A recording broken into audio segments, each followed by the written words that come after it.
into turn number 3. Coming to the line. Who's going to get it done? Green flag, we're racing. Get your foot in. He got it. He's got it. He's got it. Canlis is going to win. Wow.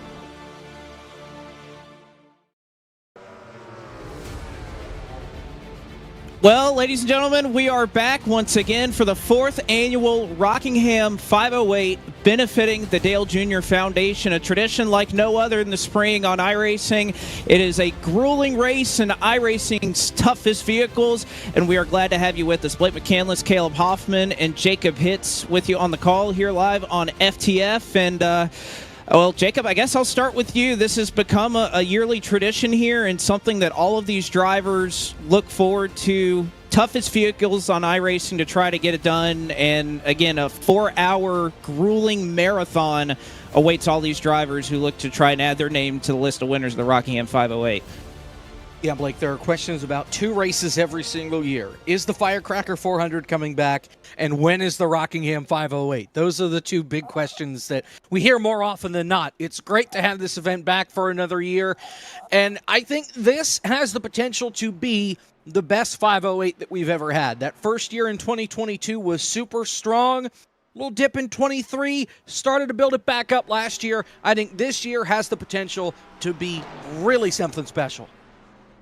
I tend to agree, Jacob, and the one thing I would point out, Caleb, that the fact that this race is really unlike anything else that these drivers get to experience on iRacing. We've seen it, I think, each of the last 2 years, that it's tire strategy, it's fuel strategy that often decides the end of these races. We had over a 200-lap run that went all the way to the end, and heck, even the Atlanta 550 earlier this year, it was fuel strategy that determined the winner. So something that, again, with these long races is something that's entirely different. You got to be fast, but you have to have your act together on the strategy side as well.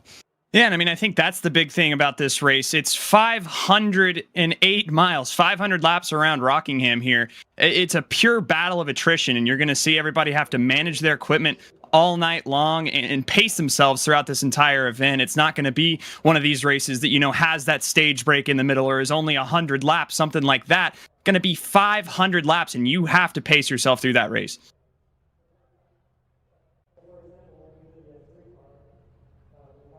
Indeed, that is going to be the case here in the Rockingham 508. Of course, all proceeds from these drivers that signed up for this race and for those that will be donating that are taking in the race and watching on FTF tonight will all go towards the Dale Jr. Foundation, as we have done for several years. This race has raised thousands of dollars throughout the 4 years that we've been running it, and we're proud to continue and add to that total tonight. But let's go ahead and show you the starting lineup for the 4th annual Rockingham 508, benefiting the Dale Jr. Foundation. It is Michael P. Frisch, a late addition to the field, but no stranger to these 87 cars that will line up on the front row and joins a veteran in these 87 cars, and Ashley Kolonix as well. Ryan Andrew, a great run and almost a World 600 winner recently, will go 3rd. Art Reimer will start 4th. Larry Pace, Cale Spicer, Dale Earnhardt Jr. qualifying in 7th. Matthew Stambaugh in 8th. Brendan Queen 9th, and Garrett Conrath will round out your top 10. Sean Butler lines up in the 11th spot with Hayden Swank to the outside. Row 7, it's Kevin McAdams, who only got a handful of practice laps in before qualifying began. Daniel Day starts to the outside. In row 8, you've got David L. Brown. He's always strong in these cars. Cosmin Ionescu to his outside. Jaden Hopp, the winner of the Atlanta 550, starts to the inside of row 9. Toll Owen to the outside. It's Keaton Swain and the 27 of Mark Magamian rounding out the top 20, Caleb. 2021 Firecracker 400 winner Michael Cozy Jr. going to be on the inside of row 11 with Aaron Smith to his outside. Zach Tyndall starting from the 23rd position with Petter Smetana to his outside. Seth Knoll in row number 13 with Ronnie Osmer to his outside. Keegan Fleckenstein in row number 14 with Brett Pankara to his outside. Rounding out your top 20 will be Ryan Daly and Tyler Bramble. Tyler Bramble rounding out your top 30. 31st tonight will be Kaloa Hankins. Patrick O'Keefe will start tonight in 32nd. Jamie Ritchie Price, always interesting to see what he's able to do in these races. He'll go tonight from 33rd. Davis Warren joining us from the 34th position. 35th goes to Jerry Cermak. 36th, Blake Reynolds, a bit of a slip up there in qualifying. The former winner of the Rockingham 508 will have to go from 36. Dwight Watson will start 37th, the final driver to make a time in qualifying, and then joined by Benjamin Forrester, Justin Malillo, Brandon Watkins, and Matt Nicholson, 4 drivers that did not put a time down in single car qualifying. 41 drivers set to take the green flag tonight for the Rockingham 508, benefiting the Dale Jr. Foundation. Lights are off on the iRacing.com Mustang pace car. A little bit of a throwback, even with the pace car in this throwback race, is Michael P. Frisch in the Bar Visuals Buick. Will get us started on this annual tradition. 500 laps, 508 miles set from Rockingham, and we are green in the Rockingham 508.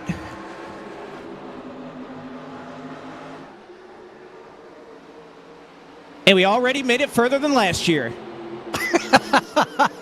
Everybody held their breath, I think, as they tried to get up through the gears. It's not easy to shift in these cars. We saw both Michael P. Frisch and Art Reimer sort of hesitate a little bit as they were getting up to speed, but everybody makes it through, no harm, no foul, and Ashley Kolinick is going to lead the opening lap. So Kolinick's going to take advantage of that outside row, although making a move down to the inside. There was a little bit of a change earlier today with the setup. It was made a little bit tighter. This is a fixed setup race, so all of these drivers running on the same setup. Right now the track temperature, as high as it's been throughout the practice sessions, it was kind of hovering around 70 or 80 degrees. It is already up to 99, so these drivers are going to be a little bit looser with a little bit less grip out there to start this Rockingham 508. And you can see everybody right now just trying to manage their equipment. I'd say the hardest charger I've seen throughout the field so far that I've had my eye on is right here in 7th. Garrett Conrath looking to try to get around 4th place starting position. And Art Reimer, he's down to the inside and off of turn 4, going to try to take this 6th spot away. And tell you, Art Reimer, Jacob, has been somebody that, especially recently in these 87 races, it seems to be a name that we talk about more, running towards the front of the field, qualifying well, running up there. He's somebody that, as these years have gone on, as these 87 events have happened, he's continued to improve and proven that right now, starting in the top 10 on a pretty stout field with Sean Butler looking to try to complete the crossover. As Butler has made up a couple of spots, already 3, now 4 through the opening 5 laps of the race, and they are 3 wide already, 5 laps into this deal. Daniel Day trying to sneak by Art on the outside, and Art is somebody that has really taken the time to work on his craft, especially in these cars. I know he's worked a lot with Blake Reynolds over these last couple of months and really over the last year or so to get better in these cars, and it has really shown on the racetrack. Obviously, we've run the 87s and FTF this year for part of the schedule. He has shown some great signs there, and here he is hanging right now in 10th with casually Dale Earnhardt Jr. riding behind him. Yeah, I was about to say, with Earnhardt Jr., again, he's somebody that has finished well in these races, ran 6th last year in the Rockingham 508, but Caleb, I would say this is the best track position that Dale Earnhardt Jr. has started a Rockingham 508 with. Now, granted, 500 laps, a lot of time to make up that ground if you need to, but this is as far up as Earnhardt Jr. has run at any of these Rockingham 508s, so a confident start, and we'll see if maybe he can get a top 5 or perhaps a little bit better. Yeah, and right behind him as well is Butterbean Queen, making his first start here for the 508 up in almost the top 10. And I mean, all these guys it looks like Sean Butler, I think, just ahead of them, tagged the wall a little bit, side by side right now with Daniel Day, David L. Brown. But I mean, again, it's going to be a long race. We still have 490 some laps to go, so you're going to be strapped in here all night long for the next maybe 4.5. 5 hours even, so plenty of time to make your race, make it a good one, or obviously things can go wrong in that period of time. Seeing a lot of drivers that as we get about 10 laps into this race or so are really starting to move up in the center of the corner, having trouble keeping that car low as they want. David L. Brown, we know he's one of the best when it comes to these 87s. Doesn't have a Rockingham 508 to his name, but is the reigning winner of our most recent 87 event that we had in the Atlanta 550 earlier this year. He played a little bit of fuel strategy to take that win, but right now showing well and running up in the 7th position. And I think these are two cats, Jacob, that if you're around them at any point, whether it's Brown or Sean M. Butler, there's a lot that you can learn riding around these two guys. They're the best in the business to do it. And David L. Brown has always been really strong in this event. This is his 4th start. He's an average finish of 5th. 5th here in 22, 6th in 23, and then 4th here a season ago. So he is right at home at the front of the field, and he really likes these long green flag runs. So if this race can stay green for quite a long time, especially as we get closer to the end of this race, I think you're really going to see that 83 start to flex its muscles. You're not going to see him move too far forward now. Always saves the best of his equipment for later on in the run when everybody else is just dying for tires. Seems like everybody kind of minding their P's and Q's up here in the top 10. It's getting pretty hot and heavy, though, for about the 17th, 18th position or so, as a couple of drivers have already made up a handful of positions since the drop of the green flag. You get one example of it right there. Michael Cozu Jr., second in his first attempt at the Rockingham 508 a number of years ago. Lost out to his Altus teammate in Ryan Doucette. Ronnie Osmer just behind him, that number 55. This has been a pretty hefty battle, especially with Osmer. A lot of side-by-side racing here, and I think a very fitting paint scheme there for Ronnie Osmer, rather, in the number 55 car. A little bit of a Busch Series Dale Jr. throwback, Nationwide Series throwback there for the number 55. Thought it'd be fitting for the Dale Jr. Foundation race to run a little bit of a Dale Earnhardt Jr. throwback. And you can see right now Seth Knoll in the middle of that group. Looked like he was going to maybe try to peek 3 wide on Keaton Swain up ahead of him. Is still stuck on that outside as everybody ahead of him goes single file formation, and Knoll all the way up against this outside wall here, but he'll fall back in line. We'll see if he can complete the crossover here. He does. Try to move him inside the top 20. Definitely a lot more cars, I think, running a little bit lower than what we've seen in the past, Jacob. This Rockingham track has been one that has kind of favored the top side at times in terms of overall pace. We know it's a little bit worse on the tires, but the going consensus is that if you are going to win this race, you're going to have to be strong on the top. But a number of drivers, especially those that are just kind of on the outskirts of the top 10 right now, pretty much all single file right now, trying to save a little bit of their equipment on the bottom of the racetrack. Right on board with Seth Knoll. He's somebody that's using the middle line, at least in turns 1 and 2.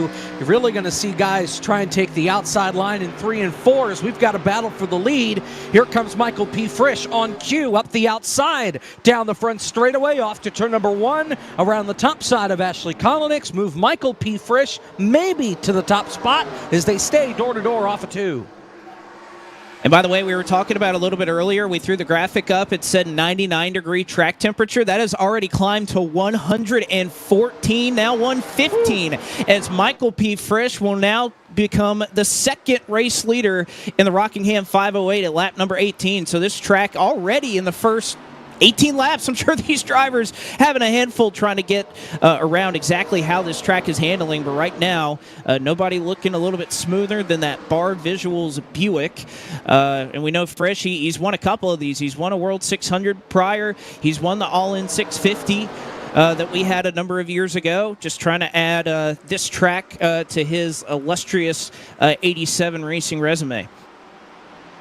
And that track temp is going to have to be something that we keep an eye on all night long. Again, a very cloudy day, so we'll see this track surface go in and out of the rays of the sun, and should just kind of watch it bounce back and forth. But got to be careful here. Mind your equipment, and you're seeing a lot of that right now. But starting to get a little racier. You can see David L. Brown in 4th to the inside of Larry Pace.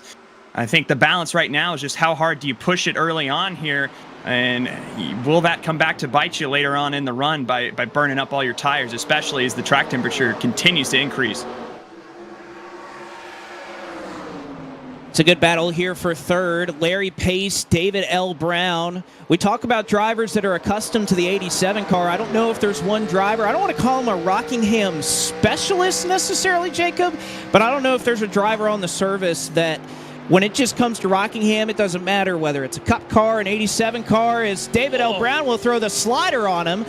Talking about that 00 of Larry Pace, he is as good as it gets when it comes to knowing every bump, every inch of this racetrack. He knows it quite well and has built a very solid reputation on the iRacing service for probably being one of the best drivers to ever get around this joint.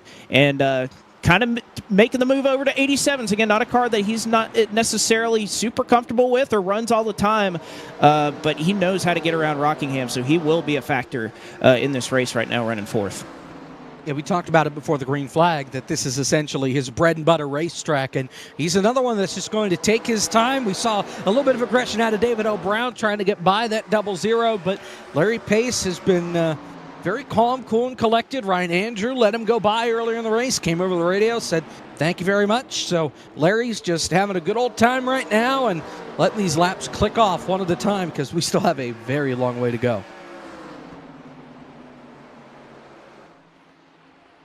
Long way indeed, as again, you're thinking probably 70, 80 laps or so, depending on when you're lifting in terms of a fuel run. So these drivers just kind of getting up to speed right now, and I think this is when you're really going to start to see about 25, 30 laps into the run is where you can really get a sense of who has a feel for the car on the long run, and this is a race of long runs. Again, we had 9 caution flags in the 508 just 1 year ago. Granted, that was with the fact that pretty much the last 200 some odd laps of that race went caution free all the way to the end. Right now, all 41 cars still running on the lead lap. There's been a couple of cars that have tagged the wall maybe 1 or 2 times. Matt Nicholson and Dwight Watson right now in the 40th position experiencing that. As we take a look right now, Art Reimer trying to hold off that 0-3 just behind. And the battle I've had my eye on is third place. David L. Brown's been looking around. Ashley Collins here hasn't been able to get side by side with her, but David L. Brown, he's been scaling her up. We'll see if he's got anything down into turn number 3. But again, I think another thing I've noticed here is we're starting to see that migration up to the top. Your leader, Michael P. Frisch, started running up there, and now just as a response, everybody is, 5th, 6th, 7th on back. I mean, mostly throughout the top 10 now. Think that has something to do with, again, the track temperature, which is continuing to just skyrocket here up to 118 as David L. Brown gets to the inside here down the backstretch on second place Colonix. Looking for somewhere to make a move. Colonix going to defend a little bit up high as Frisch has also kind of made the venture up to the high side as well. Brown going to try to drag Colonix back with a little bit of side draft. Colonix not going to put up much of a fight. You can see him lift into turn number 1. And David L. Brown now up into the second position. They pulled away about 6 or 7 tenths of a second from that battle that's going on behind between Larry Pace and Garrett Conrath. That are now duking it out for that position as Pace, again, going to the high side to defend as Garrett Conrath trying to make that move on the bottom. Of course, Conrath, the former winner of the race, winning last year in the third 508. Here he is. Another good run. Strong showing for Garrett so far. Started up in the 10th spot. He's trying to work on Larry Pace right now. Just hasn't quite been able to get by. Tried the bottom, but Larry had the better run on the outside. So Garrett's going to try and set him up here using the top side, then dropping down to the bottom down the front straightaway. We'll see if he decides to send it in. He will, and Larry's going to pull over and say, all right, son, you got me on this one. Go get him. So I actually just had an interesting question in the chat. Somebody said, explain to me how a 500-lap race is 508 miles. Well, curious enough, back when the NASCAR Cup Series used to run 500 miles at Rockingham, which they did up until the mid-1990s, it was a 492 lap race. And the origins of this race, it basically came from a tweet where I said, who would like to run 650 miles at Rockingham? And got a reply from somebody that maybe that was a little bit too much, but we decided to compromise at 5:08. But it would be exactly 508 miles for a 500-lap race, because this track is just slightly over a mile long in terms of length. So there you go. But apparently that's I don't know. I heard that with the recent repaving of this track in real life, they've done some remeasurement, and apparently some numbers are a little bit different now. But this is what we're sticking with. In 1987, this was the length. Yeah, isn't that because of the safer barrier? I think that may have something to do with it. Yeah. Which, granted, this scan of Rockingham was done in 2010 or 2011, I believe. So that's why you can see there's some safer barrier around this track, at least in the corners, but the straightaways there are none. Whereas the current configuration of this track does have safer barriers all the way around the outside wall, at least on the backstretch. Yeah, we still hadn't figured out that maybe we should put safer barriers on everything by this point. Jeff Gordon was still finding concrete walls to hit. Yep. As you can see, they are using every inch of this racetrack, and if there wasn't a safer barrier there, they would probably find a way to try to use a little bit of that. As you get an onboard look at Sean Butler, we saw pretty much everybody riding the bottom in the early portion of this race, and you see Sean, he'll go to the bottom of 3 and 4. Every car in front of him, though. This is what we were talking about with some of these drivers earlier today. They anticipated it was going to be about that high line, at least for a bit. With how things work. So we'll see here. Butler kind of being the lone wolf down there on the bottom, looking for a little bit of clean air.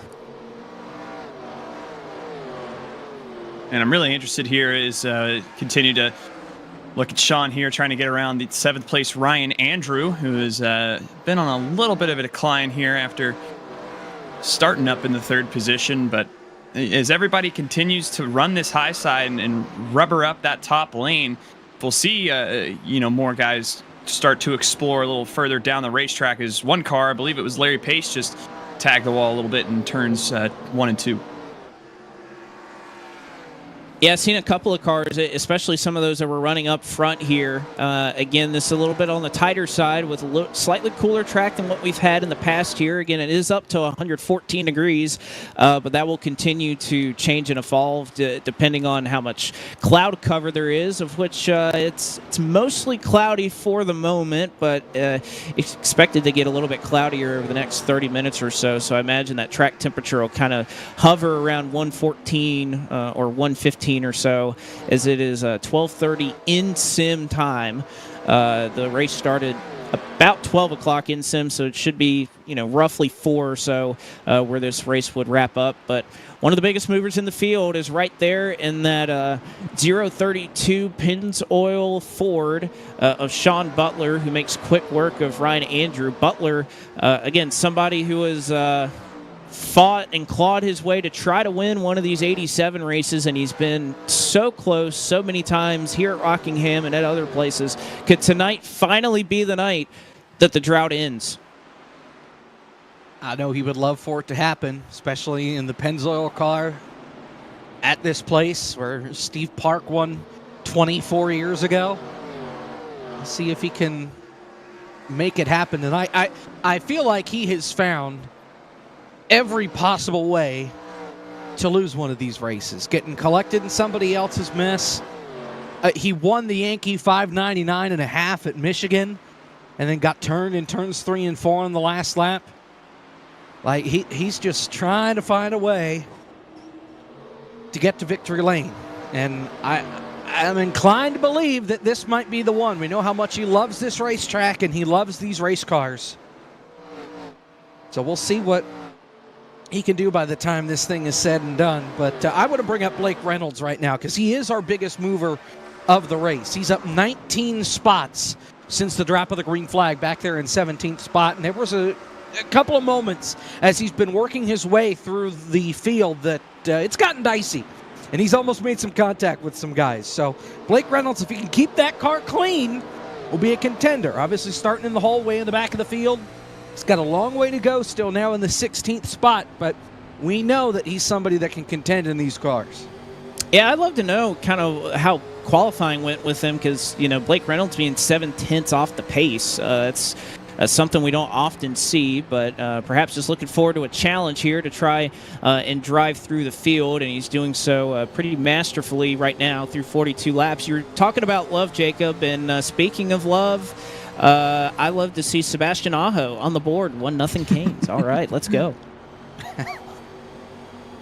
Yeah, I got to fight off the elimination here, but off to a good start here, 13:04 in the first. But continuing to watch Blake here makes a big move to the inside, trying not only to get the 15th spot, but the 14th spot here from Seth Knoll down to the inside. A big send. He'll be able to clear him off turn number 2, and the ascent will continue. With that number 66 of Blake Reynolds, he's up into the 13th spot now.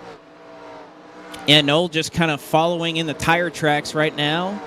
Cosman just behind. Again, another late addition to the field. Glad to have him out here.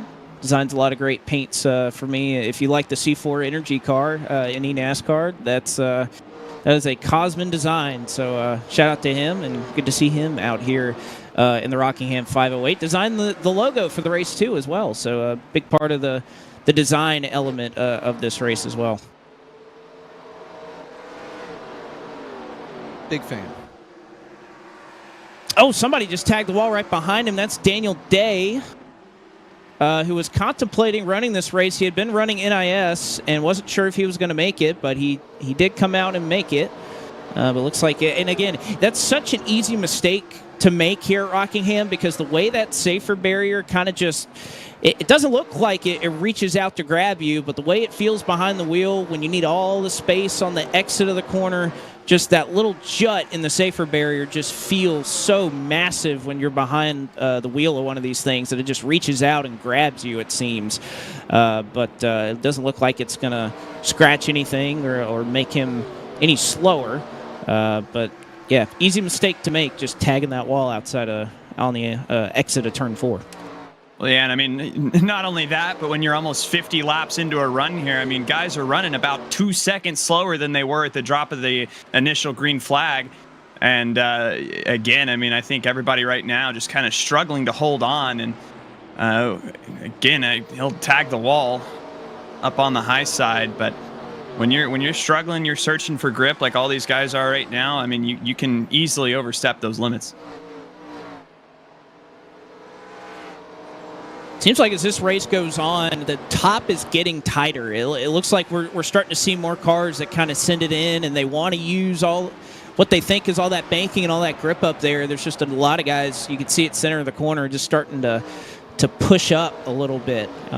Which again, this is a great example or showcase of iRacing's dynamic track system. I don't know if you could ask for more laps to be made on a racetrack than 87 cars for 500 laps. So if the track is going to change, it is going to show itself here tonight as we see this battle for the lead starting to close between Michael P. Frisch and David L. Brown. There are a couple cars that have been put a lap down already, or a lap behind your race leader, so there's a little bit of traffic up the road in the form of Justin Malillo right now running in 37th, but David L. Brown, at least for the moment, starting to chase down Frisch, who has led since lap 18.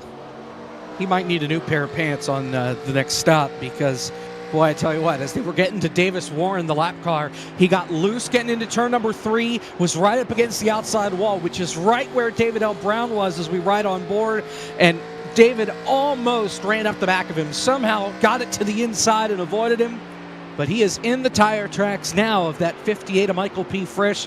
As they approach lap traffic, I think that's going to be David's best friend here, because Frisch is not going to be able to get through all these guys when they're side by side and taking up pretty much the whole racetrack. Again, knowing where they're going to go, you see Matt Nicholson right now. He's going to be put a 4th lap down. Believe that he came down in pit some time ago as Frisch is able to kind of safely go on by. But yeah, that is going to be a factor as well. Long races like this, 40 cars on track, there's a lot of traffic, and once we get to a part of the race where everybody's strategy kind of splits up, you got some guys on fresh tires, some guys on old tires, that's where you're going to have to be really mindful if you're the likes of Frisch, Brown, Collins. Collins has kind of managed to cut that gap because these top two have managed to run into a little bit of traffic. So something all these drivers are going to have to be mindful of here. Leanne, it's all about how you can manage that. We actually had a really close call a little bit earlier as David L. Brown was continuing to climb on Frisch here. A little bit of a wall tap from the lap car. Brandon Watkins out in front now as he goes down to the inside. You see both Frisch and David L. Brown on that top lane. Next lap traffic after this number 30. Guys like Jamie Ritchie Price and Yuri Cermak up ahead in the 21. So again, it's all about how you manage, as David L. Brown tags the wall pretty big right there.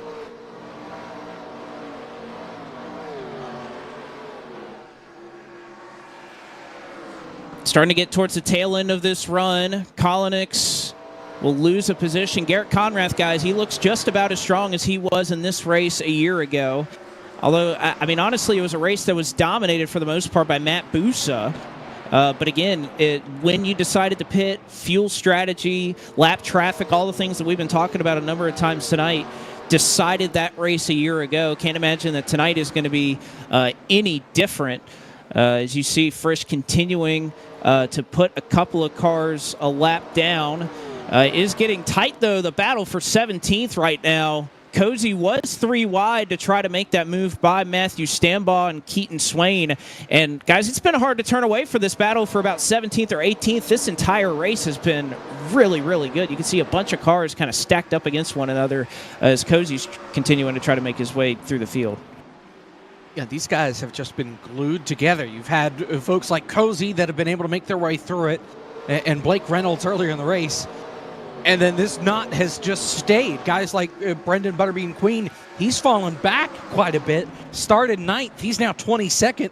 He just continues to lose spots right now, and he's right in the middle of it with Daniel Day, Aaron Smith, and a whole lot more. It is busy back here. And it is, as Bean Nation, perhaps Coffee Beans, with that 03 paint scheme that he's sporting out here at Rockingham, is Aaron Smith, another one of the regular drivers here in these 87 races. Ronnie Osmer, early contender in the Rockingham 508 of years past. This has been a really good battle. You also see that third car back there. That's Peter Smetana. Again, so many of these drivers, there's a couple of drivers, not all racing in the United States. Peter, one of the drivers that's racing in the Czech Republic, and has a 14-hour shift to attend to after this race that's probably going to end at about 7 or 8 a.m. local time for him. So a big investment there as he's able to jump up 2 spots there with Smith and Osmer battling each other. Yeah, Smith and Osmer got side by side, and 55 tagged the outside wall. Now you see Smetana continues as Butterbean Queen and Daniel Day side by side up ahead. We'll see if he has any crazy moves here. Might look to the inside of Butterbean here going into turn number 3 if last set of corners was any indication here as they continue side by side up ahead of him. No real advantage. Brendan Queen gonna look up to try to clear Daniel Day. Does it for a moment, but now the 35 comes back with a run off the high side. Good stuff right here is, again, drivers looking everywhere around this racetrack to find grip. It looks like Queen missing the bottom a little bit there at 1 and 2. Going to stack them up a little bit behind. You could throw these 5 cars under a blanket right now with how hard they are racing for a race that, again, since the drop of the green flag, has gone green through 61 laps. Although Smith and Osmer, or excuse me, that is not Osmer. That is Daniel Day there at the 35, nearly tangled. That is a big sin. Smetana into the wall, thinking about work and just throwing it in a little too deep. I don't know how anybody could run a 4-hour-plus race and then immediately go in and work 14 hours. I'm sorry, but, man, that's just... I need a nap after this alone. Yeah, and I'm not even driving the car. I'm going to bed. Now, I was thinking about poor Lane Riggs last year. He tested a late model at North Wilkesboro for about 6 or 7 hours, had been there all day, and then he came up and ran 400 laps last year in this race. So that was talk about having to go into a 14-hour shift. How about having a long day and then thinking, oh yeah, I'm going to sit and run for 4 hours at Rockingham, as we got really good racing going on here. This is 7th on back behind Ryan Andrew. Blake Reynolds has caught up to this group. Kevin McAdams also right now running in the 10th position. Jaden Hopp and Larry Pace, after showing a lot of pace early, starting to fall back just a little bit here. And you can see Jaden Hopp around the lap car. Kevin McAdams, Blake Reynolds was looking at least top 3 wide with Ryan Andrew, and then the lap car of Justin Malillo. He is all over the back bumper of that number 8, Jacob. I just dead silence. I panicked. You know what I think we should do, though? We should bring in the 4th voice of the night. That would be one Travis Brown, who's been very patiently waiting for us to toss to him. So, Travis, dude, good evening. I could have chimed in. I just let y'all do your thing. It's a long race. We're not even a fifth of the way there, so I was ready to sit the bench if I needed to and join in when somebody got tired. But this has been a heck of a race. There have been some battles outside the top 15 that have had me on the edge of my seat. Yeah, I would say the same, and it's still going on around that 20th position. It's even going on up front here. Garrett Conrath chasing down his Nexus teammate in David L. Brown for the 2nd position. Thought Frisch, guys, again, it looked like there for a couple of laps that Brown was going to be able to reel him in, but just as soon as he got to him, just kind of stalled out. And I mean, Garrett Conrath, Patriotic Paint Scheme, looking to go back-to-back. We haven't had a multi-time winner here in the Rockingham 508. It's been a different winner each of the previous 3 iterations. And Garrett Conrath, at least right now, the driver in the best position to try to upend that trend and try to go get him one here. In the wall. Sorry, Blake. Aaron Smith put it in the wall in the front straightaway and lost 3 or so spots doing it. It's all right, Dale. Well, it stacked everybody up, but that's been right in the mix where we've been talking, where it's gotten a little dicey. So Aaron Smith now has a little bit of clean racetrack, some cars up in front, or some cars right behind him. And then still there's this 2-car battle now. You've got the lap car, the 30 of Watkins in the mix. Then the 03 of Brendan Queen and Ronnie Osmer there on the inside. And then right behind them, Forrester and Daniel Day are side by side. And I think Aaron Smith right now coming to pit road. Yeah, I think that would indicate that, and just the way he pulled down, it's looking like that's going to be maybe something he might retire with. Otherwise, he may have come in a little bit with some more steam. There's only been 1 car that pulled it in. It was Matt Nicholson right now in 41st that has left the server. And then it looks like Aaron Smith might be joining him, so it may spell the end of the night for Aaron Smith, which, again, this is the type of race, guys, that, we come up on race day. We have some drivers that, yes, they planned and they signed up to run in this event. But it is one of those events that when it comes up or you have a little bit of an obligation, again, you have to set aside a lot of time, 4 hours of an investment. And it's what makes this race special, that it's the type of event that sometimes you can't even plan for. If you want to run it, you have things come up. But that's what makes it special, is all of a sudden David L. Brown starting to eat into the advantage that Michael P. Frisch had built up. Conrath still looking for a way around, and I can't imagine we're too far away from green flag pit stops here very soon. Yeah, that gap between Frisch and David L. Brown, sorry, Caleb, sort of accordion. It stretched out for a little bit, and then David L. Brown was starting to catch him again. But here goes Conrath right on by, and he'll take 2nd. I think that was a case of Brown knowing that Conrath's just a little bit faster right now. And if he can maybe get him side by side, as Brown is just barely scraped the wall there in 3 and 4, that maybe he has something to try and go chase down Michael P. Frisch, again, who has led since laps 16 and 17. It was Ashley Kolonix who led the opening portion of this race, started on the front row, still runs in the 4th position, just lost a little bit of touch with these top 3. And now Conrath really chasing down Frisch here. And to go back to your last point, Blake, I mean, that's where I was going to chip in. I mean, you just got to be patient in this race. I mean, we're not even a fifth of the way through yet, almost 100 laps down. And it's one of those races where, I mean, you can make up, 10, 15 spots by just people dropping out through the course of all these laps. We saw it happen with quite a few last year. So continue to charge on here as Conrath starting to scale up the 58 of Frisch for the lead, and could be a key point here as we approach green flag pit stops.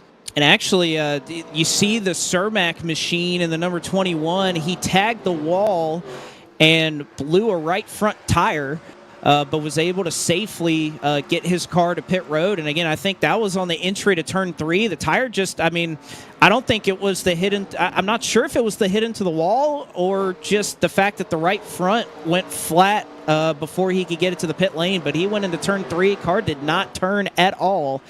And I think whether it was flat before he entered the corner, it doesn't really matter at this point. It looks like he is very damaged, and it's going to be some significant repairs if he wants to rejoin the field. So 3 down and out right now. 38 still on the lead lap, or 38 still in the race, rather. And Garrett Conrath looking to become the third different leader. And I think with Cermak there, I think the tire was up. He got some contact after he bounced off the outside wall. It was just wrong time, wrong place for Blake Reynolds. He bounced that 21 up and into the wall. And that really, I think, did the damage for the 21 and gave him the meatball flag. Meanwhile, Brendan Butterbean Queen, he's on pit road, and this might be our first real green flag stop of the race. There may be more coming. Yeah, it's looking like that's going to be the case. 77, about 80 laps or so is where I was thinking that we would start to see drivers cycle their way down, and it looks like Queen will be the first one to try and start that cycle here of green flag pit stops. We'll have to keep a note and see where these leaders are going to go. Brett Pancari is the car that is being put 1 lap down, currently scored in 27th. Yeah, Garrett Conrath just sizing up Frisch, but just cannot find a way by right now. And he got really close to the back bumper there in 3 and 4. Gives him a little bit of room, backs the corner entry up. We'll see if he can get him on the other side of the speedway here on the back stretch. But Frisch going to jump out about 2.5, 3 tenths. Again, got to wonder if that's a sign that we could see one of these two on pit road soon. I think a lot of drivers... Oh, sorry, Blake.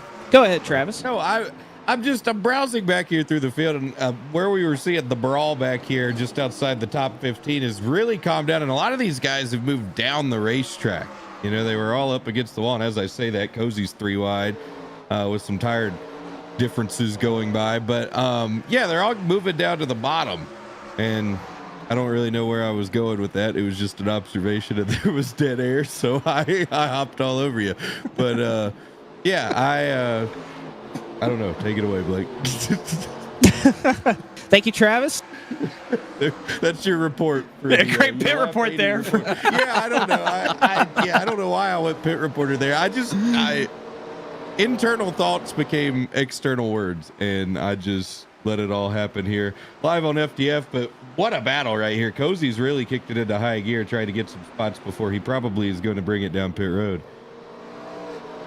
Well, no, I mean, you're kind of right.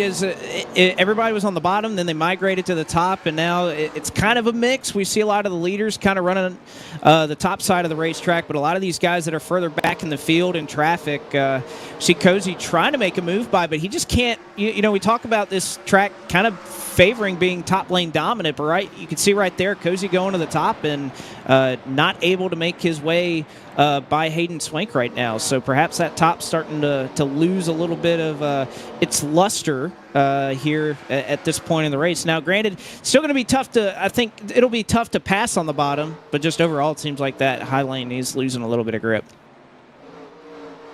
Larry Pace on pit road. He was somebody up inside the top 5 early, so he makes the call to make his scheduled green flag stop. And pitting under green here is not easy. Obviously, you've got the banking in 3 and 4 to try and jam it on the brakes and get down to pit road speed.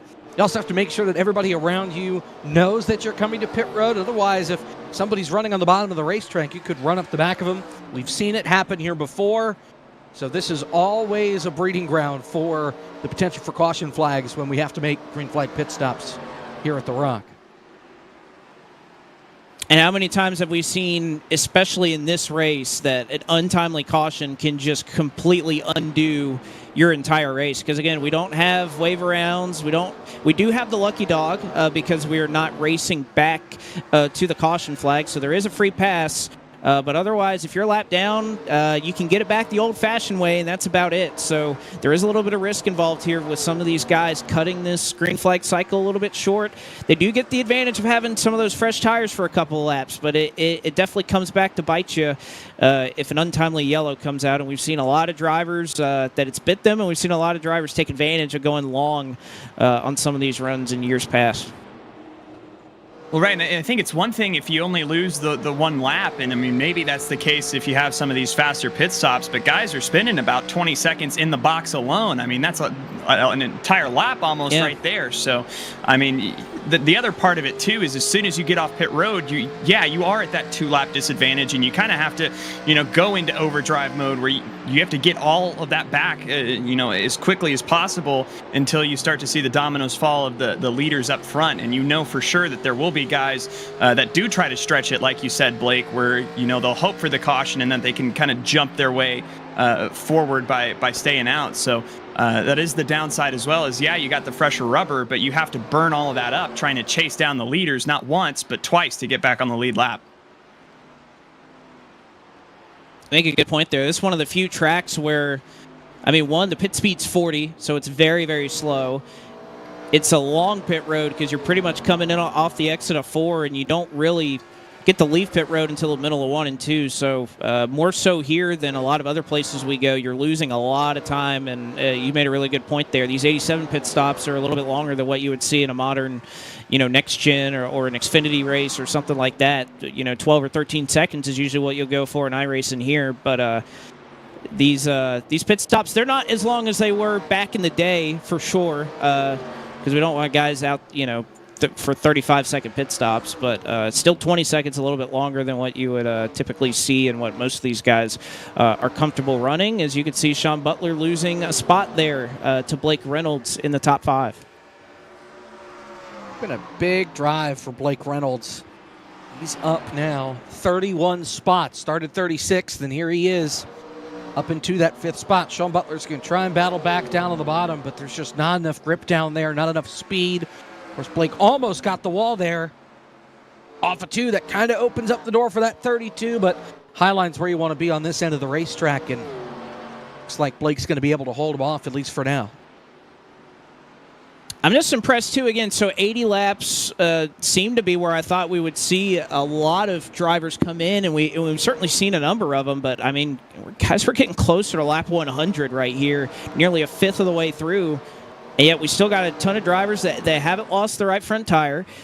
And they're still making pretty good time. Brendan Queen, for example, we saw him pit a little bit earlier. He's running 27.2s. The leaders right now, Frisch and Conrath, they're running 27.7s. So even the time difference there, these tires fall off really hard for about 10 or 15 laps. And then after that, they're fairly even. So there's not a significant difference there. As I believe I just heard Ashley Kolinix,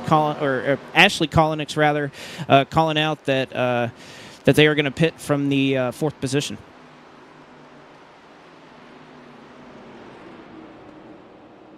For the lead, here's Conrath to the inside. Can't quite get the power down off the corner.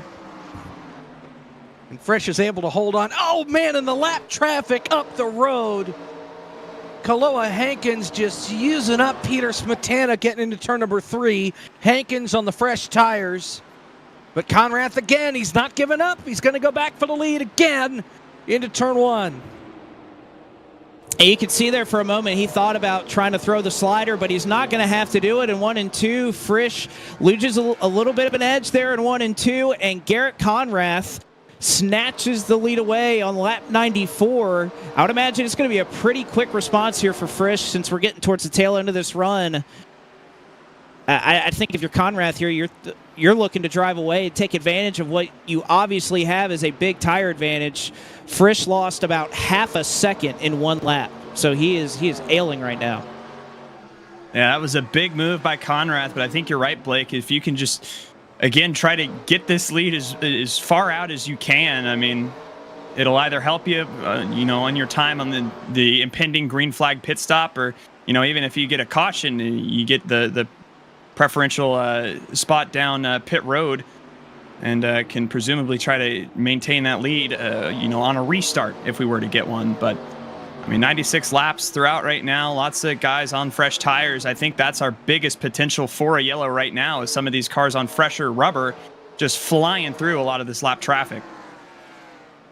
Again, about 19 cars still scored on the lead lap. There you see Ryan Andrew. He had been running in the 13th position prior to his pit stop. He'll come down and receive some service here. McAdams through the cycle has gone up to 6th. He's still about 11 seconds back of what Garrett Conrath is in the race lead. And I think this is where we're starting to get at the edge of the threshold here of how far you can go. A ton of drivers calling out. Blake Reynolds is going to pit here in the next couple of laps. Seeing another one right now, Art Reimer also coming in as well. So this is about the threshold. So I got to admit, 100 laps, wasn't so sure if we could go that far. And now you see probably what's been one of the fastest drivers in the field, Blake Reynolds, being very easy coming into pit road, which, again, that's a very easy mistake to make here, is speeding on pit road. And with no wave rounds or anything, speeding under green here could end your race. I know it's a long way, but we've seen how few cars finish on the lead lap here at the Rock. You speed, and that could be game over. Oh man, there's there's some funny banter. There's a lot of people, an influx of people coming down pit road now, especially back here. Some of the guys like Cozy that we were talking about earlier, who have just used their tires for everything they were worth. Back there racing for 19th and 20th. More drivers coming in now. Benjamin Forrester, Keegan Fleckenstein, and Frisch calling it in now. He's going to come to pit road. Frisch is pitting. I would have to imagine if you're Conrath, you probably want to go at least 1 or 2 laps further. Benjamin Forrester also pitting. Frisch is trying to make up time, and he almost didn't get caught speeding, but going too wide, I would not recommend it here, but they're able to sort it out. That could have been disaster for the race leader. Woo. I mean, and we've seen that a couple of times in this race. Somebody just absolutely impale the barrels at the end of pit road. Yeah, and I mean, we're talking to go back to what Jacob was saying. If you do speed, I mean, that's a big risk there for Frisch to send it in like that, but one of the best at it. But I mean, we're talking 3 or so laps down as here comes Kevin McAdams. So McAdams is in, Jaden Hopp, Sean Butler, David L. Brown, and Garrett Conrath, the only drivers that have yet to come down and pit. They're, coincidentally enough, the only drivers that are still scored on the lead lap. So a caution right now would be amazing for them. Brown, that may have been speeding. That was close. I don't know if he got down in time. He crossed the line at 55 miles an hour. Now, you can give it back because it's not exactly a radar speed. You have timing lines here, but that was close. He was over 50 when he entered, but it looks like he got back down in time. Yep, he's all good, and now your race leader, Garrett Conrath, is on the pit lane. So believe it or not, we made it through an entire cycle of green flag pit stops with no black flags coming in on entry. No cautions, no black flags. That's how you do it. About as clean of a run as you'll ever see. I mean, to have no penalties and no cautions at everything. I'm curious to see who cycles ahead here. Again, we had a lot of drivers that did pit, 15, 20 laps ahead of these drivers, and they were making up well over half a second a lap. So we'll see where they cycle through and if they were able to make up some time or catch the break that they needed. As I believe it will be Ashley Kolonix who cycles through to the lead. You see the number 22 car right there, and then Larry Pace comes out in second, but not bad ground lost by Frisch, Reynolds, Conrath being able to come out here with fresh tires.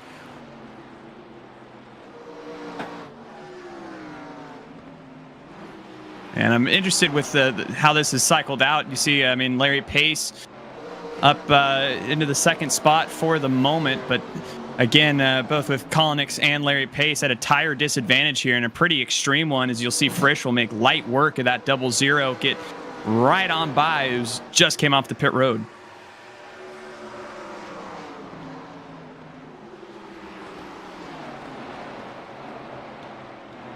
Solid effort here by a lot of these guys. Oh, dart run sideways and saves it on the apron. He got a tap from the 27 of, I'm going to butcher his Mark name. Magamian. Magamian, thank you. I just look at it and I just see like all consonants, like help. Art did a great job hanging on to that race car because I thought for sure he was going to go for a slide. Well, again, Mark on way fresher tires, and even Mark came over the radio and said he tried to let up, and I will give him credit for that, is that he was not getting back in the gas, trying to stay off of the 49. But again, that's the difference in tires here at Rockingham. I mean, he's off the throttle the entire time there, but there's a 3 or 4 tenth a lap difference there in terms of tires, and sometimes it could just be really difficult that you have fresher tires, but you still can't quite anticipate how much quicker you're going to be than somebody when you come up on them like that.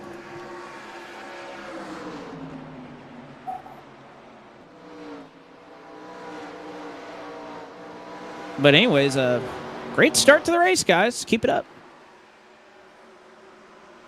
Yeah, there have think been it's some time for- very, very close calls here. And just like what we just saw with Art Reimer, that happened right in front of Frisch, who's not leading now, but is well on his way to cycling back through to being the leader, it looks like. So I guess props to everybody, because I'd have wrecked by now. I don't doubt that. No, I'm just kidding. I'm being hard on you. Nah, there's a reason I'm not driving tonight. I had a choice. I could be up here or I could drive. And I thought about starting and parking, but I just couldn't get the tire money. All right, so we are through our first cycle of green flag pit stops. We've been green the entirety of the way so far. We'll see if we continue with Ashley Kolonix, right now your leader of the 4th annual Rockingham 508.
And we're back for the 4th annual Rockingham 508 benefiting the Dale Jr. Foundation. And there's been a lot of great racing while we were taking a break there. As Michael P. Frisch, you could see all of that traffic that he had to carve through. It took him a while to get through it, but he was finally able to do so. But they're still racing their guts out here. About 120 laps into this one. You can see Mark Magamian, they were talking about just a little while ago in that brush up with Art Reimer. Oh, about another brush up there on the front stretch. I think Frisch was white-knuckling through that whole thing, just like gripping the steering wheel, not letting go. But got a battle for position further back. This is for 5th between David L. Brown scraping the wall on the top side. Got Sean Butler there on the inside line. These two have been pretty much at the front of the field all race long, and here they are dueling it out. Again, Brown went a little bit longer on that cycle. Really, Brown and Butler were kind of the two that really stretched it out, so we'll see how much ground they can make back up. I don't think they'll catch Kolonix or Reynolds right now. Reynolds has just been, at least by what we've seen, he's been the fastest driver in the field so far. But this is what Garrett Conrath has in front of him, going to allow Frisch a little bit of an easier path to try and catch him with 3 wide traffic in front of Garrett Conrath. And I mean, another thing I've been keeping my eye on here is the track temperature dropped all the way down to 101 degrees Fahrenheit as cloud cover has really engulfed this racetrack, and starting to see the speeds pick up a little bit more, lots more grip to find on this racetrack right now. So these guys taking advantage of it. As you can see, Reynolds sliding all the way up to that top groove with lots of lap traffic out in front of these two, Blake Reynolds and Garrett Conrath in 3rd and 4th. Oh, and one car almost got sent around Butterbean. He's going to try to save it, and he will. He got a little bit of a shot going into 1 and 2 from Smetana. And Butterbean, again, somebody who was more experienced on iRacing a number of years ago, taken very well to that, because that could have been an easy caution right there. All right in front of Blake Reynolds as well, that number 66 car. That was a heck of a job and a way to save that race car. As Reynolds, he may try to still force it 3 wide, and they are going to go 3 wide. Queen going to have to give way there for Conrath and Reynolds side by side. That was dicey, and it's not over yet because Smetana's parking the bus down on the bottom. Nowhere for Conrath to go. It's clean racetrack up top for Reynolds. Now that shifts down the front straightaway. We'll see where Smetana goes going into turn number 1. He goes top. That'll take Blake's line away. Oh, and that was the one that did it right there. I think Conrath is going to be able to get some ground between he and Reynolds, at least for the time being. How about for the lead? Here comes Frisch underneath trouble Kolonix. back straightaway. 2 cars into the inside wall. It's Keegan Fleckenstein. And Kaloa Hankins. And it happens just as Frisch got by Kolonix for the top spot. And that's what Kolonix was lamenting, was hoping that caution would have happened just a little bit earlier than what it did. So 125 laps is what it takes for us to be slowed by the first caution flag in the 4th annual Rockingham 508. So there were 11 sets of tires for these drivers on pit roads. They've used one already. Imagine for a majority of the field, they are going to take the opportunity to take another set here. Yeah, I would imagine everybody's going to take 4. As we've talked about, there is no wave around. So I believe the first car lap down is going to be Magamian to get him back on the lead lap. Believe that is the case. Again, we do have the lucky dog, but no wave around. If you want to stay out and try to catch a quick caution, you can do that. But just like old school, you'll start at the tail end of the lead lap, and essentially, actually, as a control car for the restart, is how they did it in '87. But also, there is a huge opportunity here for a lot of drivers who are 1 lap down to try and race their way back onto the lead lap. They do have that opportunity if they line up towards the front of the inside rows. It looks like Kolonix going to win that race off of pit road and retake the lead.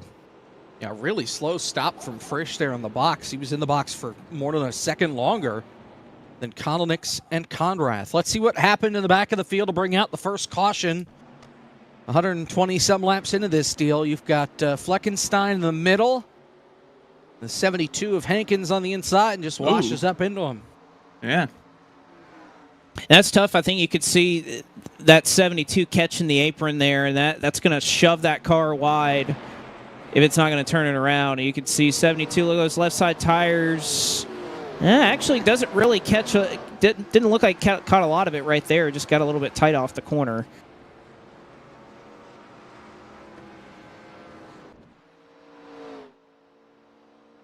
But Fleckenstein not too upset, but just wanting definitely a little bit of a longer run there as lights are already off on the pace car. So going to quickly turn this thing back loose. You can see the long line of cars on the inside line that are a lap down. Patrick O'Keefe is the first one in 19th, and you have Hayden Swank and Brendan Queen that will try to race their way back onto the lead lap here. So pace car is going to come off, and Kolonix going to try to lead the field once again here in the Rockingham 508 through the restart zone, and we are back underway as Kolonix gets a little bit of a better jump.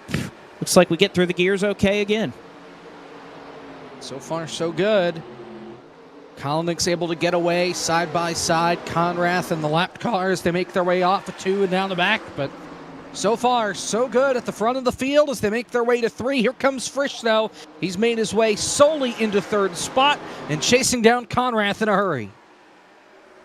This is where it gets interesting. How aggressive are you if you're one of these lap cars? We saw Matthew Stambaugh a little further back making some 3 wide moves, meanwhile being side by side with Sean Butler that runs in the 6th position. Conrath, though, looking to not be patient here. You can see the tire marks from the spin that brought us our latest yellow as Blake Reynolds going to send it in on the bottom. That is the Patrick O'Keefe machine that we were talking about that had an opportunity to try to unlap himself. Not going to be able to do so. Reynolds gets on by. Meanwhile, up at the front, Garrett Conrath with a power move down to the inside on Ashley Kolonix. She'll look down to the inside, hit him with the crossover on the back straightaway, take this lead right back going into turn number 3, but Conrath not going to go away easy riding this high line. We'll see what kind of a run that number 9 can get off the high side here, coming back to the stripe to complete lap number 130. It's Conrath.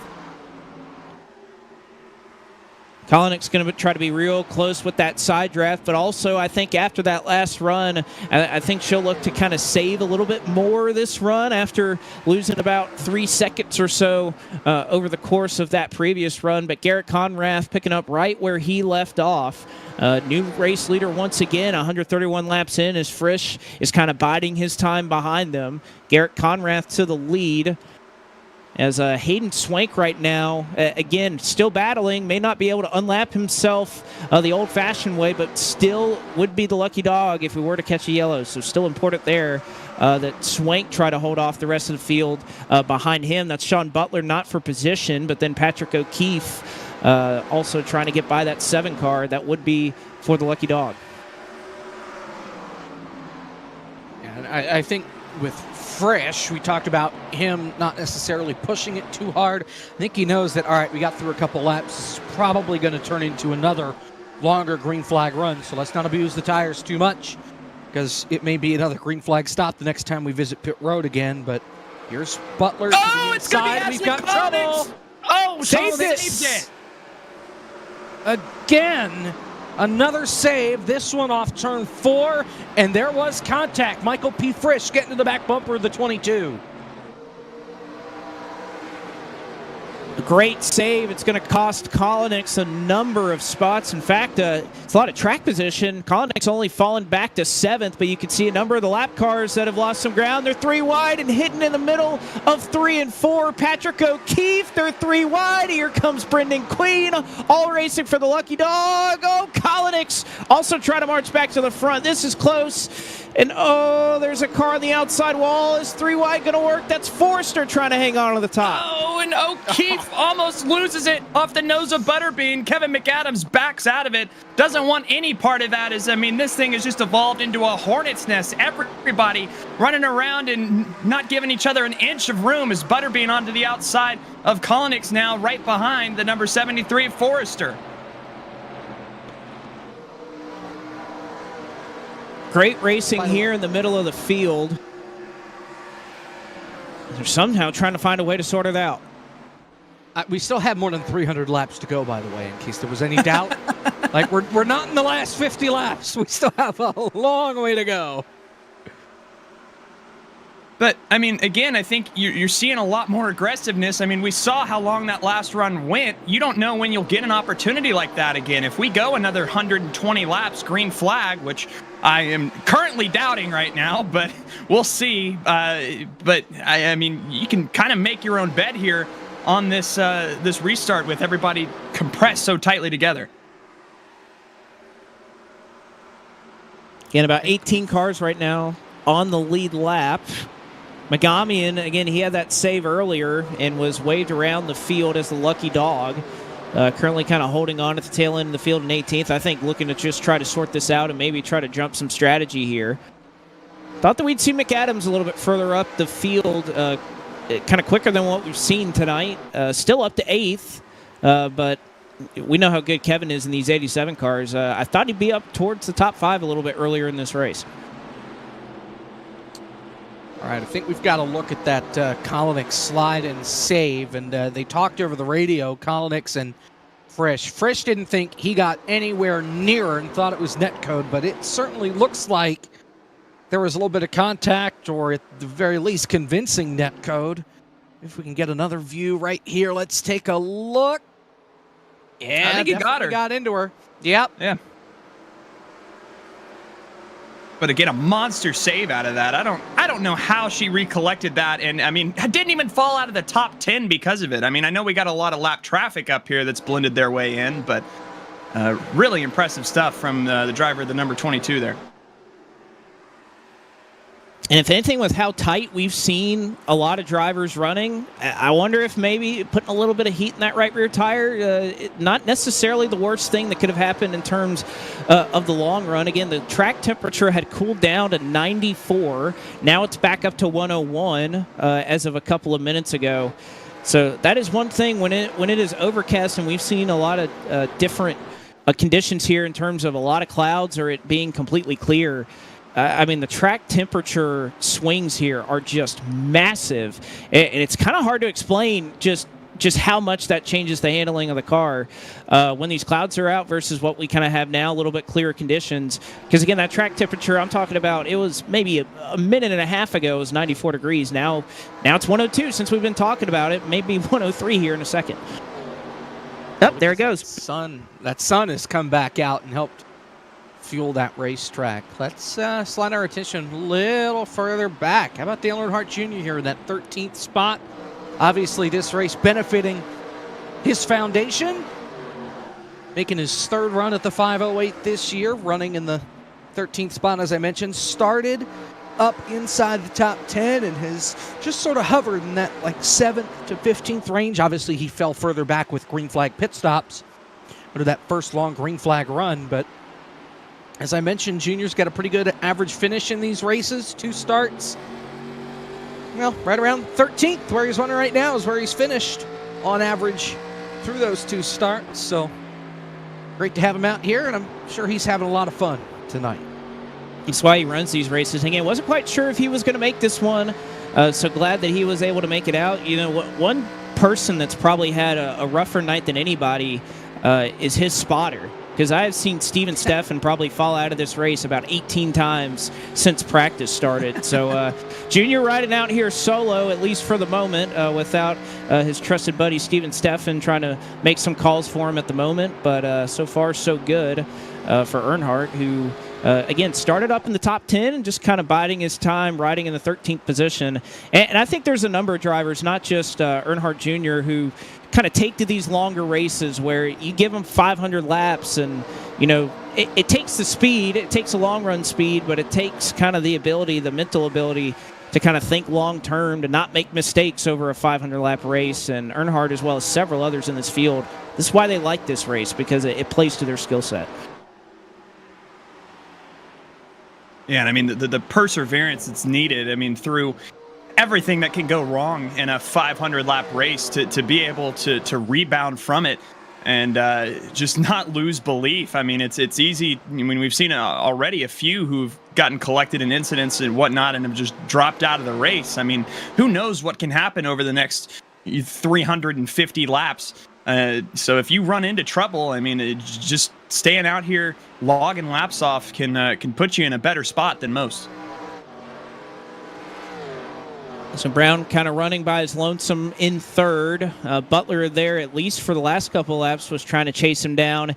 It has gotten closer up for the race lead. Garrett Conrath starting to come under fire here from Blake Reynolds, who has a big run or looking to try to make a big run down into turn number 1. And it doesn't matter where Reynolds has run, whether it's the low side or the high side. That 66 car has just been able to carve through this field like a knife through butter, and has done a great job. And we'll see if Conrath can hold him off. May attack the wall there. Trouble. Davis Warren has crashed on the front straightaway. He towed it to pit road. He caught the barrels at the end of pit road as we've got the battle for the lead. So we'll shift our attention for that as we stay green. Here's Reynolds to the inside, but Conrath able to hold him off the outside. And indeed, that was the case. Warren got loose, no contact, was able to keep it down on the apron. So we stay green flag, probably as they would have in 1987. Still, though, Reynolds looking for a way around to try and take the race lead.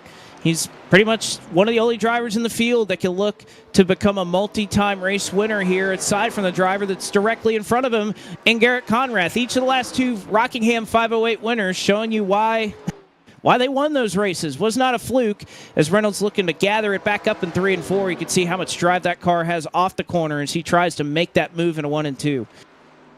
And again, it's so interesting to see the differences. I mean, you can see Blake Reynolds let off a little earlier, going to try to play at the mid to exit of the corner, but that is right where Garrett Conrath is so strong. And we'll see if he can recollect it here, but that gap now up to 0.3 of a second as Conrath tries to pull away. Both back up to the high side, and I think Conrath right now just has way too much drive off for Blake Reynolds to even think about getting back to him, much less down to the inside. And I think Conrath, you can see too, as Reynolds comes up on the 9 car, he moves a little bit higher, but then, okay, you see about a 3 or 4/10 gap. Conrath, I don't want to say he's mirror driving. There is a little bit of aero with these 1987 cars, but seems to mirror, especially down in 1 and 2. He has a little bit of a gap here. He's probably not going to run the wall, but he's kind of running wherever Blake is. You can see it right there in 1 and 2. Goes a little bit higher, gets that run off the corner, but had been kind of mirror driving him for a couple of laps there. That is Matt Nicholson, who's rejoined the field. That will let the field on by. Again, he pit very early in this race. He is 104 laps down at the moment. Or excuse me, that's Dwight Watson right now, who is trying to pull it to pit road, but looks to be off the pace and may be done for the evening.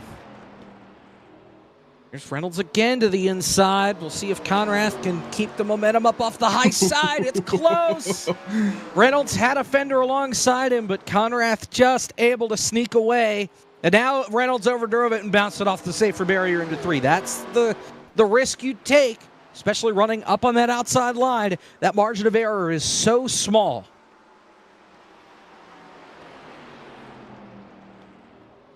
I would say it's hard to know exactly where to look because we got this great battle for the lead, and yet 10th through 15th, just so many drivers under a blanket, everybody running different lanes. Super hard racing going on all throughout this field.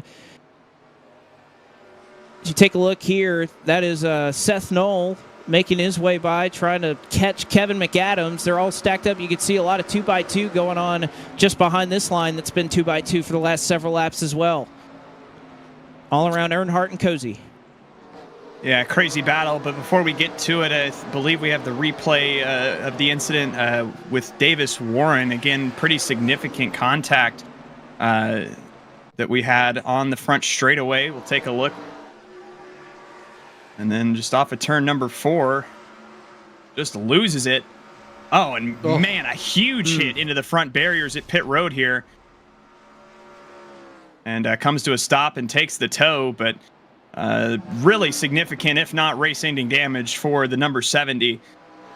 Currently still off track and now disconnected. Sean Butler showing some more pace than he's done in a long time here, but you know what? I do want to stand on a soapbox here for just a moment.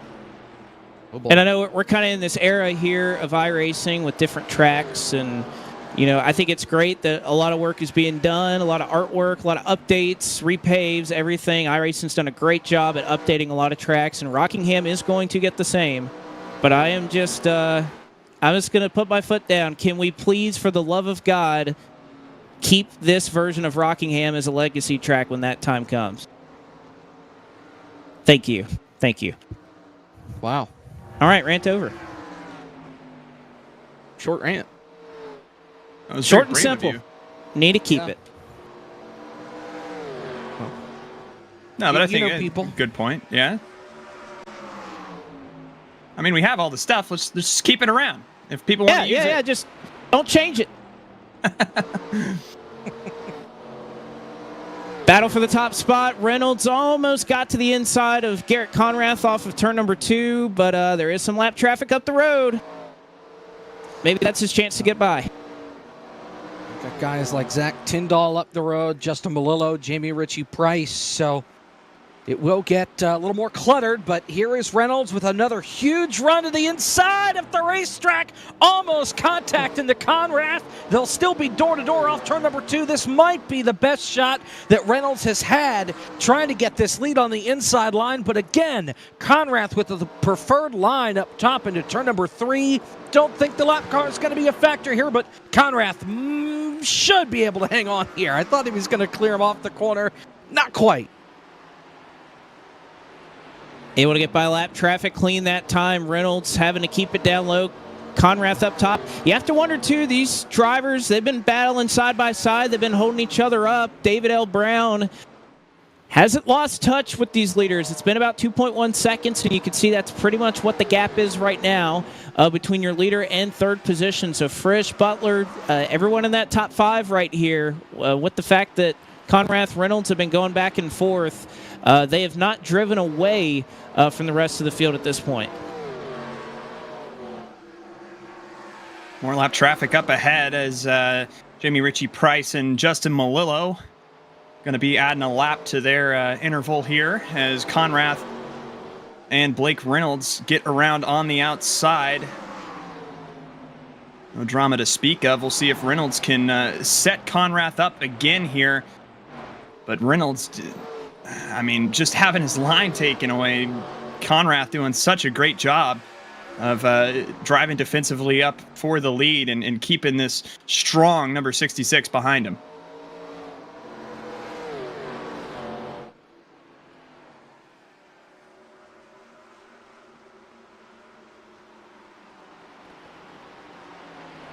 You can see Reynolds there, just how he sets him up, kind of throwing a slider line. And again, you can see Conrath respond to that. He kind of ran a little wide. They almost touch off at 2. Here comes Blake Reynolds. Does he have enough of a run to try to slide him here in 3 and 4?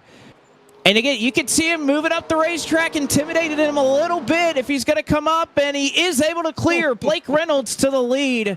Masterfully done. And you can see Conrath, as Reynolds was making those moves and kind of rising up the racetrack, you could see Conrath react to that. He made a little bit of a mistake, and that's exactly what a driver like Blake Reynolds will try to do to you.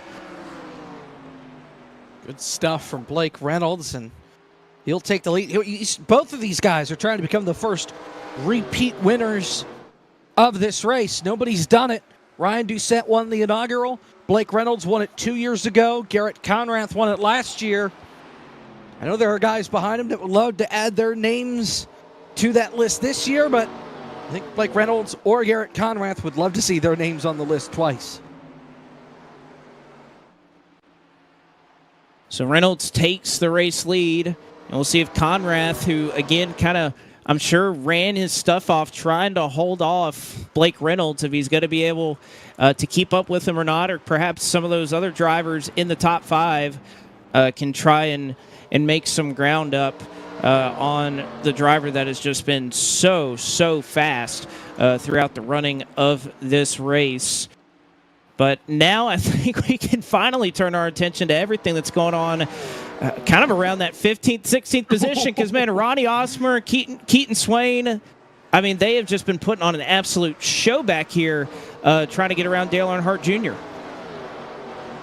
And then real fast as well, Brendan Queen and it was Jaden Hopp just made contact on the back straightaway. Queen had to chase it down all the way underneath the yellow line and quickly rejoin. So big save out of them to not bring the caution out. But yeah, this has been a really fun group all around right now. Like you mentioned, trying to get around Dale Earnhardt Jr. for the 14th spot. You can see Swain up to the outside on Osmer.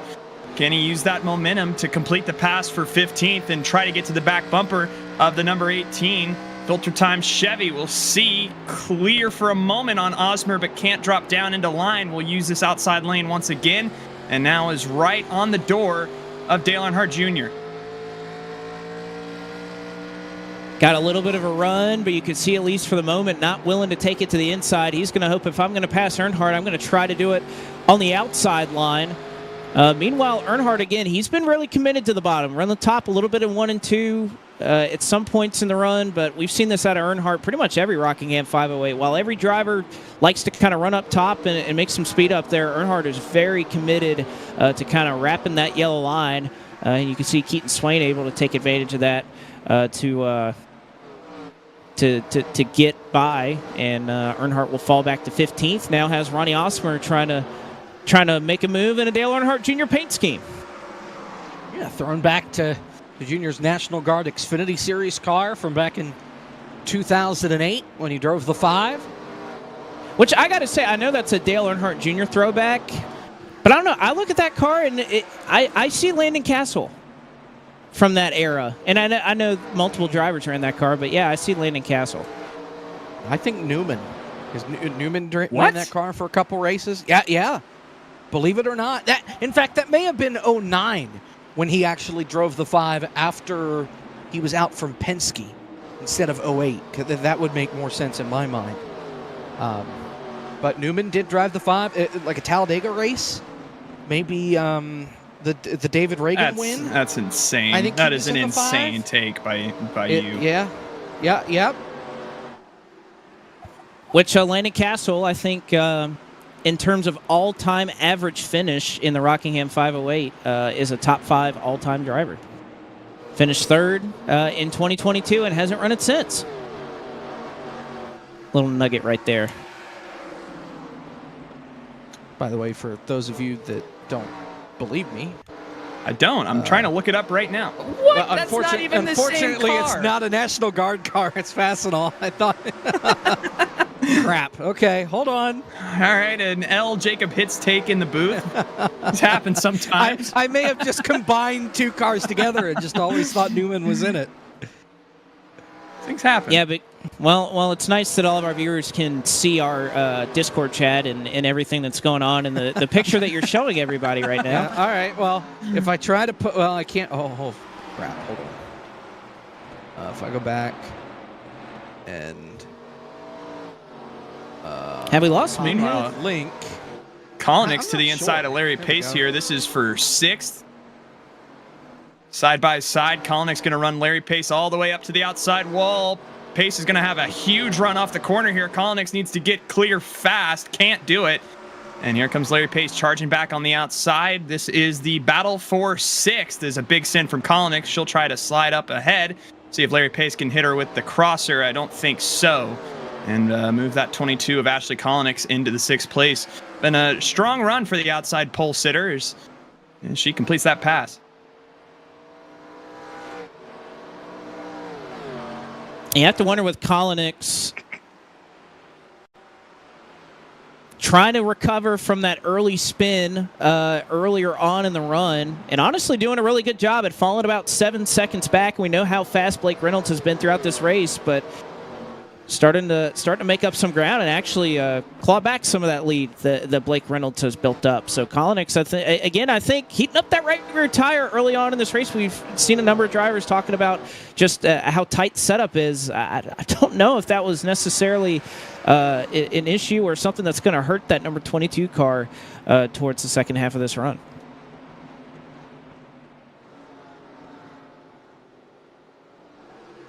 By the way, we have confirmed that I'm just an idiot. Dreaming that Ryan Newman drove that 5 car with National Guard on it. Did not happen. He was sponsored by Army and Cup, so. Well, and here's what's worse. That Talladega 09 race, he drove the 33. Junior was still in the 5. So, man, oh man. Newman was there, just in a different car. Driving for Kevin Harvick. Listen, these things happen. That race was only 16 years ago. So God. Sorry I don't have it perfect. Oh, boy. All right, well. Jacob may be taking an L right now, but the Canes are up 2-0 with the Canes car on screen. So you know what? That wasn't planned, I promise. I was up in Indy earlier this week, and I was going to try to get Canes, and I never happened by one. Why didn't you tell? We would have gone. Yeah, but I don't know. We didn't happen upon one. Yeah, well, I will say you're not missing out on much. Like we have better chicken places down here in the South. It's not funny crazy. enough. Oh my goodness. I have a Rockingham 508 tradition that for lunch of all of these races I go to Bojangles. So I guess I kind of get my Cajun chicken fill anyways. Ooh, contact! O'Keefe. Oh, and Brendan Queen is dirt tracking it in turn 3, and he's going to hang on to the race car. That was dicey. Yeah, he has heated up that right rear tire and putting that dirt experience to good use right now because he is sliding all over the racetrack, but still managing to make some time with that. As O'Keefe, Reimer, you kind of saw what they had a few moments ago, but it looks like they've sorted it out for the time being. As Matthew Stambaugh, again, he was making some really aggressive moves kind of early on in that run, trying to get back on the lead lap again. It's still Hayden Swank right now, who's about half a straightaway ahead of where this car runs. Oh, and Queen's in the fence off of 2 again. I mean, really struggling. Lots of that this run. I mean, again, we mentioned the contact that he had a little earlier. He had to dirt track it again all the way under the yellow line. Obviously now has tagged the wall.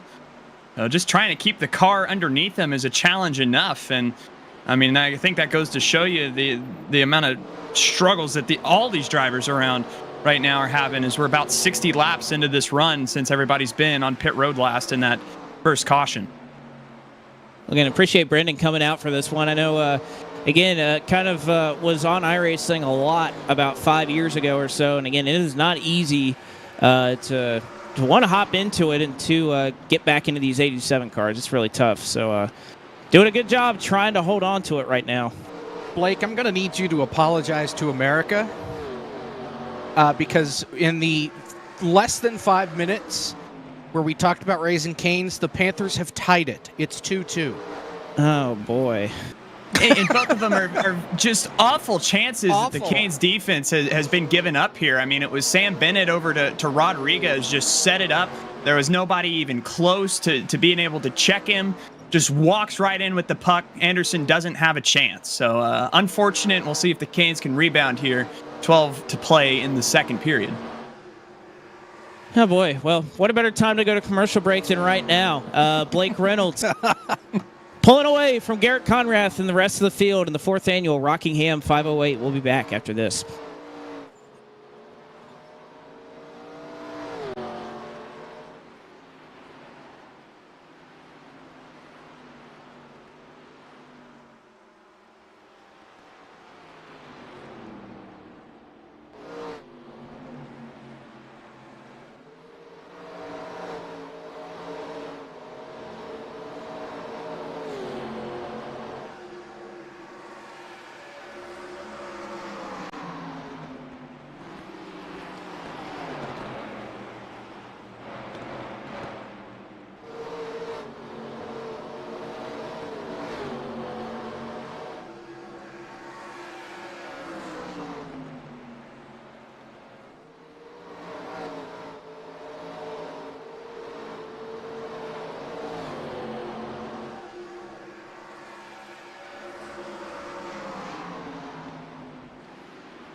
Back with coverage of the 4th annual Rockingham 508 benefiting the Dale Jr. Foundation.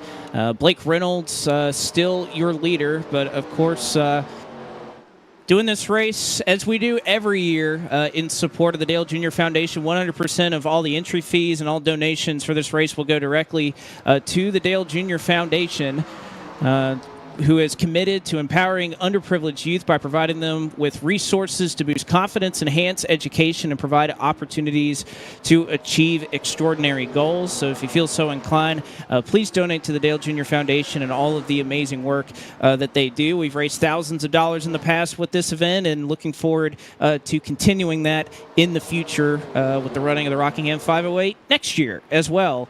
As you can see, Kevin McAdams finally gets by his buddy Sean Butler. That is for 6th as we're nearly 200 laps in. Man, we still got that long to go.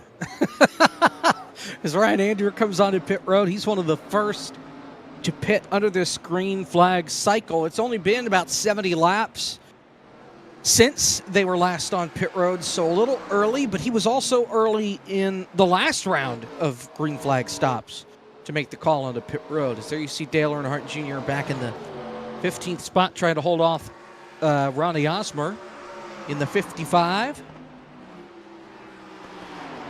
Like he'll do so as they get by the lapper there of Ben Forrester. Also, Queen pit, and I think he had to. That right rear tire was not happy with him. I mean, we were all just sitting here under brake watching him, and he couldn't even enter the corner without the car almost snapping sideways. So he was bound to spin or worse, make contact with the wall. So I mean, it puts him at a disadvantage for sure. But it's infinitely better than stuffing the car into the inside wall, which was almost certainly going to be the outcome there. Meanwhile, you can see Sean Butler making a move back to Kevin McAdams for the 6th position. Missed that right as we came back, but Ashley Collins was able to move around Sean Butler and break into the top 5. I want to talk about differences in track temperature, and I think why Brendan Queen may have been sliding around a little bit more than we've seen. Track temperature is now up to 122. Oh, my. And a lot of that humidity has gone away as well. So with just a little bit of clear skies, and the track temperature has climbed about 20 degrees in nearly no time flat as we see another driver pulling it into the pit lane. Sean Butler on the attack, looking to try and make a spot up to get up into 5th. Now they've got Brendan Queen right behind him on those fresh tires, so you'll see him fly by here in just a couple of seconds because, well, now he has grip. He can rip that thing again around the racetrack.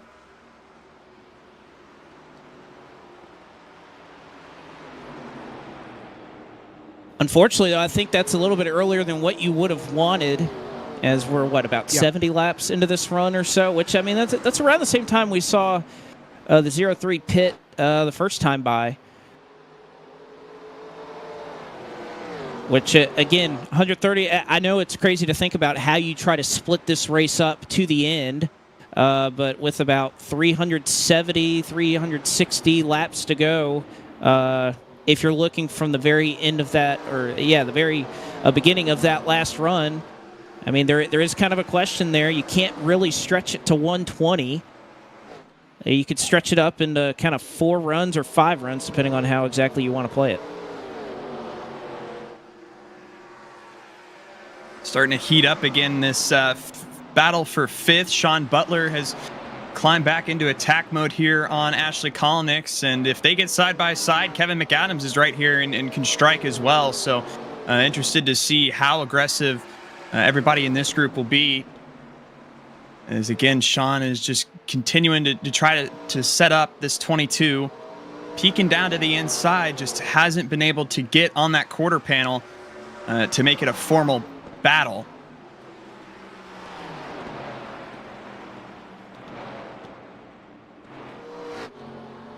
Seems like as this run has gone on, it is there's not many drivers that are running the bottom of the racetrack right now as this track temperature has come up. And that kind of had something to do with a little bit of a setup change that we had earlier today. Again, was running something that was a little bit freer but it was definitely a little bit tougher to get that car to grip up on the bottom than it was on the top side with all that banking, a little bit of grip up there when you were kind of sliding around on the bottom. I think these hotter temperatures tend to make that top side just a little bit better.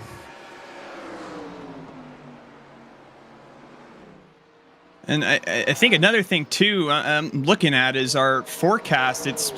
Clouds are going to start to move in, and they'll kind of stay here for the next hour or so, and then it clears up again afterwards. So will we see another mass migration down to the inside as Collinix bops the wall big time there in turns 1 and 2? See if Sean Butler can take advantage. But as that track temp continues to drop, and we start to see action on pit road here, that window has definitely started to open up. I wonder what comes of that if we start to see a little more action on the bottom side of the racetrack and see that groove start to develop again. Yeah, so clearly we have a front moving through within the next half hour or so, and then once that moves through, we'll get plenty of sunshine, and track will be at its warm. I don't know. You've got the weather guy in the booth, so you might as well, right? Yeah. What's the temperature down here, air temp in Rockingham, North Carolina? Well, in sim right now, it is 72 big ones. Let's do some investigative reporting. Ooh.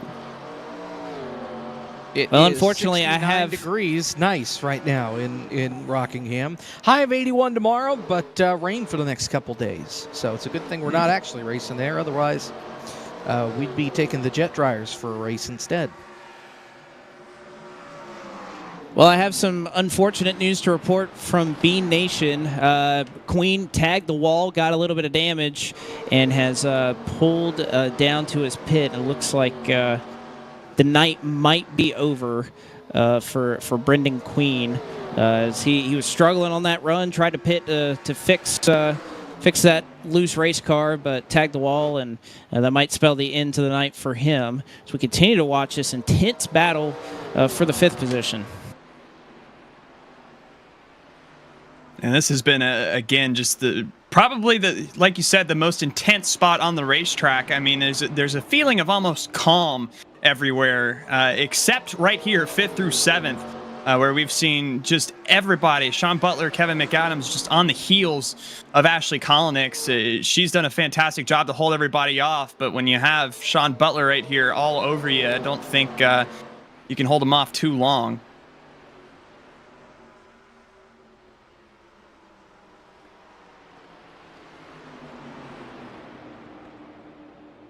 Butler just looking for a little bit of wiggle room, a little bit of space. Almost had it there to the top of 1 and 2. But again, just a really tough to try and make that move work. But usually this is around the time, guys, when we're going through this race. Lap 200 is usually when I kind of realize, and I think it starts to set in for a lot of these competitors, just how long this race is. It's always around 200 when you feel like you've been working really hard. Again, we're about an hour and 40 minutes into this race, and yet you look up at the lap counter, we've only been slowed by 2 caution flags up to this point. Actually, no, 1 or no, 2. I've lost count, but it isn't a lot. But regardless, we're still not even in that 250. Yeah, it's just 1. Yeah, we've had 2 rounds of stops, 1 under caution, 1 under green, but just 1 caution to this point. Yeah. But I think this is when it really starts to set in that, man, we still got a long way to go because we're not even halfway through yet. Feels like we've been racing for quite a while. Well, I mean, we have almost been here for 2 hours and still 2 or so hours to go, but and yeah, that's with the only the 1 caution, so they're logging laps about as quick as possible. So I mean, if we're up here starting to feel the fatigue, imagine having to drive these things and just handle them around the racetrack for 216 laps, and then coming over the radio, hey, you still got 260 laps to go down there. So again, that's where the mental aspect of it comes in. You have to have that patience, and you have to really have the perseverance to come through and just be willing to even do that amount of laps. You talk about the investment of sitting down for 4 or so hours to complete all these laps. I mean, that is truly the battle to watch. And then everything else, the track and all the other drivers around you, is secondary to that. That's where I think even at this point, we've seen a dominating performance so far from Blake Reynolds. But if you're Conrath, Frisch, any of these guys, you're definitely not out of this yet. Long way to go.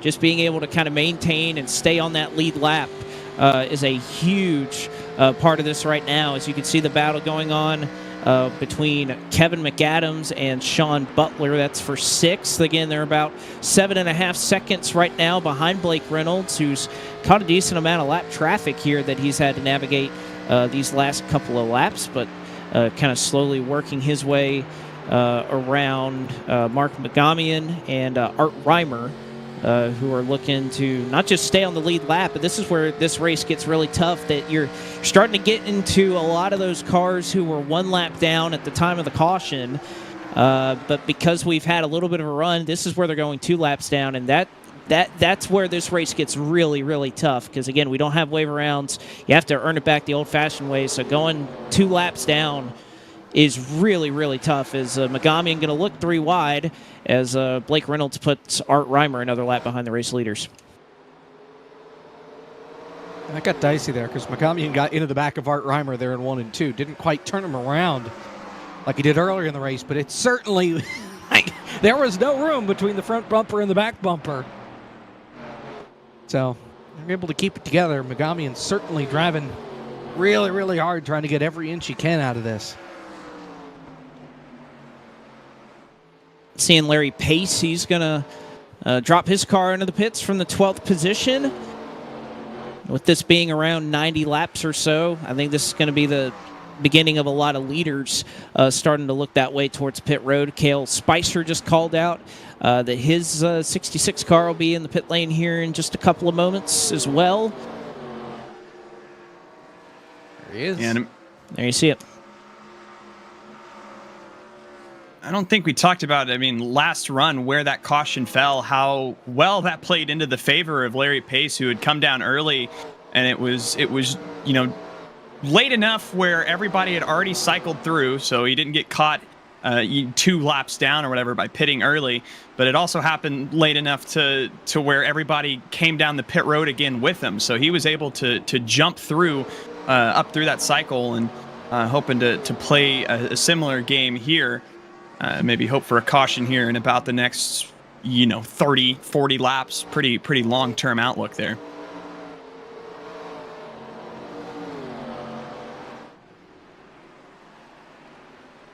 McAdams has definitely been a lot stronger this second run. It's actually pulled Butler by about 2 seconds or so as he's trying to chase down the 22 at Colonix. Just wonder if that pass is going to be made before that, before pitting, as Colonix calling out that she's going to pit this time. I wonder if Sean maybe used up his stuff too much. As Blake Reynolds, your race leader's on pit road. And I got to say, this is where it's interesting, because if I were Blake Reynolds, I would try to go as long as possible to try to avoid going a lap down. As Reynolds comes in, this time we're going to see Dale Earnhardt Jr., who, again, he was just kind of on the threshold right in front of Reynolds there prior to going a lap down. So Earnhardt will also pit. It'll give the lead over to David L. Brown and Garrett Conrath, who may try to stretch this thing out for a couple more laps. Again, we know fuel mileage has been their bread and butter in terms of staying out and making time, but also being able to save a little bit more fuel doing so.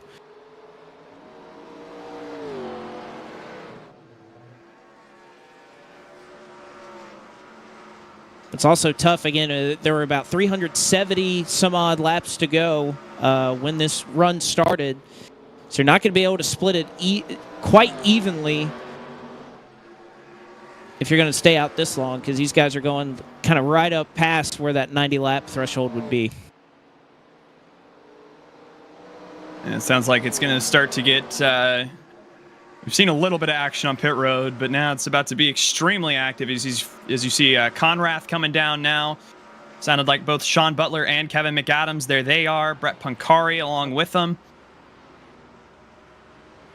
Starting to see this cycle all the way through. for the Cosman. exception of David L. Brown. Cosman comes in, joining Kevin, his teammate, and Sean, teammate adjacent, I guess. And it sounds like Jaden Hop's going to come to pit road this time by. But David L. Brown, of course, we always talk about how good he is with strategy and saving fuel. He's going to keep staying out on the racetrack.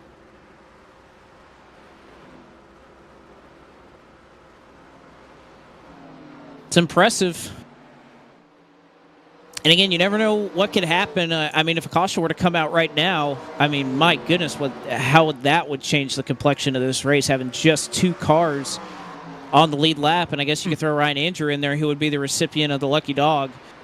And in fact, no, it would just be Brown now as he's put Hop a lap down. But I mean, again, realistically, how much further can he go? It's been 104 laps since he's been on the pit lane, and he's in the wall pretty big time. But I mean, at this point, would be quite the play.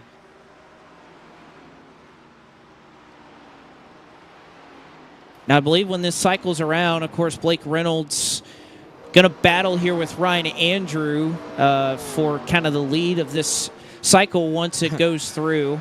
With that Earnhardt, yeah, Reynolds goes on by. Earnhardt Jr. right now would be the free pass. Again, if Brown were to pit, which he hasn't yet, and well, he does now. Yep, he's on pit road. On now. Just entered it right now. So in a lap, everybody will be back on the lead lap, or at least a majority of the top 10, top 15. But again, impressive the length that David L. Brown was able to stretch that towards. And again, you're kind of looking towards a... Oh, trouble! Caution!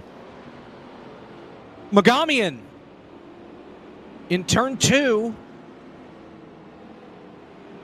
Well, that So changes Brown- things. Yeah, it changes things a lot. Brown is still on the pit lane, so he will basically inherit a lead lap position and having 4 fresh tires, so he times this perfectly. What I'm curious to see is who the lucky dog is, because it may have been... Well, it's hard to see where everybody would have been scored with refreshing, but I think the first car scored a lap down behind Blake Reynolds is Dale Earnhardt Jr. Yeah, I think it's Junior. And as they rejoin the field, yeah, that it will be Earnhardt. And Blake Reynolds is going to pit from the lead, and he's going to bring a lot of the top 10, in fact, probably everybody except David L. Brown, back down onto pit road. Now, it's only been 7 or so laps since these guys were on pit road. Yeah, that is not a long... Now, again, we had 11 sets laying in the pits. They've used 3. So you still have, I mean, more than half your sets left with about half the race to go. And again, the way we try to set the tire sets for this race is we don't want it to be an issue or something where you're really having to look at, oh man, I only have a couple sets left. We don't want to stretch it too long. But we don't want people pitting, like if we have 5 lap runs back to back, we just want to prevent people from pitting in that scenario. But with the fact that we've been green so much in these races, it's never usually a factor. Garrett Conrath, 2 tire stop. Took right side tires, and that's it. He comes out first, and everybody else, for the most part, taking 4. It looks like Seth Knoll also just took 2 tires, 2 right side tires. Sean Butler, Jaden Hop also staying out under this caution. So Conrath winning the race off pit road, going to restart in the 4th position. Here's a look at what happened to Magamian. Going down in the corner and all by himself. Randy goes. Rear end stepped out and couldn't catch it. Comes to a rest up on the outside wall. That's right at the exit of turn number 2, but Drop the pizza. pizza time. Mm-hmm.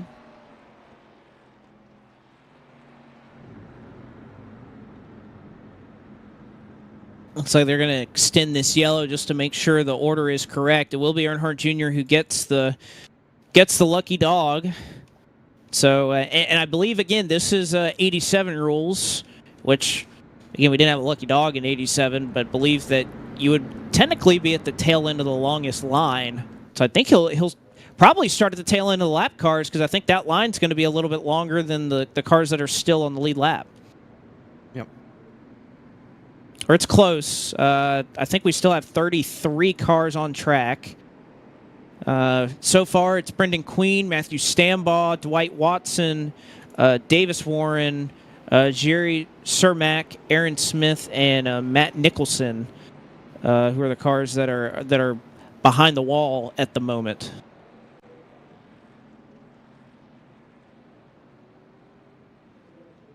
But again, not bad. Nearly halfway through this race, and we have 2 caution flags. I'd say that's a pretty solid job by this group of drivers. And it is, and hopefully we can keep that pace going and not turn this into an FTF race where we get 6 cautions in a row. Not that I want to throw them under the bus, but we've seen it happen before, and we'll see it happen again more than likely. So, let's see what happens here. Got to remember some heat-cycled tires for your guys at the very front of the field on this outside line. Got to be careful. So David L. Brown inherits the race lead. Again, he timed that caution just absolutely perfectly, so he has fresh tires. He's gained a set on the field, and he'll have the lead as we go down into 1 and 2. But Sean Butler very quickly from the second position going to try to make up some positions. Jaden Hopp was pretty much in the same position as Brown, did not pit. But again, those old tires may hurt Hopp. Here comes Sean Butler looking for the lead, and he's got the drive off the corner to do it, and he'll have it at the stripe. And there's only really a couple lap difference, obviously, for David L. Brown. No laps under green on those tires for Sean. He may have gotten to high gear, but that's it. Sean Butler trouble in the back of the field. No and caution, they saved it. Larry Pace with a whole bunch of front-end damage. Keaton Swank with damage. I think that started with Hayden Swank and Keaton Swain, and we stay green. And that is tough for Larry Pace. Again, there were a couple cars sliding off the exit of turn 2, but they ended up going straight. He gets the absolute worst end of it. And I believe he doesn't have a meatball flag, but he might as well with the speed that he has lost in that race car. So we stay green for the moment. And Sean Butler, who again, on the bottom side of the racetrack, took the race lead from David L. Brown. Just as the clouds started to settle back over the racetrack, so that track temp going to start to slip a little bit. We knew the track was going to start to lose some temperature as the sun kind of faded behind the clouds, so now's that time for that bottom side to start to pick up some speed. Sean Butler took advantage of it.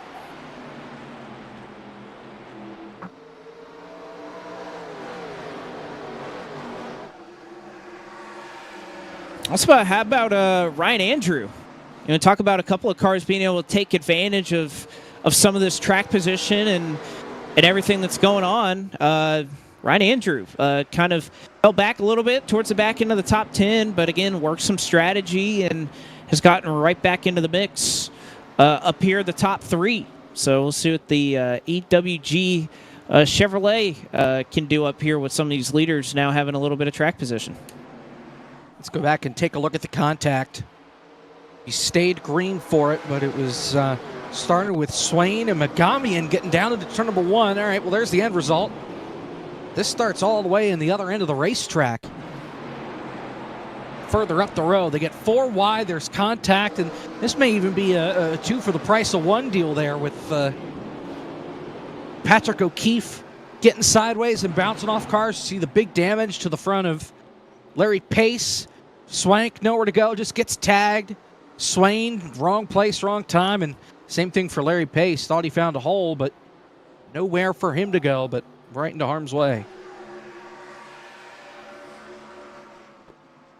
Oh, Justin Malillo just had a moment off of turn 4 right behind Pace. Got a little loose. Yeah, that was a good save there from Melillo as he's, almost dirt tracking it again off the other side of the racetrack. Meanwhile, picking up again at the front, Jaden Hopp just got passed by Blake Reynolds, who's climbing his way back up through the top 5. Obviously was a leader for a majority of the last stint before they came down pit road and that second caution happened. Michael P. Frisch, another guy who's spent a fair amount of time out front here, now gets around the number 81. Starting to see a lot more cars as this race has gone on that is starting to trend towards the free side. We talked about, how much everybody was saying the right front tire was melting. As you could see, David L. Brown got into the wall, and we've seen a couple drivers tap it. He got stuck in it for part of that corner. That gives Ryan Andrew a run. Can he make it stick in 3 and 4? Survey says no, at least for the time being. So Brown able to hold on to the second position, but definitely a lot of grip being lost out there. Again, the track probably as hot as it's been all day, which, again, practice started at about 74 degrees, and we've seen as high as 122. So it has changed significantly throughout the course of this race, let alone with the fact that there's been rubber laid down. Everybody's been running in a certain groove, and I'm sure that's changed the handling of these cars as well. And again, we should see it stay this way and continue to drop and kind of stay there for, at least the next hour or so, if not more. So, again, a big opportunity here to see how the track changes. I think you saw Sean, he went to the bottom initially, but he's worked his way back up to the high side. So I expect that to stay pretty consistent, just jumping back and forth between the bottom and high side, and should provide us the best opportunity to see some passing, but not if David L. Brown's doing that. Tags the wall pretty big and will continue to lose time on race leader Sean Butler.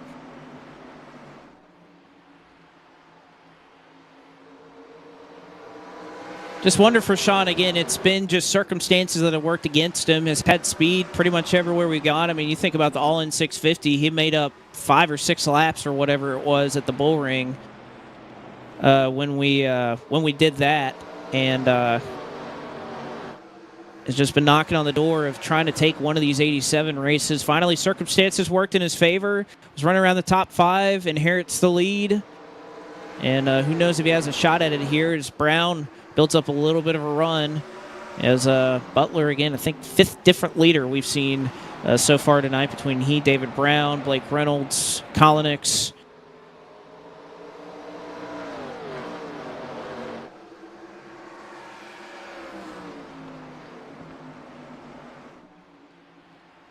Although Brown right now looks to be a little bit stronger.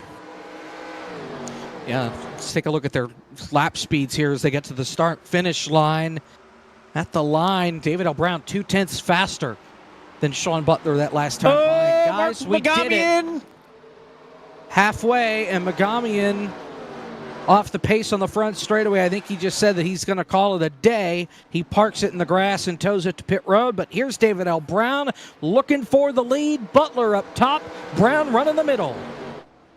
And Magamian got a little bit of damage out of that. Got a little bit of a bump from Earnhardt. And then after saving it, he said, yeah, I think I'm going to call it a race there. So calling it quits just right at the halfway point of this race as Butler tags the wall off of 2. David Brown, big run down the backstretch. Is it going to be enough to pass Butler back for the race lead? Looks like that is going to be the case. So David L. Brown to the top spot. Butler going to try to cross him back over again, going down into turn 1. Well, yeah, and David L. Brown sent it big time on the entry of the corner there. So Sean just rolled it through and got the run off the corner.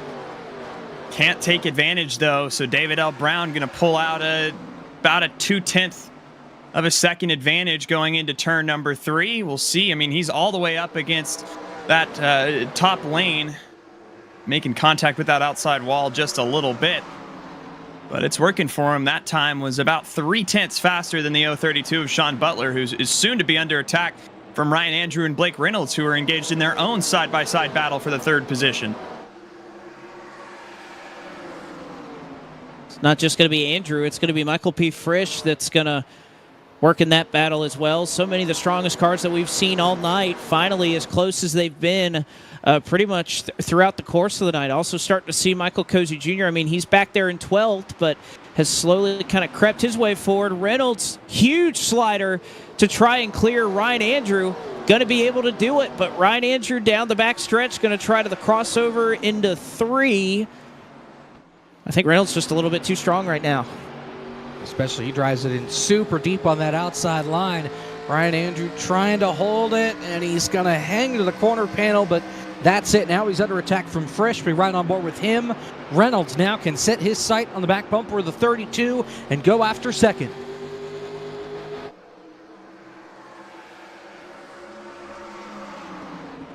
Frisch practically lifting him up down the back straightaway, shoving him through. I feel like if you're Frisch too, he's somebody that can pick up on what has made Reynolds so good over the course of this race, as Pace, who had just gone a lap down, I think fighting that.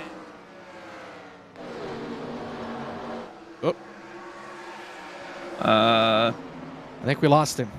All right. Well, Blake McCandless decides to step aside. It'll be the Jacob Caleb tandem, I guess, for a moment. We'll pick it up side by side. Blake Reynolds around the outside. Huge runoff of 4. He will clear Sean. Sean drops back to 3rd, but not for long. Here comes Frisch to the outside. He'll take that spot away. Garrett Conrath trying to get by Ryan Hunter. He may get to the back bumper of the 32 and make a move. Conrath, though, that'll open the door back up on the inside. Ryan Andrew will tag the wall a little bit behind. Conrath with the advantage off of turn number 4. Sean Butler going to do his best, though, to hang on that outside with the run. And Conrath trying to stay right on that door. Butler doing a fantastic job, and will get a huge run off the corner here and should be able to get clear of Conrath.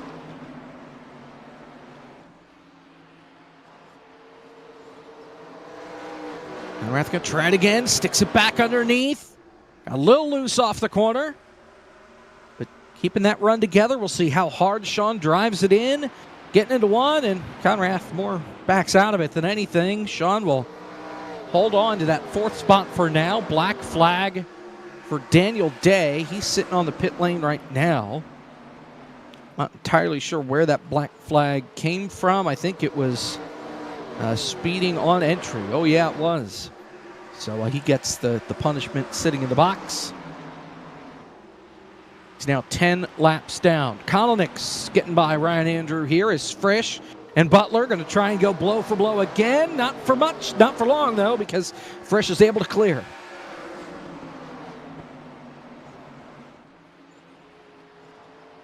And again, starting to see everybody find their groove up here in this top 5.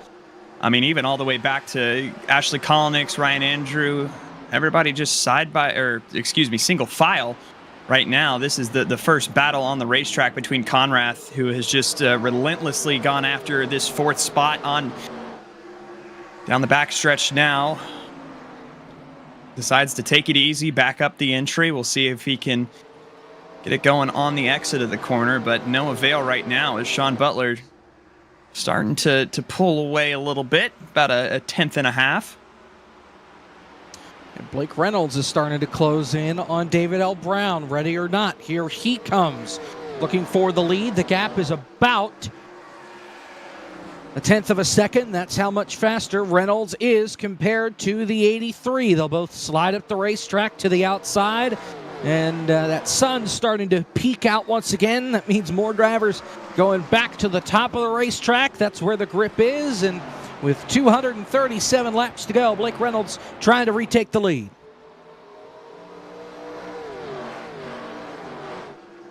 We'll see going down to the other end of the speedway here. Oh, and caution on the racetrack. That'll Kevin be our McAdams. third of the day.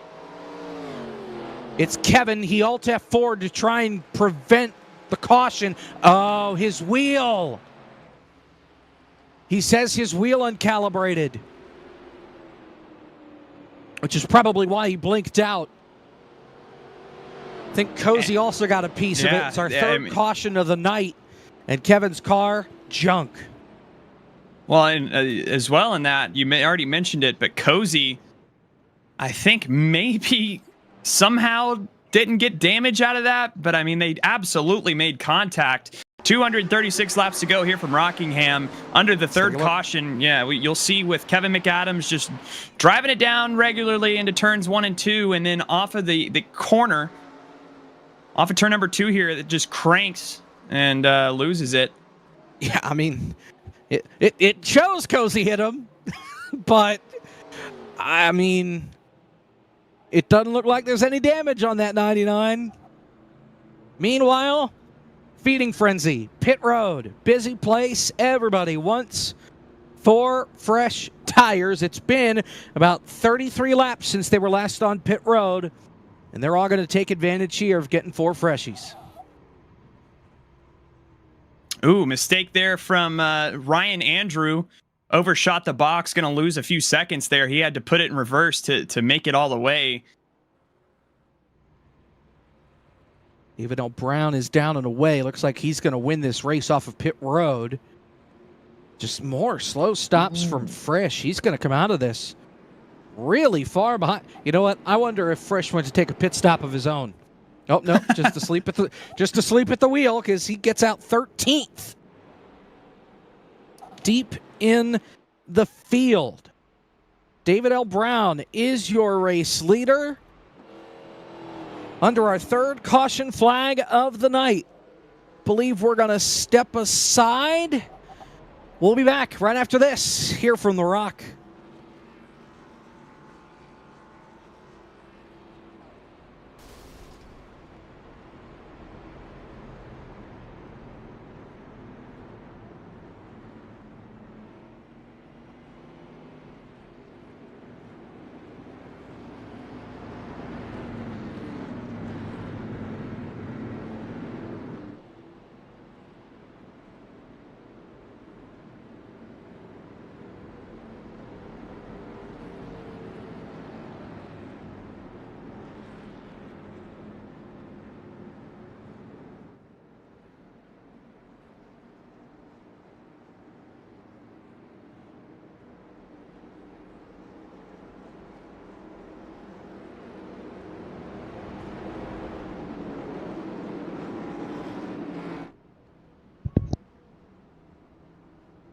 We're back here at Rockingham. David L. Brown into the restart zone. We're back to green here at The Rock after our third caution flag of the night, just past the halfway point. In the Rockingham 508, benefiting the Dale Jr. Foundation, David L. Brown, your leader. Lap cars mixed in with the leaders as they rocket off a 2. We talk about guys trying to get a lap back. The one car that is trying to do that in a big way right now, that is Ryan Daly in the 19. And again, this is big for that number 19 car, currently scored 2 laps down.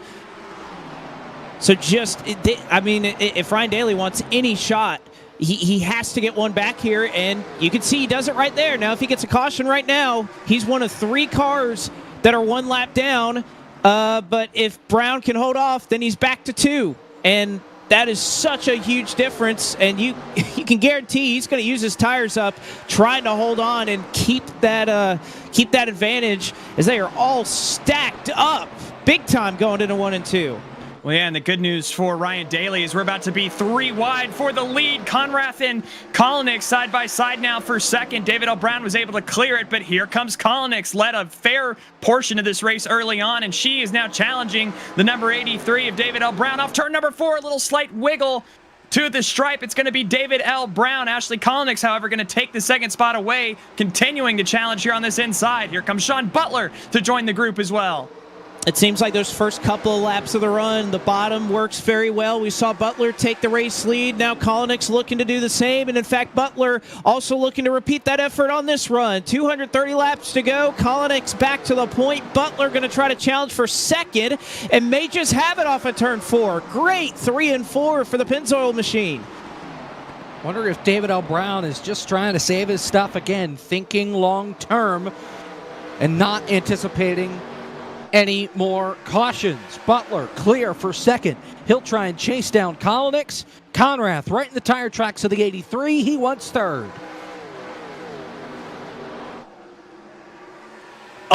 that was one car that was way loose on the bottom. Was that Queen? I think Queen may have, or at least it looked like Queen. No, it was not. It was another car that is similarly painted, but holds on to it. Butler with the run yet again. And I think what you were saying about David L. Brown earlier, Jacob, is exactly right. Wanting to run the outside lane, but not being too aggressive about it right now, because Garrett Conrath, oh boy, that was close off of 4. They may have touched.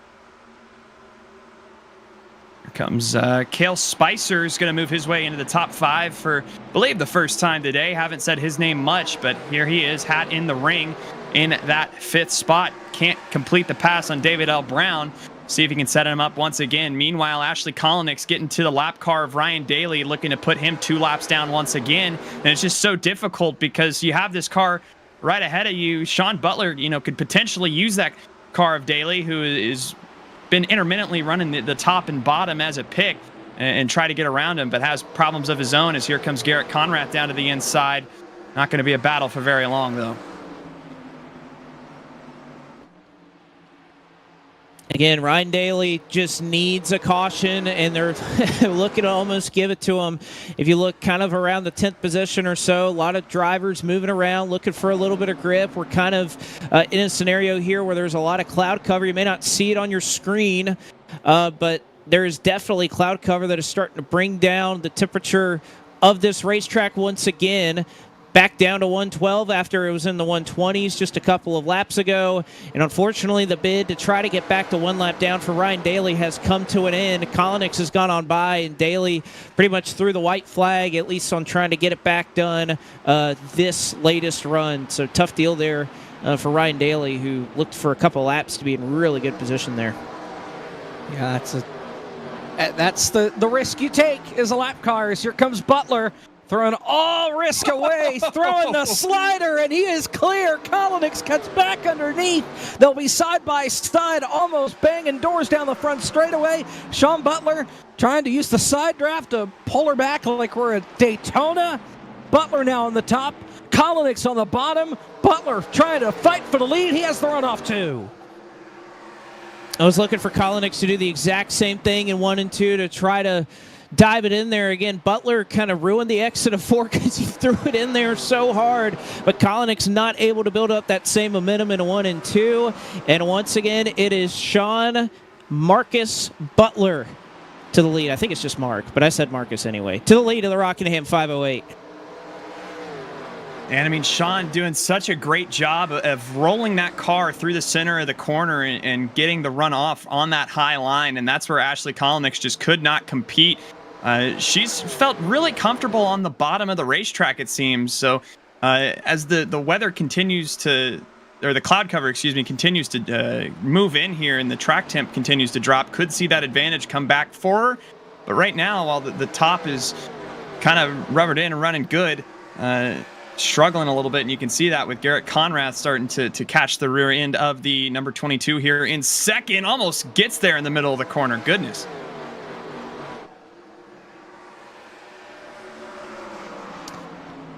Want to highlight Michael P. Frisch, guys. We talked about how he was buried back in traffic. He took a pit stop of his own, ran to the bathroom during his pit stop under that last caution. He restarted 13th, and he's still back in the 12th spot right now. Has not really moved forward, has a lot of traffic ahead of him, but just has not been able to break through. So Frisch taking his grand old time right now after being one of the fastest cars on the race and one of the most contending cars this entire race. As Kolinick again peeking to the inside of Sean off of 2. Butler gets the run off the high side and hangs on to that top spot. Yes, that's one of the nice things about sim racing is that you have a long race like this, you get enough time under caution. I got to say I've done it myself. You do the quick sprint to the bathroom and get back before you get trapped a lap down. I think every one of us, if you've done races long enough like this, you've probably done it once or twice in your sim racing career. And I don't know, picked a good time to do it halfway home, because if you're going to be struggling about halfway through this and you're having to hold it for about the next 2.5 hours, good luck trying to get to the end of the race. Yeah, no, don't have the luxury of having an interior guy to take care of that for you. So go sprint to the restroom. I guess take a moment here to highlight 25th place Jamie Ritchie Price, who runs 4 laps down, courtesy of Justin Malillo, wanting a driver update. So that's where he is, 25th right now, 4 laps down, 2 laps to 24th place Brett Pancari. So running his own race back here, but going to need something big to swing his way if he wants to get back just, on the lead lap, much less anywhere close to the lead. A lot of drivers looking to try and slug this one out, including Larry Pace. How about, despite the damage that he had, he is back on the racetrack. He's 15 laps down with his damage, but yet out here and still trying to make a race of it. It's great to see that, he is continuing to put in the effort here as the track, again, down to 104 with a lot of cloud cover on it. Garrett Conrath trying to send it in on the bottom to take second away from Ashley Kolonix. Here is Conrath trying to put the 9 out in front, drives it in deep. Kolonix does the same up on the outside. Conrath isn't going to be able to slide up in line because there's no room. They'll stay door handle to door handle off the corner, and this could open up the door for David L. Brown. He's bounced it off the wall a time or two in the corners, but he's right there and ready to pounce. Butler goes to the bottom. Kolonix stays up top off 2.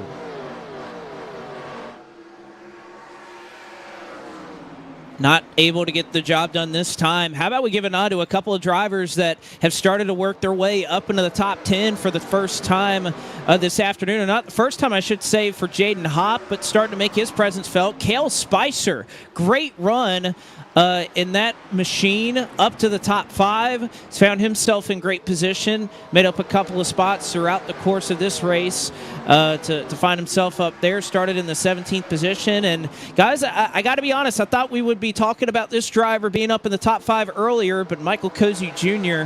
starting to figure it out right now. He kind of looked like shades of me in the Coke race last night. I guess not taking care of that right front tire, but right now he's figured it out. And for somebody who came up 1 spot short of winning the first Rockingham 508, doing a solid job and has his chance to do it here in the final 200 some odd laps. Yeah, and a good run for Cozy. He's really bided his time and got a stroke of luck there. We made contact with Kevin McAdams on that last caution, but didn't register as any contacts. Keeps the front of that car clean and gives him a chance still in this race. So running 7th right now and has a lot of time to turn this around. Still 211 laps to go. So a great run here from Cozy thus far, and looking to keep it going to see if he can improve on his second place a few years ago. Meanwhile, back up at the front, starting to get real again with Sean Butler, Ashley Kolonix, Garrett Conrath. Was looking down to the inside on Kolonix, but Kolonix got a great run off of turn number 4 to retake that second position. We'll see if Conrath can set her up once again. Both of them trying to chase down race leader Sean Butler in the 032 off of turn number 2.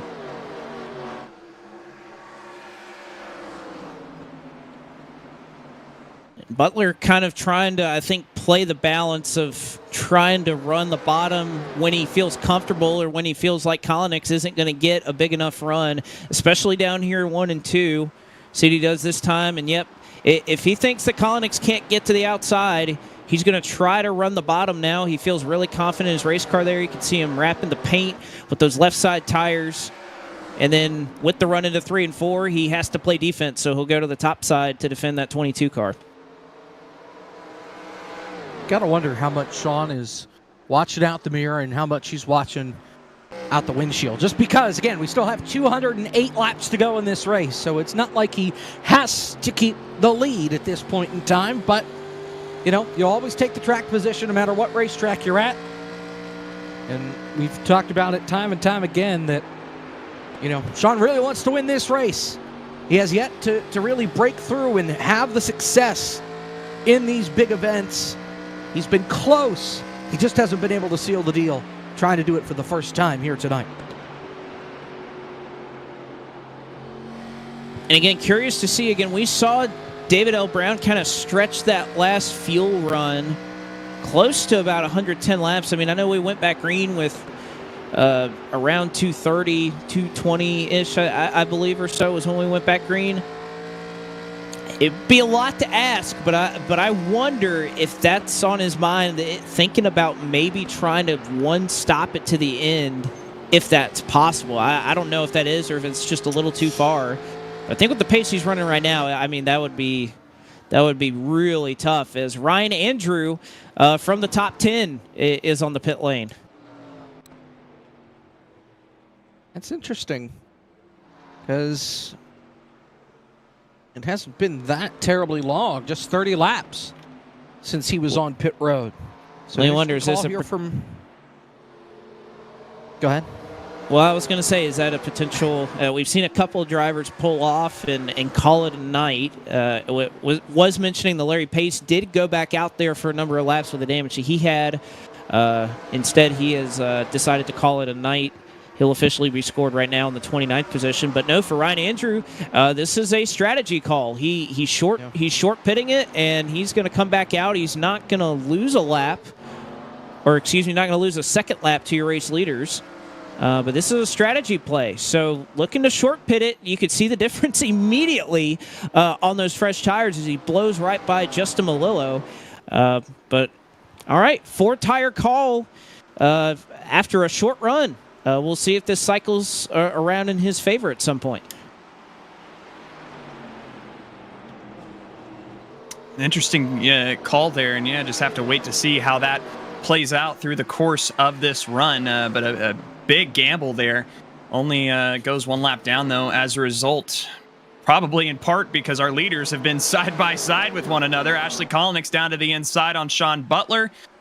Can't get there, though. Too much of a drive off for the 32 machine. We'll see. They're going to switch around here in turns 1 and 2, and then Sean will just drive away down there as well. So Kolnick will try to carve it down, but loses a little bit.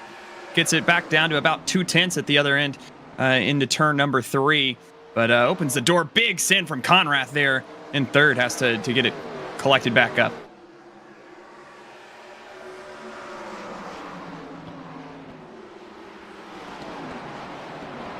And again, I know when Sean talks about running this racetrack, he's really confident in his ability to wrap that yellow line. You can see it again, just able to clip that left front tire on the bottom right there.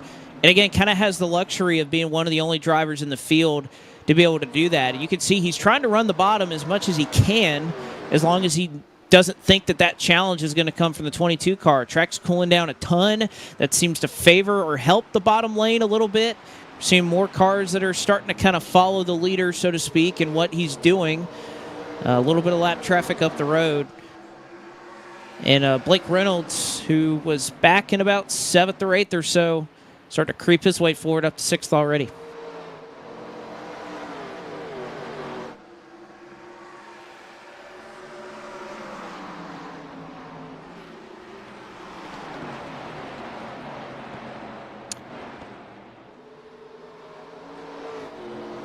Let's take a look. I believe we've got a replay here. Cosman? What did Cosman do? Racing here with Peter Smetana. And contact. Good save. I've had a couple of those tonight. I think he got a tap there on the left front as well to kind of keep him pointed there in the right direction. But Cosman says that there's actually quite a bit of damage to that car now. Yeah, I think it's what you're contact to the front. Yeah, that's what I was saying. That you can see nothing's been on the rear, but one thing that has changed, aside from the setup from last year not being usable this year, is the fact that the damage model is a little more sensitive than what it's been in the past. Especially, it doesn't matter if it's next gen, Xfinity. Nose damage in particular at pretty much every vehicle now in iRacing has a pretty significant effect on pace. So Cosman struggling. Meanwhile, Kolnick's back up front, almost able to get to the 32. Made a big move, almost cleared Butler in turn 4. Wasn't quite able to do it, though. 196 to go, and Kolnick's trying to take the lead, and there is a long line of cars that may look to try to get around Sean Butler.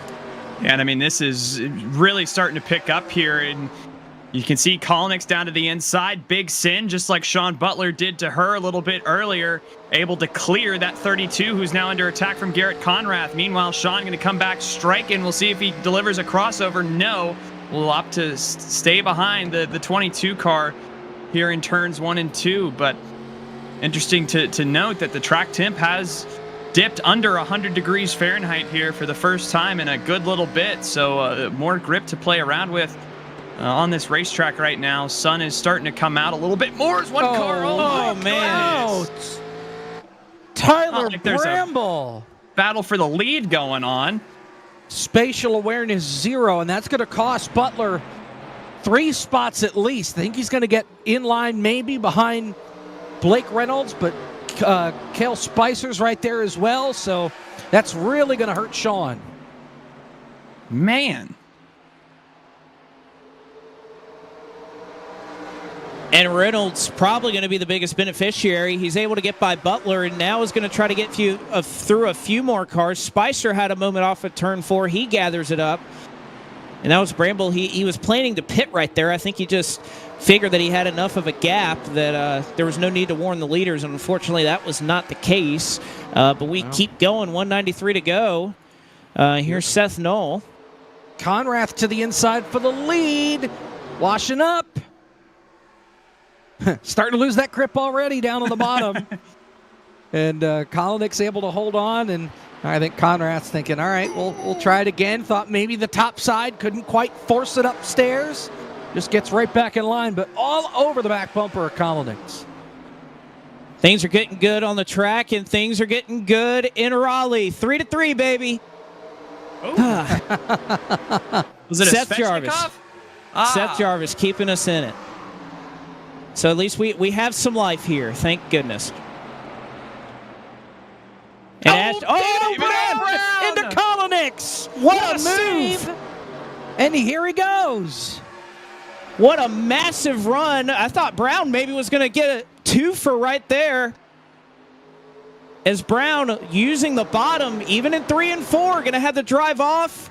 And they're side by side, 2 by 2, 2 rows deep. Butler hasn't lost touch with this pack either. 190 to go, and there are 6 or 7 cars battling for the race lead. Even Cozy making some moves by. Here comes Blake Reynolds looking to make it 3 wide into 2.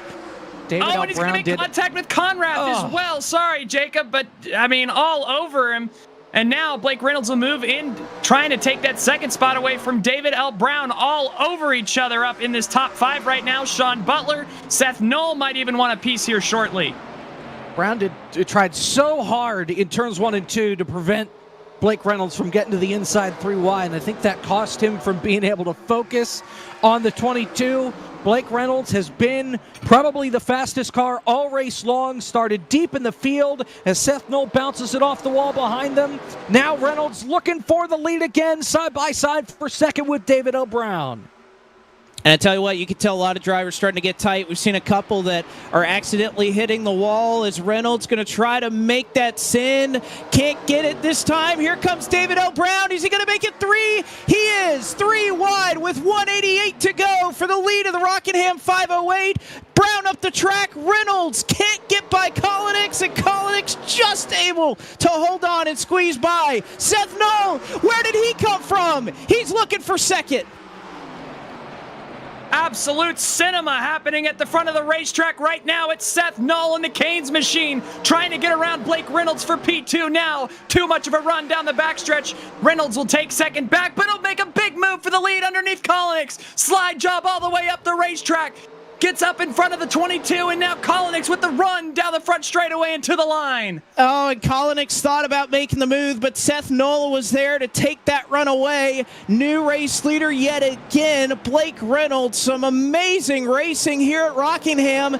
And Knoll, is he going to make the move for second? Not able to get it up in front of Ashley Kolnick's. Gonna try it, though, on the bottom into turn number 3. How hard will he drive it in? They'll be side by side up off the corner. Nose out ahead. Kolnick's gets the run off the high side. And Seth Knoll, if he can try to get in line, he will. He's got his teammate behind him there, David L. Brown. Drives it in deep into turn 1. Pulls the slider on Kolnick's and takes over second. And again, that checks up Kolnick's having to Give way to the slide job there. David L. Brown going to try to do the same in 3 and 4. And unfortunately for Collinix, it's going to be a pair of positions that she'll lose in as many laps. Seth Knoll had a great run there through 3 and 4. And now he's got some clean track. His Canes machine looks to be rolling right now. Can he chase down Blake Reynolds? Really good drive off the bottom for Seth Knoll. I haven't said Seth Knoll's name a ton tonight. He's been kind of there around that 10th to 15th place, but this is the first time he's really made a charge for the lead in a couple of big moves, able to get around David L. Brown, Ashley Collinix, and now trying to run down Blake Reynolds, who has been, incredible up at the front today. Led a lot of laps, but Seth Knoll trying to take that away. Meanwhile, starting to stack up once again a little bit further back between Ashley Collinix, Garrett Conrath, Sean Butler, Michael Cozy Jr. getting a little more spread out as we get on the back straightaway here, but Conrath has been all over the back bumper of Collinix through turns 1 and 2 and through 3 and 4 this last time by. I tell you what, either Reynolds is kind of minding his business, or I think the bottom lane is really coming in. In fact, Reynolds has been running the bottom in 1 and 2 because Knoll has just made a ton of time down there trying to reel in Blake Reynolds. So I think that we talked about how top lane dominant this has been and how that run was playing out in this battle for the lead. But I think the bottom started to work a little more in their favor as you see Seth Knoll and Reynolds. He's going all the way down. He's trying to break the draft here on the front stretch at Rockingham. What's he doing? Trying to take the shortcut, I guess, down the front straightaway. That's really going to allow Seth, though, to close the gap. Down under 2/10, stretched it out a little bit down the back straightaway, but Blake Reynolds at this point, you know what, with 180 laps to go this time, he's just having fun. He's bored. He's just trying to keep things as fun as he can. He's going to do it again, right down to the grass. And that may allow Seth Knoll to close in on him. I was about to say that's not helping his entry into 1. In fact, it's going to give Knoll a huge run into 1 and 2. And if you can pull him back with a little bit of side draft, not quite enough that time. I don't know if you want to repeat that move if you're Blake Reynolds again, because it ruins his entry into turn 1. We'll see off at turn number 4 if he goes all the way down. No. Seth Knoll, though, with a massive run, will make it side by side to take the lead away from Reynolds here. He's going to squeeze him down on the inside. The one washes up big time, almost make contact between the two leaders off at turn number 2. Reynolds with the advantage, and the run will clear Seth Knoll. Knoll will have to get back to him. We'll see in 3 and 4. Reynolds has done that move. Oh, he got the wall. Yeah, that could allow Seth to get him here in 1 and 2. Didn't quite get the run that he needed, though, off the corner, Blake. Yeah, and I was about to say, Blake Reynolds has made that same move that Knoll has done a couple of times, but then he just perfected the defense to it as well that last time by in 1 and 2. Still looks like Knoll is slightly the faster car right now. But again, I don't know if that's Reynolds just holding back. Maybe Jeff Gordon 4-second rule going on here, just trying to make a show out of it. Who knows? But nobody has had really an answer once Blake Reynolds gets clean air. But Knoll is keeping the pace with him.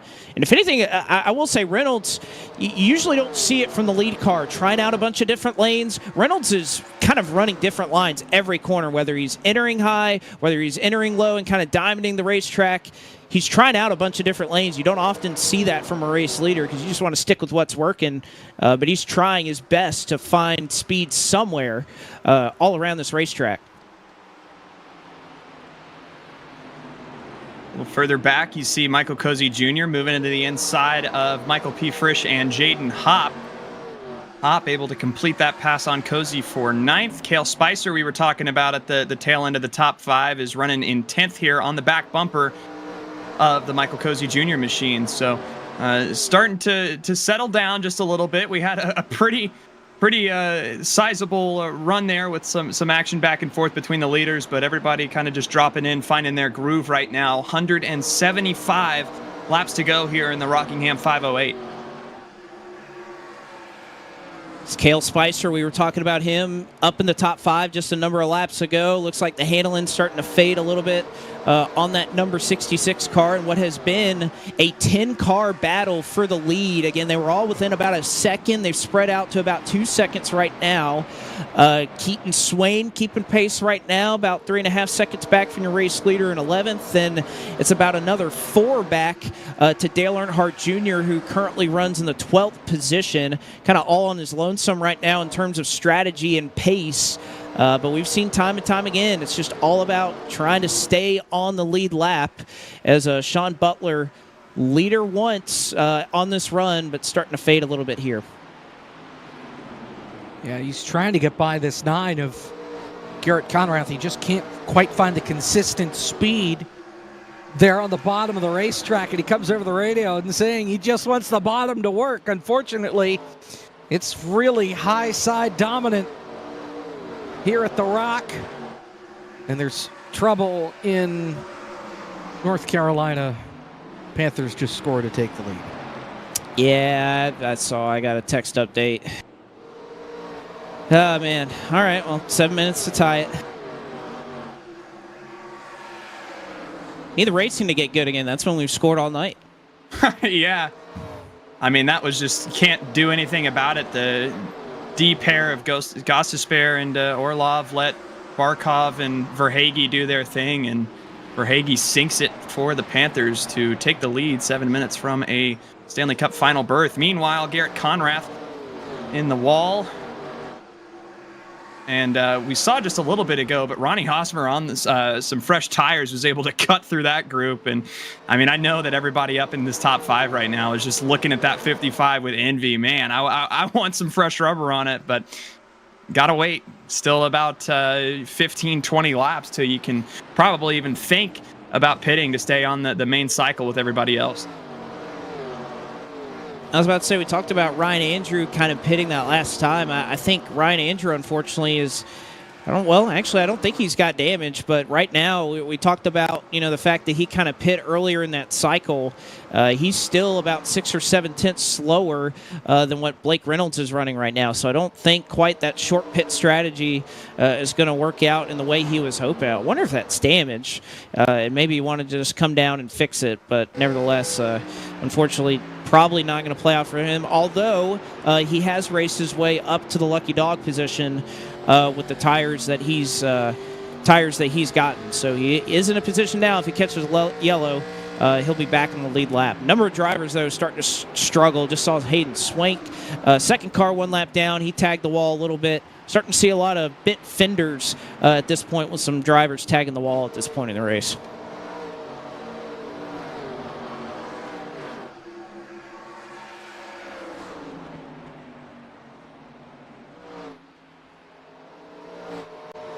It's calmed down now.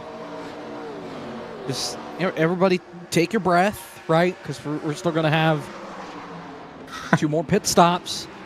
Like, if we get another caution I'd say under 100 to go. If we get another caution, that's when things are really going to get busy as far as battles on the racetrack, especially at the front. Could still be a long run, but realistically, everybody should be able to make it to the end. It's just whether or not those tires last.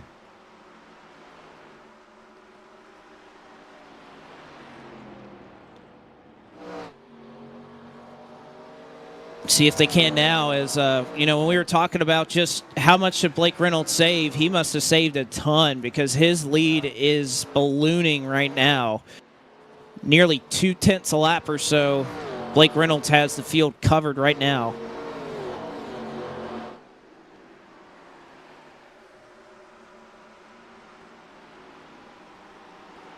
And I wonder, too, if we could get just a look on board, because one thing about Reynolds is that he's been so smooth this entire race. Just kind of lets the car drift up a little bit, not using a ton of wheel. Get a good look at the hands here as he goes down into the corner. And again, just kind of letting the bacon do the work, not turning that wheel a ton. And that's really huge to conserve those tires. We'll hear again going into turns 3 and 4, but I think that's the thing that stands out to me is, I mean, yeah, just, again, drifting up the banking, really smooth back into the throttle and very consistent.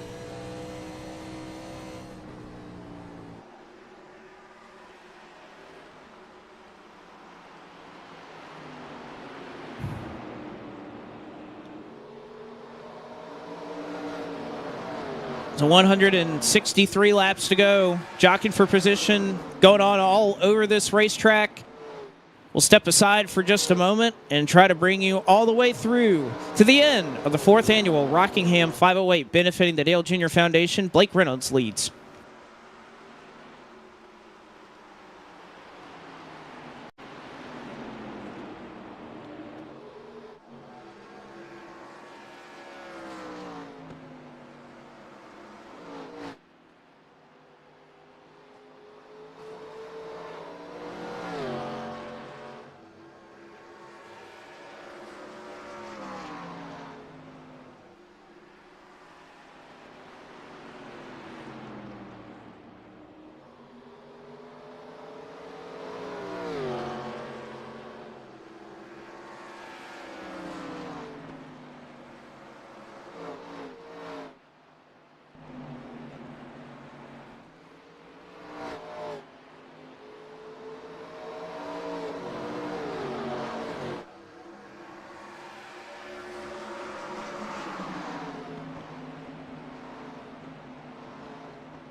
Caution. Trouble. Cosman. Turn 1.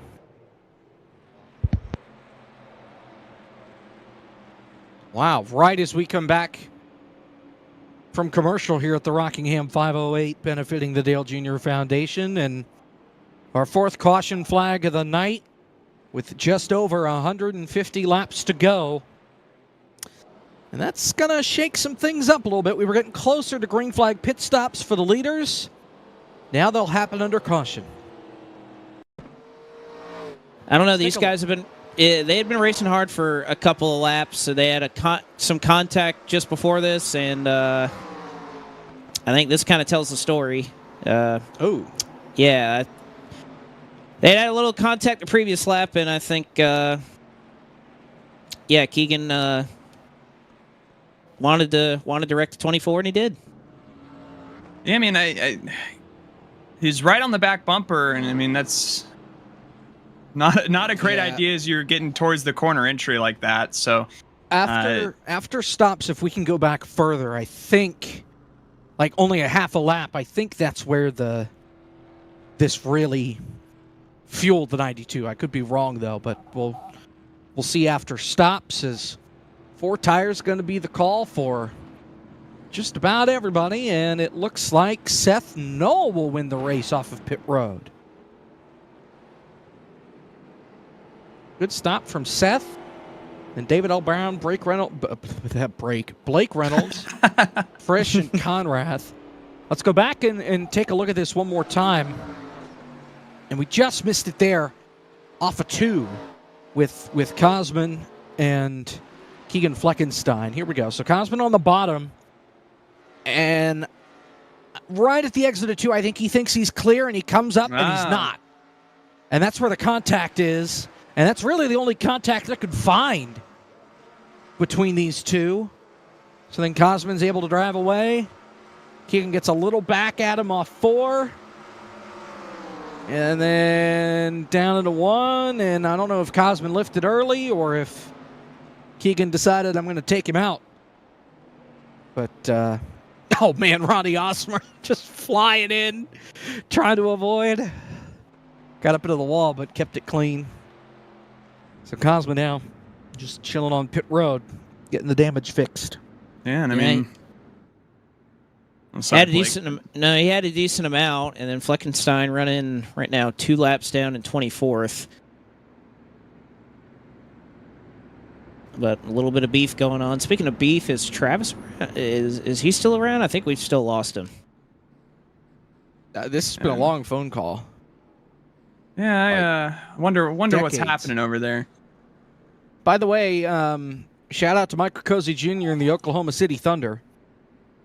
They're up by 39 with 2:10 to play in the game. That is going to send Minnesota home empty-handed. Oklahoma up 3-1 in the series. This would send OKC to the NBA Finals to hopefully play the Indiana Pacers and not the Knicks. Well, we've been keeping tabs on the Hurricanes on the power play here with less than 3 minutes to play and a chance to tie things up between Florida and Carolina here to keep the Canes season alive. Huh. Probably a good thing you're here with us, Blake, because you might be dead if you were watching that game. Can hear the nerves right now. I mean, once we got down 3-0, you never really anticipate you're going to come back, but it just stinks to give up a multi-goal lead. Well, the Canes are leading here at the Rockingham 508. Seth Knoll, great launch. Man, that inside line with lap cars, Blake, did not get a good launch at all, and I thought for sure that was going to end up with Zach Tyndall getting turned around because Ryan Andrew was all over that back bumper. But they sorted out, and another restart without any incident, believe it or not. Oh, but there might be one, but Cale Spicer not able to save it, and Earnhardt Jr. is involved. Jamie Ritchie Price is in that.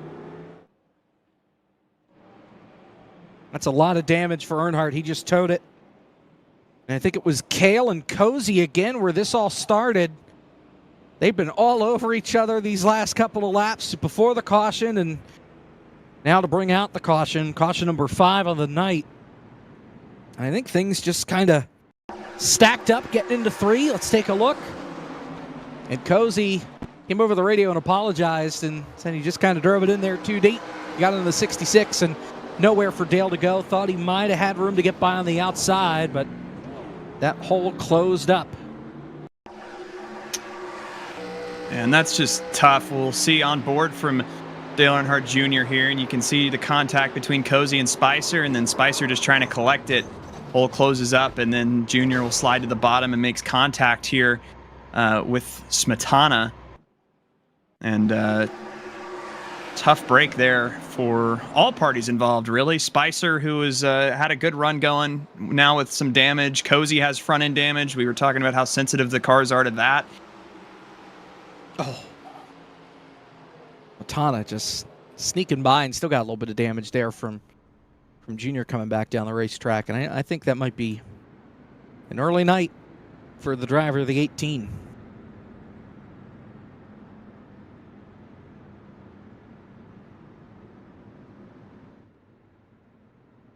Tough break there for several contenders that, again, have been in the top 10 pretty much throughout the running of the night. Spicer and Junior as well. Earnhardt getting the worst end of that, and I believe that is going to spell the end of the night for the filter time machine.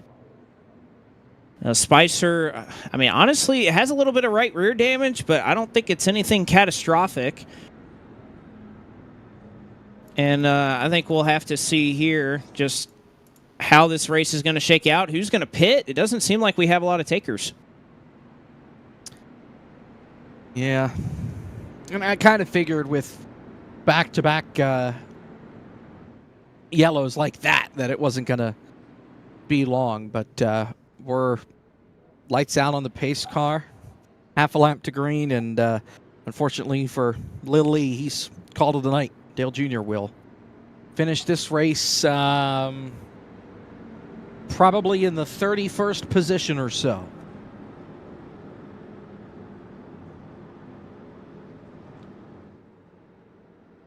It's going to set up an interesting run to the end here. We haven't seen, or it's not going to be possible to make it from here on one stop.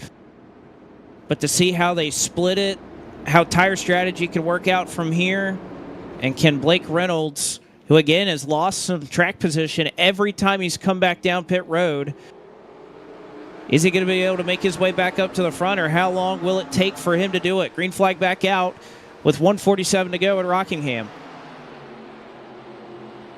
David L. Brown chases it up to the wall, trying to get around lap car Brett Pancari.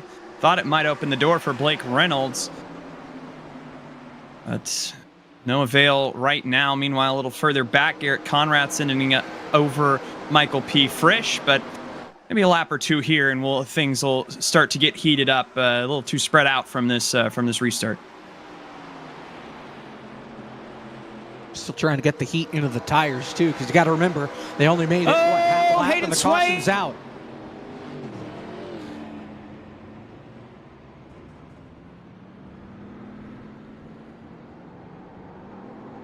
So, caution number 6, I think. Yep. And Hayden Swank, who is on the lead lap, goes around. Is this? I don't know if he just loses it. Oh no, it's Ryan Andrew. Oh, yeah. Came in a little hot.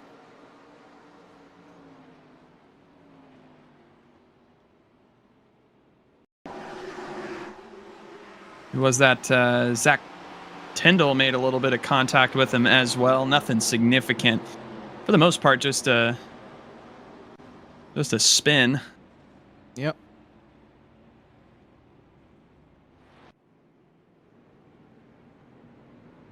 So for Swank, he'll stay on the lead lap. 14 cars on the lead lap. And for Seth Knoll, he'll stay out in front.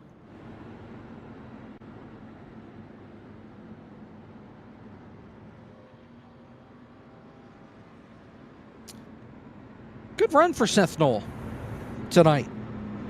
Not too. I don't want to say not too surprising or too surprising for Seth Knoll. Hold on. Hello? Hello?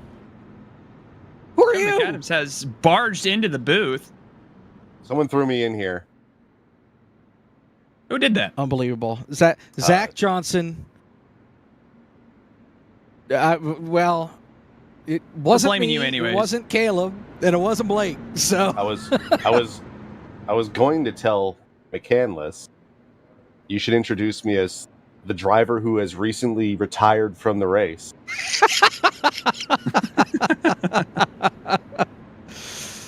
Let's hear it for him. yeah. Well, So It's Are you Kevin. having fun on pit road, Kevin? Yeah, it's a really. I can see so much from down here.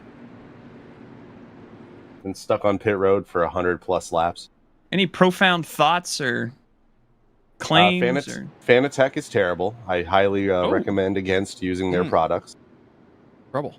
I wish I did not sell my VRS base to Kwame Scott, who is enjoying it very much. The person who says I sound like Garrett Delph, that's an insult to me, and I hate you for it. Oh boy. Well, Kevin, I would say good luck for the rest of this thing, but there's no luck to be had. It's all for charity. That's true. This is true. Are we keeping him up here? Are we sending him back down? Yeah, we're sending him back. The gang? Goodbye. Okay. Well, thanks, Kevin. All right, back to green. Seth Knoll on the gas, and we'll try it again after, I think, our 7th caution flag of the night. Seth Knoll, the race leader, with 142 laps to go. In the Rockingham 508, benefiting the Dale Jr. Foundation. Knoll way out in front. Brown second. Reynolds third. Frisch is right there in fourth, and then it's a snarling pack of lap traffic and lead lap cars. Here comes Frisch to the bottom underneath Reynolds for third. Big move here for Michael P. Frisch underneath Blake Reynolds to try to take the third spot away. Reynolds will run in the same line as David L. Brown up on the high side. Frisch trying to work the bottom. He'll get there, but too much of a run off the corner for David L. Brown. So move Frisch up into the third position here in turn number 3, all over the back bumper of the number 83 as they run. And Seth Knoll out to about a half a second advantage here and has had a little bit of time in the sun. Out front here, the Raising Cane's machine running well here with only 140 laps to go from Rockingham. About 100 laps past halfway and trying to break ourselves of this little caution spell we've been in the past 20 or so laps. Here comes Frisch underneath David L. Brown for that second spot. Side by side, Frisch trying to get back to the front after falling outside the top 10 under a caution flag on pit road.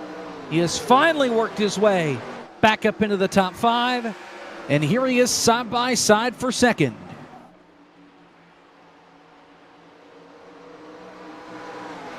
Frisch and Brown continuing their side-by-side battle.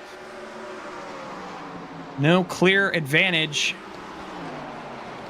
Brown has been doing so well off the exit, but Frisch makes it all back up in the corner to maintain this side-by-side battle. We'll see. Almost makes contact with second place David L. Brown. Will fall into line and get off the throttle and live to fight another lap here. So I load back into the server because I fell out there for a minute, and the first thing I hear is Sean Butler asking everybody how many licks it takes to get to the center of a Tootsie Roll Pop. Incredible things happening over the radio here in the Rockingham 508. Yep. I mean, you only sit on the computer for 364 laps and go a little crazy. You ask the bigger questions in life. Yep.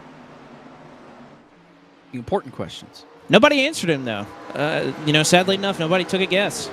Nobody knows. It's unfortunate.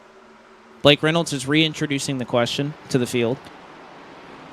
We'll see what the field's consensus is here. This would be a great question to ask Travis if he hadn't been on the phone for the last 3.5 hours. Yeah. Hey, man, he's wheeling and dealing, you know. These big-time celebrities, man, you're lucky to get them when you can.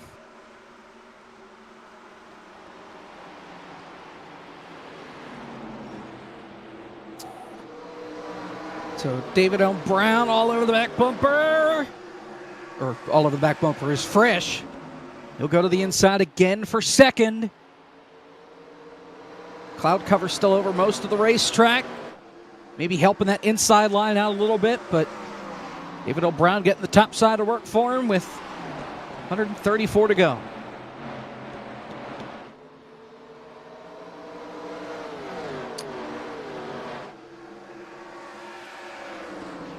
And look at David L. Brown here on Seth Knoll. Thought he would have something a little more here. has a great run off the corner. So, I mean, he's been setting himself up well at the entry of the corner, but that bottom just too strong right now through the center. Brown's doing a great job of rolling it on the high side, getting momentum, and using that banking to his advantage. He'll get right to the back bumper of Seth Knoll. Seth Knoll's been driving away from him on the bottom. But I think Brown should have a shot here to get the crossover at the very least. We'll see if he takes the run. He doesn't. Again, it seems like early in these runs, bottom side has been really, really good. But honestly, you know, we could talk about different lanes, everything like that. I would just follow whatever in the world Blake Reynolds is doing. If I were any other driver in the field, I would just look at his car and think, how can I do that exactly? Because all it takes, pretty much every single run we've had this entire race, give it 30 laps, and then Reynolds is just is pretty much untouchable at that point.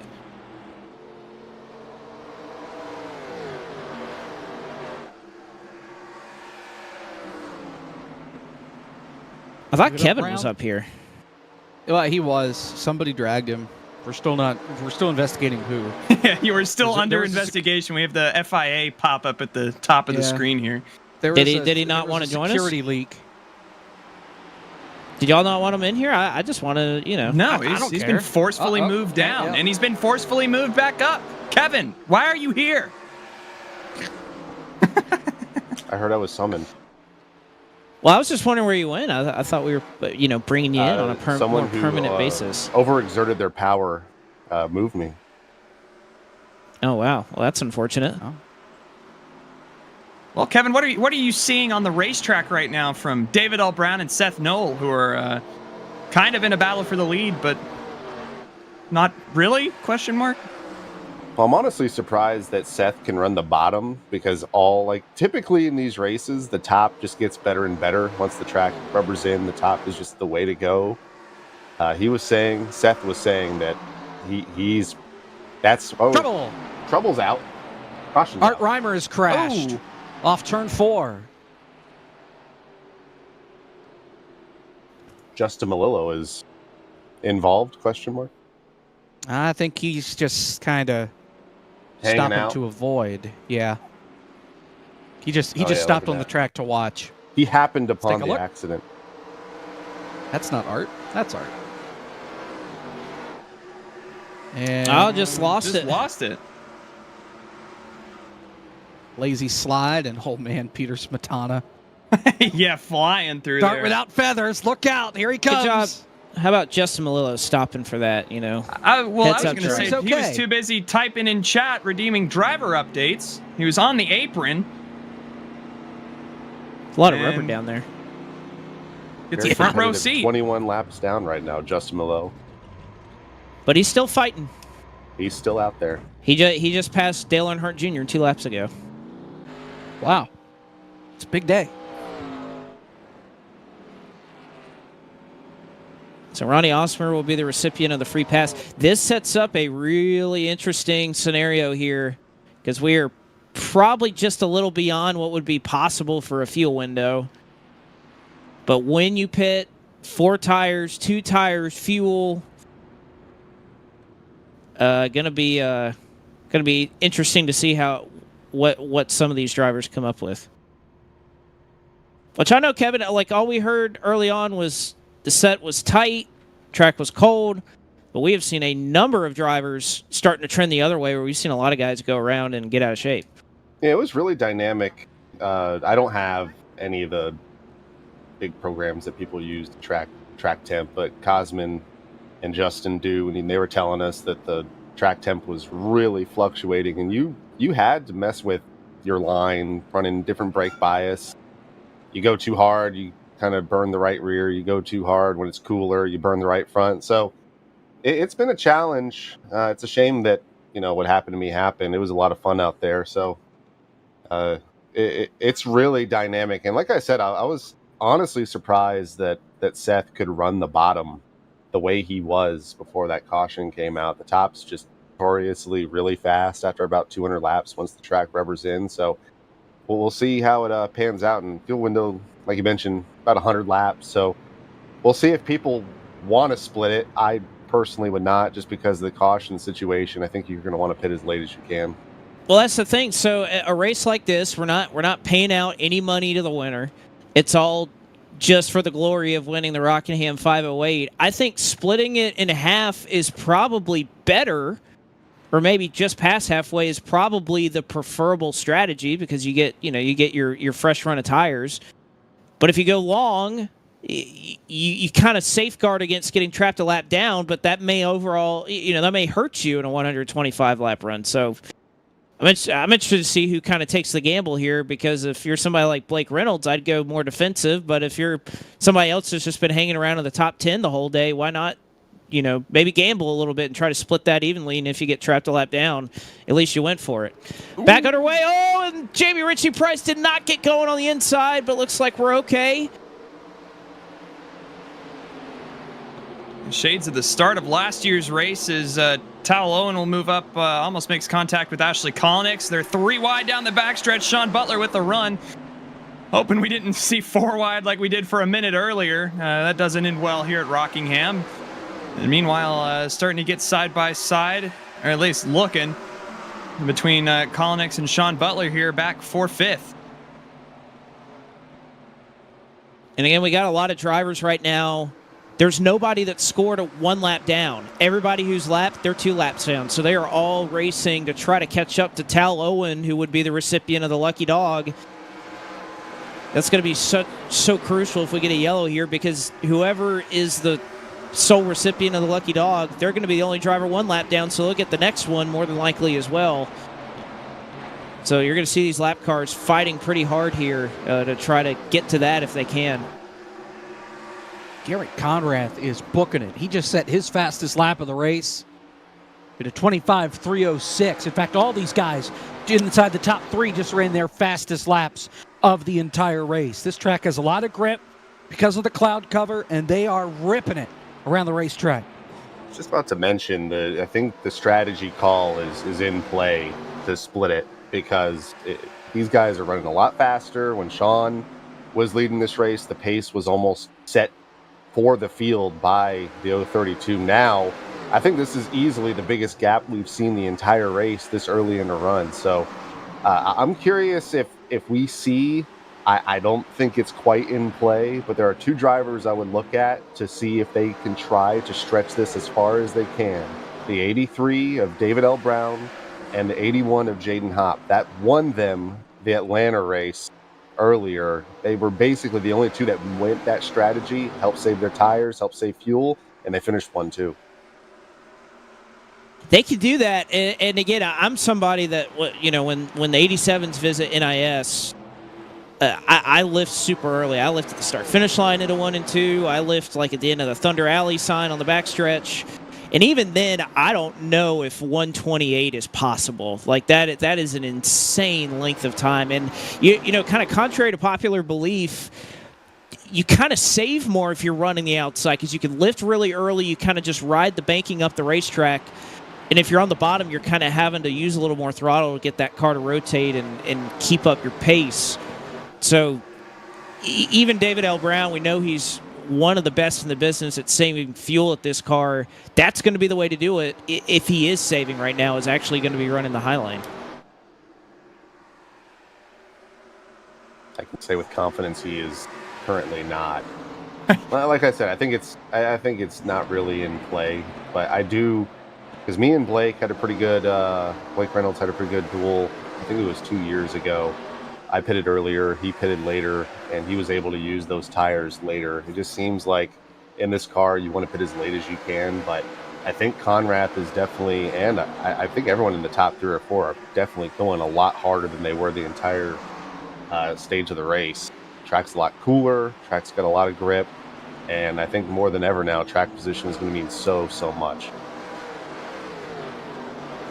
It's mostly cloudy right now. Track temp is 101. Again, you can't really see that with the graphics settings, but trust me, it is cloudy here. Yeah. But it is going to clear up. It's 3:23 in sim right now. By 4 o'clock, so in about 40 minutes, it's clear to the end. So whatever cooler track is hanging around right now. It's pretty much, this is as cool as it's going to be at any point in the race. It's only going to get hotter from this point, more than likely. Oh man, here Frisch is all over that back bumper of the 83, and David's pretty much in the same spot with the 1.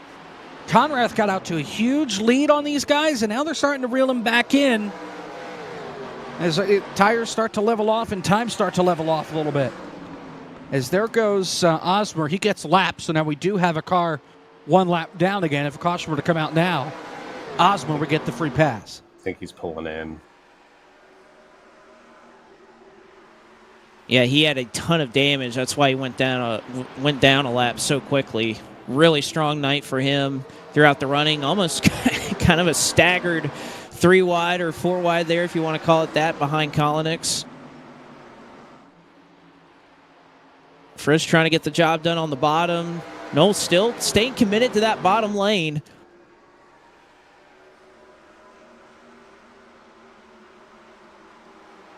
Right now, just, again, 15 cars still left on the lead lap, but what intrigues me so much about this is just the amount of strategy that's in play here. If we end up going green to the end, when do you stop? Do you take 4? Do you take 2 to try to save a little bit of time? All those things come into play here. And when everybody's within 1, 2, 3 seconds of each other, like they've pretty much been in the top 10 throughout the race, you feel like that strategy and being able to nail it, know exactly when you need to pit to jump people, all those things, that's what's going to determine the winner of this race more so than who's just been the fastest car all night. Yeah, and I mean, right now it's starting to pick up kind of second on back. Everybody's running down this 9 and Garrett Conrath for the lead. Calm down a little bit for the moment, but I mean, they were starting to get side by side between Seth Knoll and David L. Brown. That was opening the door up for Sean Butler. Ashley Kolonix a little further back. You can see going a staggered 3 wide through 1 and 2. And then Frisch all over the back bumper of David L. Brown, who's all over the back bumper of Seth Knoll right now. So it doesn't seem like, they're in save mode or anything like that. It feels kind of the contrary. Everybody's in go mode up to the front. But I think you're right, Candles, is just this final run. It's when do you make this last stop? When do those dominoes start falling? Going to be a really interesting run to the finish if it stays green here.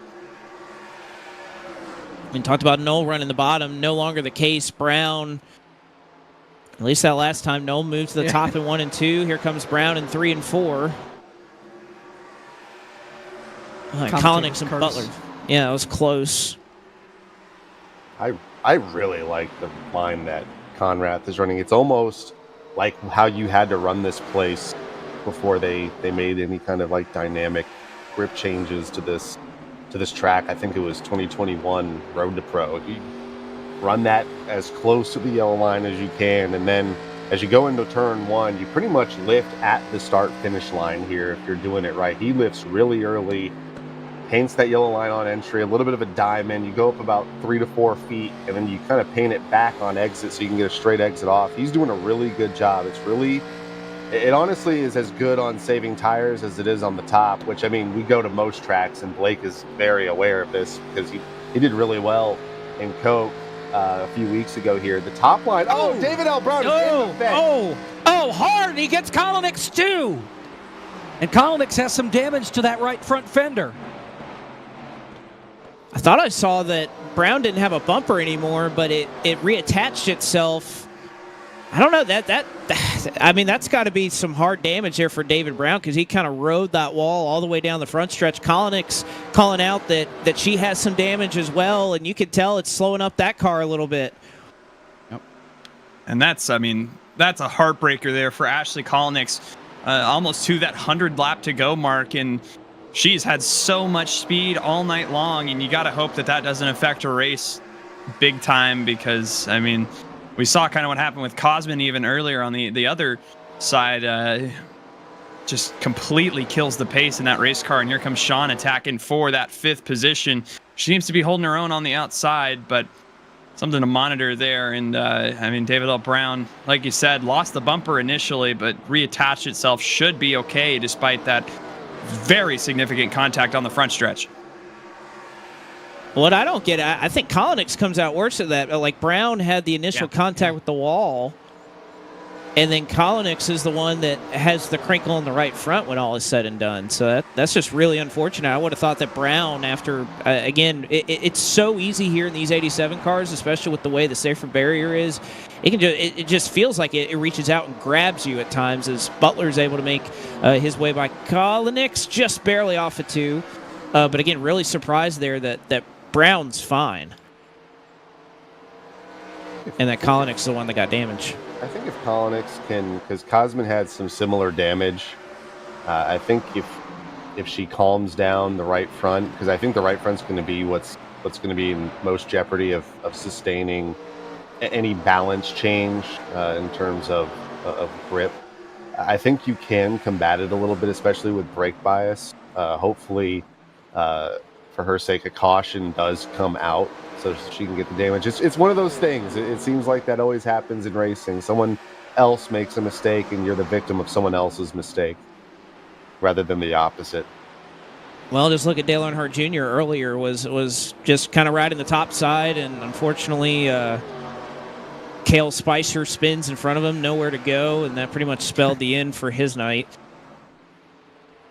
I mean, we talk about all this stuff. I mean, running your own race and trying not to make mistakes, but I mean, that's a very big part of it as well, is other people's messes. I mean, you can easily find yourself collected in, and that's been the case for quite a few tonight. So still 100 laps to go, so we'll see how everything plays out. Still a pit stop to go, and I mean, everybody just chasing down Garrett Conrath, who the leader's done a fantastic job all night long, but we haven't seen anything like this where we're up to about a 1.5 second lead that Garrett Conrath has over Michael P. Frisch.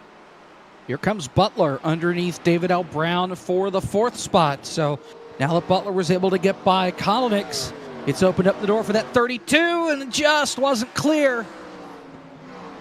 Blake Reynolds has gotten by as well, but Butler trying to do the best he can as Frisch finally got by that one of Seth Knoll.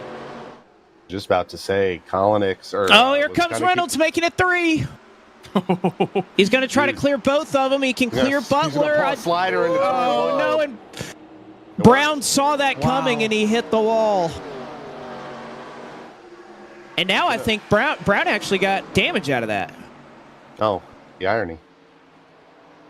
I think so. I mean, he's been all over using that right side. He and Sean Butler almost come together again, close off turn number 4. A couple of drivers have been critical of that all night. Cozy was talking about it at length, that people might have been abusing it. And I will say, even if it's a mistake, even if it's on accident, I personally grazed the wall in 3 and 4 a couple of times, and it was worth a 10th or 2, which, I mean, is unfortunate, but it not a rule. So I mean, there's nothing. And plus, it's hard to tell with like the net code. It's hard to tell if you're actually seeing them hit it or versus them actually hitting the wall. Yeah, I mean, we dealt with the same thing in the Coke race. Like, you'd see somebody hit it, but then you don't actually know if they actually hit it or if it's the appearance of them. Like, because, and you'll see it a couple of times, even on our broadcast, that if somebody gets really close to it, maybe you'll see some smoke there that just comes off, even though there's no effect of somebody actually hitting the wall. That does happen from time to time.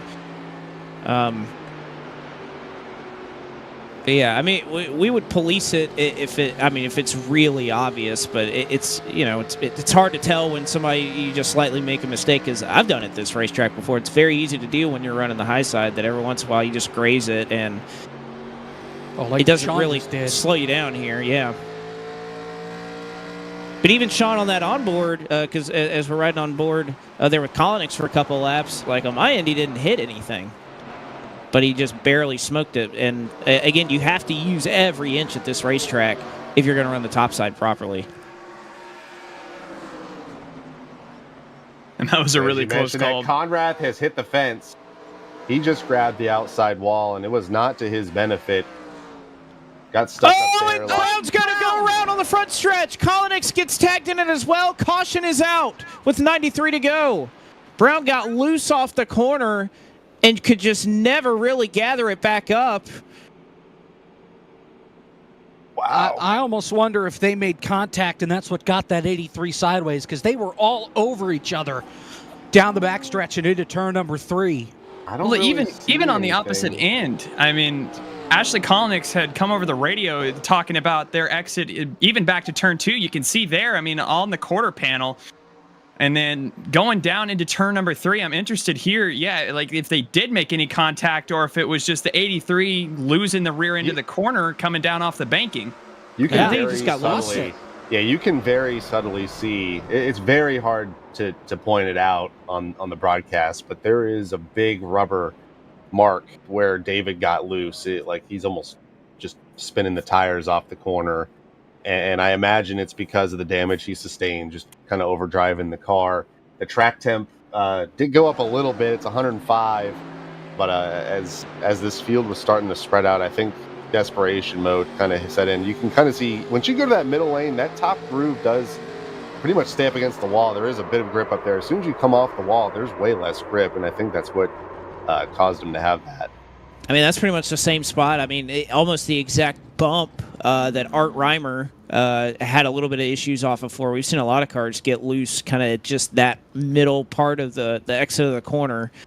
So Brown's going to have some damage to fix. Kolnix will also. And I believe Smetana will be the recipient of the free pass. And again, that's important for Peter because he'll be the only car one lap down. So any other caution, he's back on the lead lap.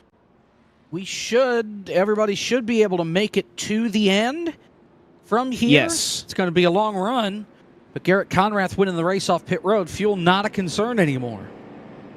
Fuel window has been pretty wide open. Blake Reynolds has been driving way more aggressive on entry, and his fuel window has been around that 90 to 92 lap mark, so he should be fine, but he would probably be the closest. Most of us were making it to at least lap 100, but he should be all right.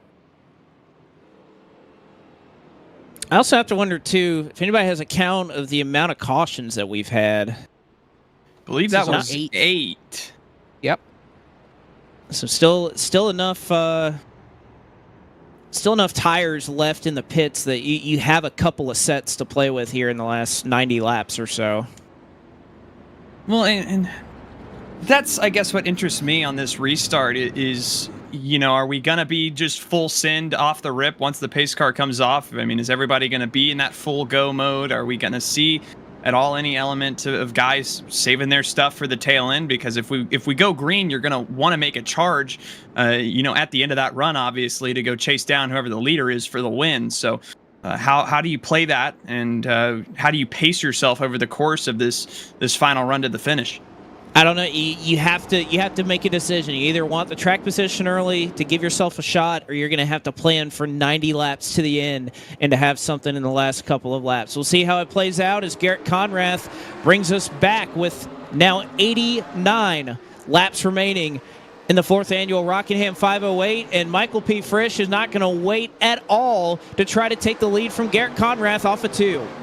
Here's how hard it is to pass, and he's going to go right for it into turn 3. Let's see how hard he drives it in deep. Conrath really hard up on the outside of the racetrack. We'll see if Frisch can get that bottom side to stick. He's got the run off the corner. We've seen Butler several times just behind them as Frisch tried to take the race lead. We know Butler's been really good on the short run, especially on the bottom of the racetrack. Frisch he is clear. Yeah, that was a bold move off of turn number 2. He cleared himself on the nose of Garrett Conrath. So now move this number 9 into 2nd position. Sean Butler here in 3rd. Going to be right on the back bumper of the Conrath machine as they get to the line to make it 87 laps to go here at Rockingham. All 3 leaders under a blanket right now. You got to go back a little ways for Blake Reynolds, who's trying to catch these 3, but answers our question early on here as Michael P. Frisch goes for it, takes the lead away from Garrett Conrath, maybe tries to pad a lead out. Well, I think just look at the difference that these 3 have made up over the rest of the field. They've already worked about 0.7 of a second ahead of 4th place Blake Reynolds.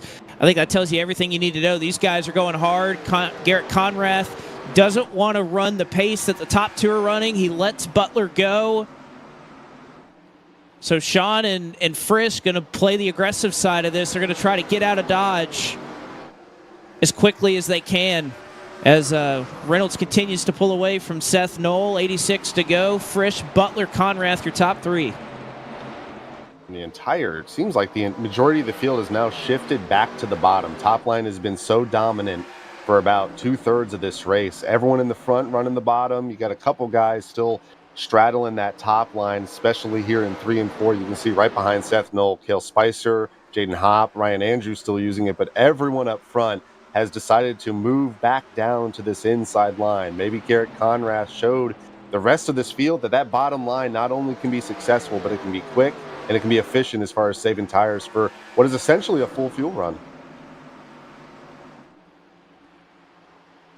It seems like knowing that may be the case with that long run, it's been the going. It seems to be in the going early that you want to run the bottom. You want to save those tires as much as you can before the top seems to come in a couple laps into the run. Sean Butler, though, a little bit of a run in 1 and 2, not able to get side by side with Frisch just yet.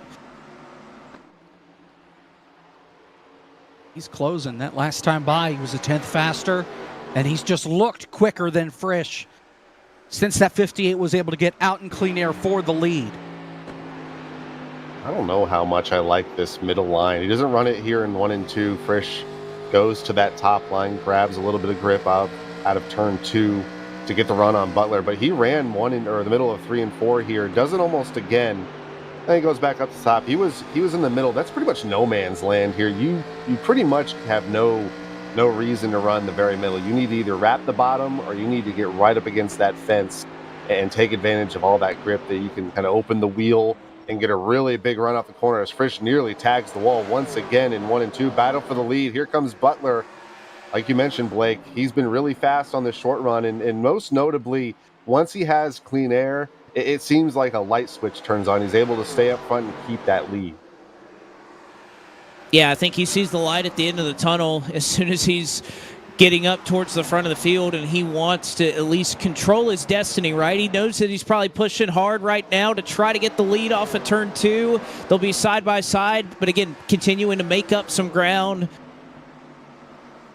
But I think knowing Sean may not or hasn't had the pace long run that Reynolds has possessed all night, but I think Butler, he just wants the lead and wants Blake to have to take it from him. He wants to race him hard for it if they get to that point. Although Reynolds has made up 0.3 of a second the last couple of laps. Butler to the bottom again, Frisch to the top. And you can see just every single lap by, Butler side drafting a little bit harder to try and pull Frisch back.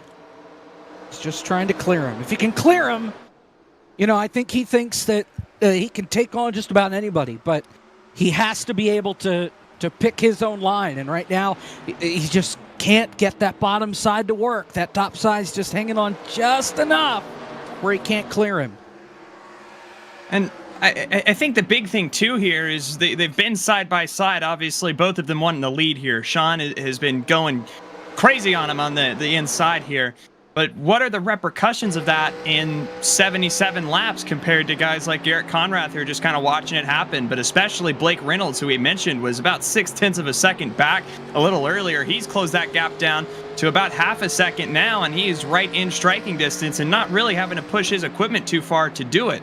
So, again, I think this is a kind of a short-term gain, long-term loss type of move where you're going to just be bleeding lap time here at the end of this run if it stays green. But, I mean, maybe with the track position, you feel better about being able to drive a little more defensively here if you're Michael P. Frisch and Sean Butler. Well, that's one thing I'll say, and I probably learned it better than anybody in existence last night after the Coke race in Nashville, is that Reynolds, I mean, not only does he have great pace, but he hasn't raced anybody really that hard all night because he lets these guys do this. Frisch is trying to defend from Butler. Butler's obviously pushing to try to get the lead and trying to make some ground up there on the bottom. Meanwhile, Blake just runs his race. And then as soon as he has a little bit of tire left, he has so much more that he doesn't really have to spend time battling people. He's just that much faster, and there's nothing that they can do. So I think that's something that's got to play in the mind of Butler and Conrath of some of these guys. You want the track position, but how much is it worth it to just barely get ahead and use your stuff up? Because again, I probably learned the hardest lesson of anybody last night with that same scenario. And I mean, that's vintage Blake Reynolds. He's been doing that since he was in what was the peak Antifreeze series, all the way back as far back as 2016. He would race the race, he would race the track, and the year he made the Final Four, there were so many instances where he would be mid-pack, he would be in the back half of the field, let everyone use their stuff, and he would just march through the field, get top 5s, get top 10s. And this track and this combination, honestly, it is the epitome of that. You run your pace, you run your line, you run your style. Sure, there's other cars on the track, but it gives you that freedom. It gives you the freedom to pull slider lines. It gives you the freedom to run the bottom. It gives you the freedom to run pretty much any lane you wish once these guys start to either deal with an adverse reaction to the right front, the right rear. It really is how you drive it, how the balance of the car has been all night. And what, like you mentioned as well, Blake, that the track is going to just continue to get hotter. The sun is out, it's clear skies from pretty much here onward, and the track is going to be hotter and hotter as the race finalizes.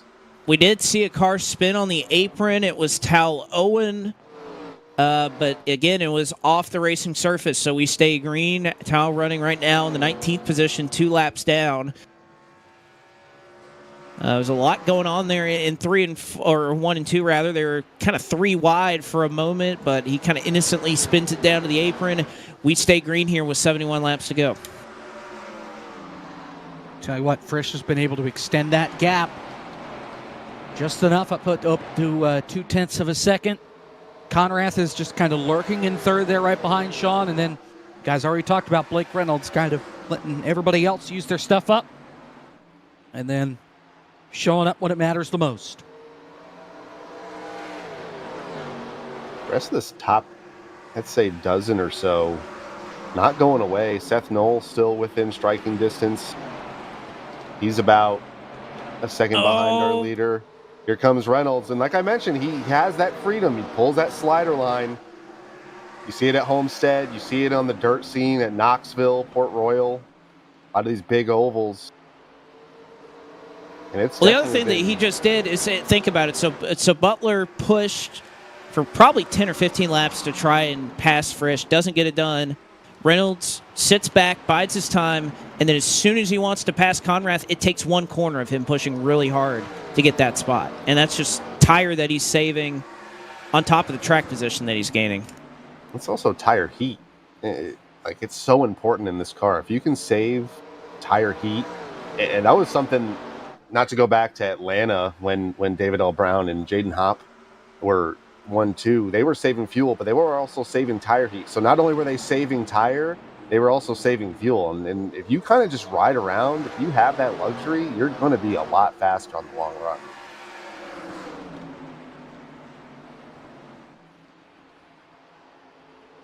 And that's what I'm interested now in this next phase as we come closer to 50 laps to go. You see Blake Reynolds with the run. I thought he was going to make the move on Sean, but yeah, how far does he press it? And he doesn't have to really work all that hard if he wants to make a big slider move down to the inside. He can do that, kind of like what you've been mentioning.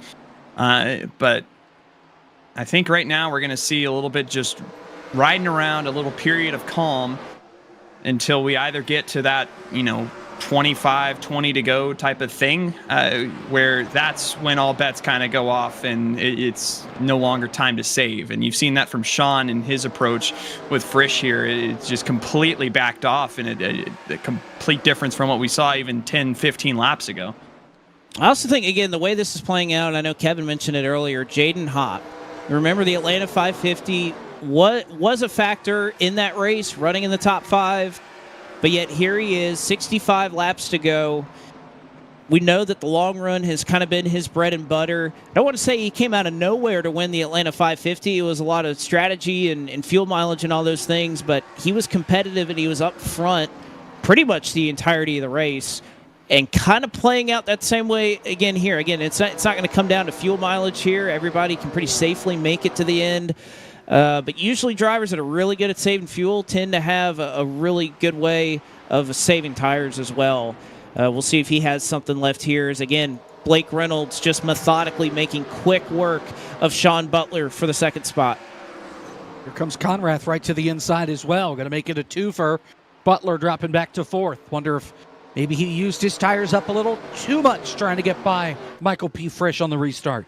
I was say that looks almost like a white flag waving out the window net of that Pennzoil Thunderbird. I think he understands that his only shot to win this race was to get that lead from Frisch, because like I mentioned, this car is truly interesting. You look at it and you don't think, oh, well, clean air doesn't really matter. These guys only had a couple 100 pounds of downforce, but the balance of the cars are absolutely affected by how far back you are in traffic. At a place like here, at Rockingham, even at short tracks, even at Daytona and Talladega, the track or the car just becomes more bound up in traffic. So when you're out front, especially with the setup that was kind of more on the neutral to tight side, you just have the ability to maneuver it a lot better. And Blake Reynolds has kind of defied that all night, drove from the back all the way to the front, and now he's going to be hounding Frisch, I'd say, for the next 60 laps. If not, he'll be just out front setting sail. We'll just have to find out how long it takes for him to pass him.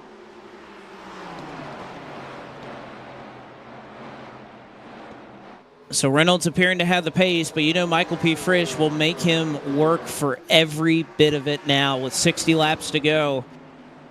And I got to tell you, I think Conrath, the way he's run, he's been very patient, and he's stayed attached. He didn't burn his stuff up. We see Sean kind of falling back a little bit. I think Conrath has a real shot here. And knowing that Frisch is going to do everything he can to try to hold off Reynolds if they get side by side, I mean, Conrath is there to pounce, and I think he's saved the tire a little bit better this run than he has over the course of the rest of the race.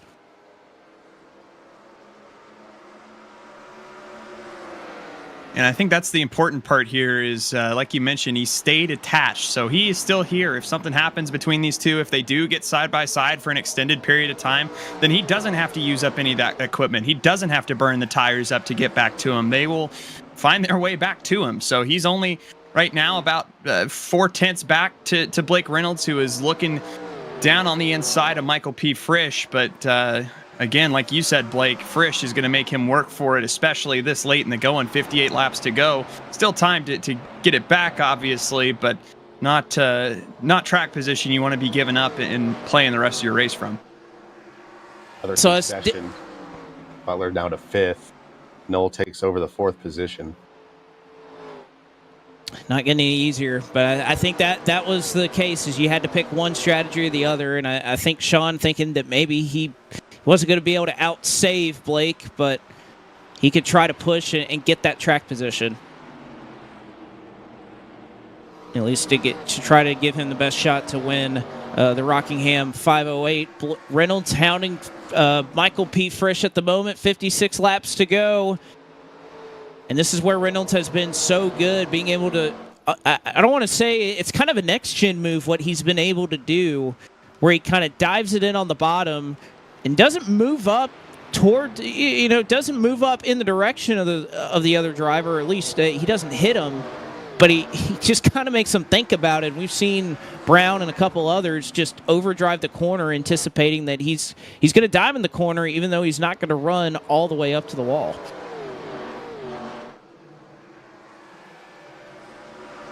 Also, when is the next event? That is Gen 4 pending. We ran a Gen 4 World 600 a couple of years ago, and we're waiting for the release of that car to see, is it good on mile and a half? Is it good at super speedways? Is it good at nothing? Is it good at everything? Who knows? But at least I would bookmark that as a potential plan for the future, as we will wait for the release of the Gen 4 car on here. And if we can't find, if it's good in the mile and a half, we'll find a good mile and a half. If it's good at super speedways, maybe, Talladega sounds like it'd be fun. And if it's not good, we just won't do anything, and we'll probably find an 87 track to run at some point.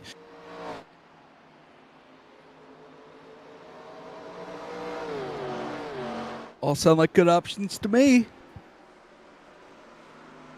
We'll find out very soon. Season 3, right around the corner. Mm-hmm. And cue the "we will be there no matter what" meme here on FTF. I think the phrase "parade or pitchforks" will be the reception of the Gen 4.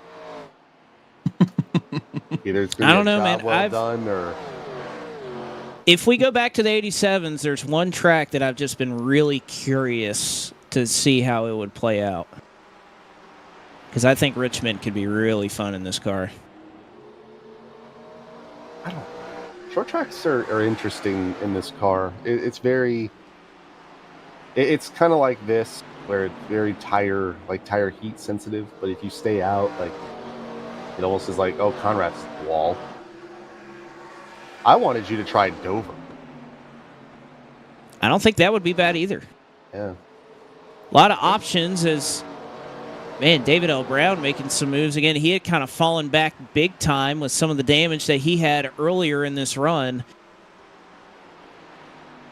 after being involved in that latest incident, but at least quick enough that he can stay on the lead lap, but that damage definitely has cost him as they are side by side for the lead off of turn number 4, but Reynolds not able to quite hold the advantage on Michael P. Frisch. 49 to go.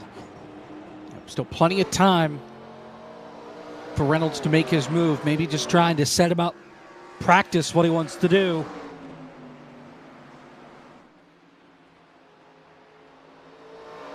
You want to talk about parity, you want to talk about competitiveness. Everyone in the top 6 that last lap was within 4 100ths of each other. So pretty much all the gaps that have been set were in these last few laps. Conrad lost a bunch of time. That time by Frisch a little bit faster. 27.172 to Blake's 27.237.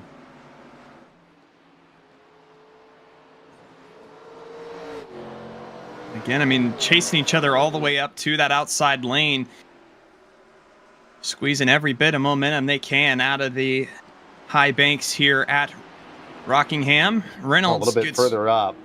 Howell Owen just slammed the wall. Hopefully he gets out of the way once these guys get to him. You mentioned he had spun earlier in this run off the racetrack. We stay green. No more cloud cover expected for the rest of this race, although the track's only up to 107. It's a little bit later in the day. It's probably going to hover around 107, 105 for the rest of this race.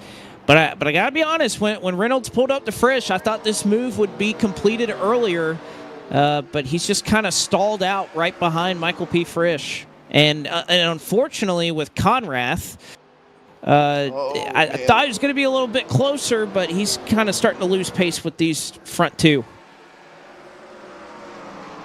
Yeah, I think slowly but surely. I honestly said when, not if, but when. Now can. He's actually losing a little bit of time. Now this could be possibly Blake's cooling down the tires, trying to get a run here in a few laps, kind of take care of the right sides. Blake has a very Conrath in the run. wall. Oh, yeah. All through the wall in 3 and 4. That's going to open up the door for Seth Knoll. He's now 2 car lengths back. He only lost 6 100ths of a second that lap, miraculously. How? Man. He's been in the wall a couple times that we've seen the last couple of laps. Well, and you hope, too, that that's not the precursor of anything. It's kind of similar to what we saw to David L. Brown, where he persistently started to make contact with the outside wall before just straight up losing it. So same thing with Butterbean Queen a little bit earlier in this race as well. So hoping to just keep the tires underneath it for right now and perhaps live to fight another day as Seth Knoll attacking Garrett Conrath for the 3rd position now. This battle happening about a second and a half behind a battle that's brewing for the lead in Blake Reynolds, who is now pulled underneath Michael P. Frisch. If only for a moment. Again, so hard to know exactly what to watch and when that run from Blake Reynolds is going to stick like we've seen him do it time and time again. But there is a change for that 3rd position. Knoll able to complete the pass. And let's see if he can chase down these top 2 again. If they get racing pretty hard, 1.3 seconds, that's not a huge gap if these two get side by side for a number of laps. And once again, Seth the exception to the rule. He's running the bottom. These guys have been running the top for the last 30, 40 laps. Seth is starting to run that inside line. It's effective for him. Last time by, 27.192. He was 2/10 faster than these two. Yeah, oh yeah.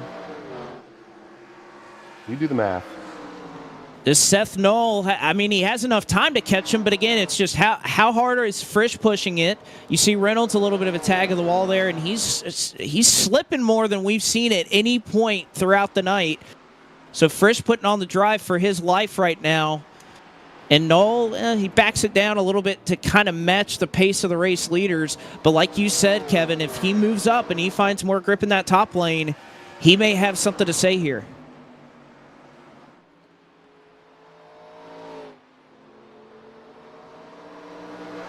And I think Reynolds kind of committing here, like you said. This car's so tire heat sensitive.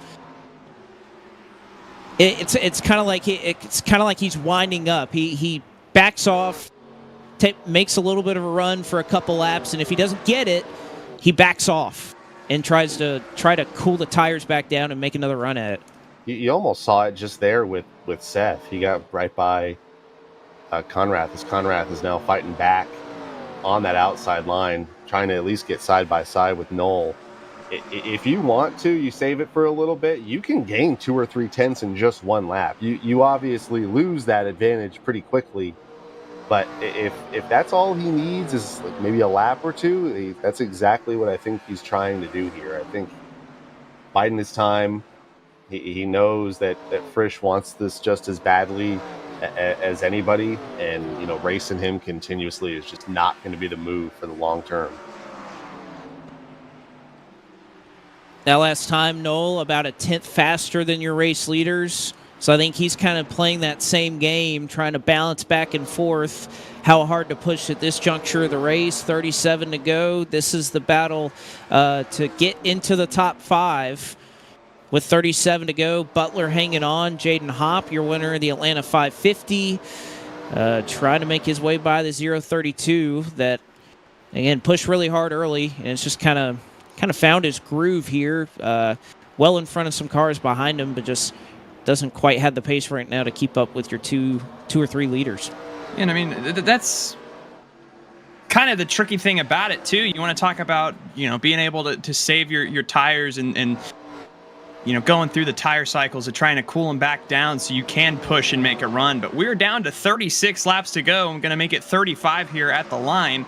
Another 10 by Knoll.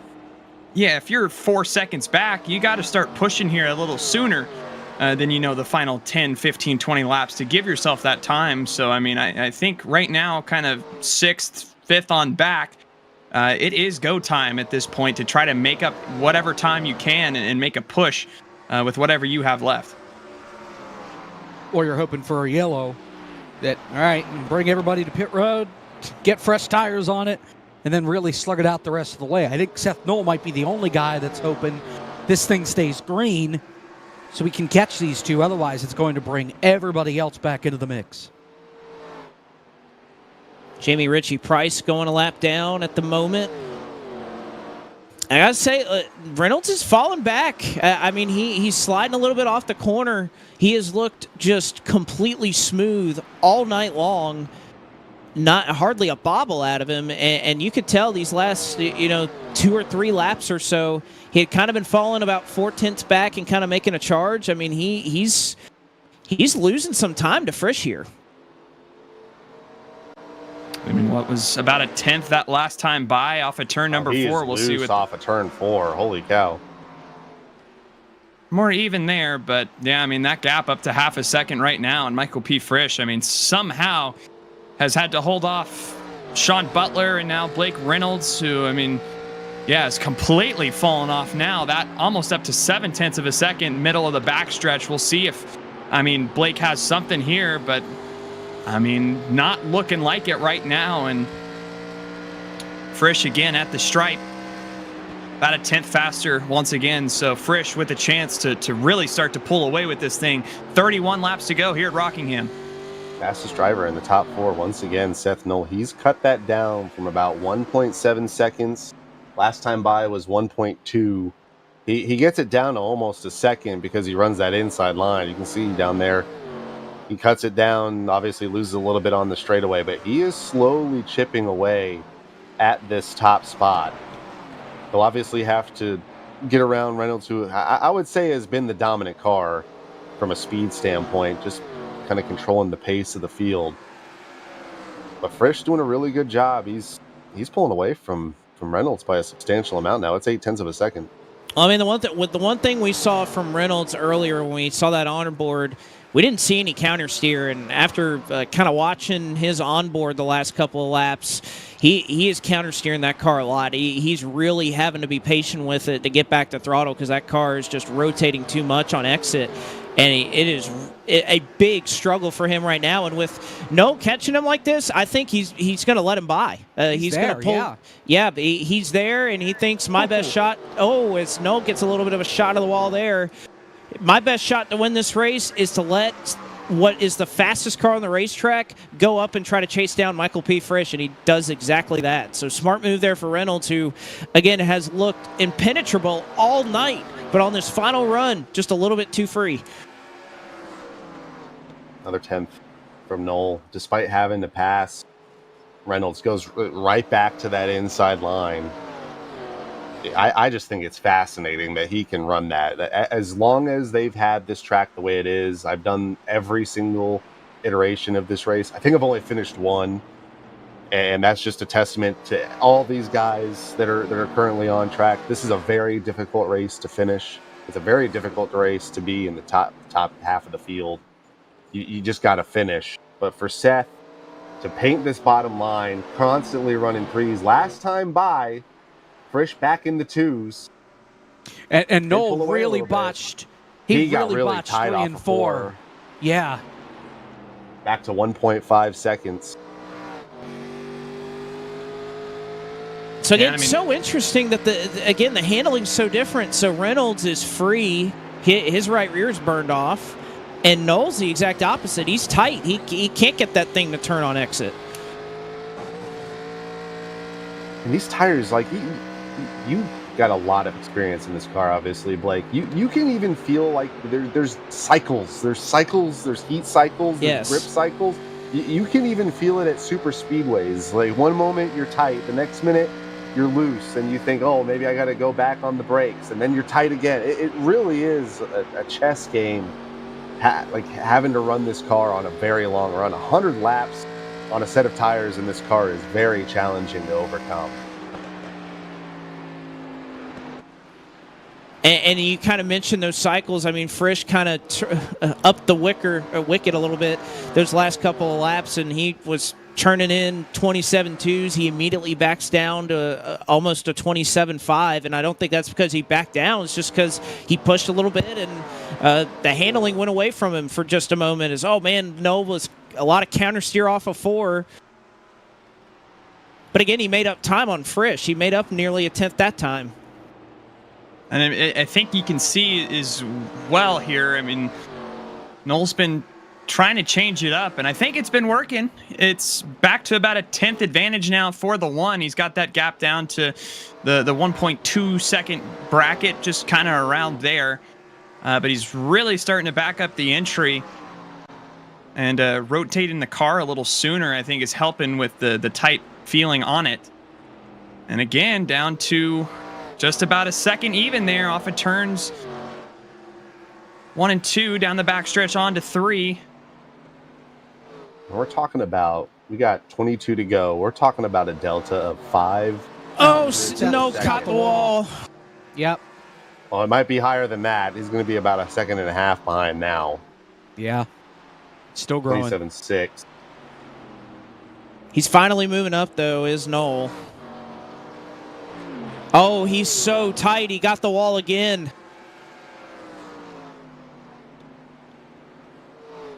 And again, you need the brake bias, or there's adjustments that you can make. And then he goes back to the bottom, and he's skating off the corner. These drivers are fighting everything right now.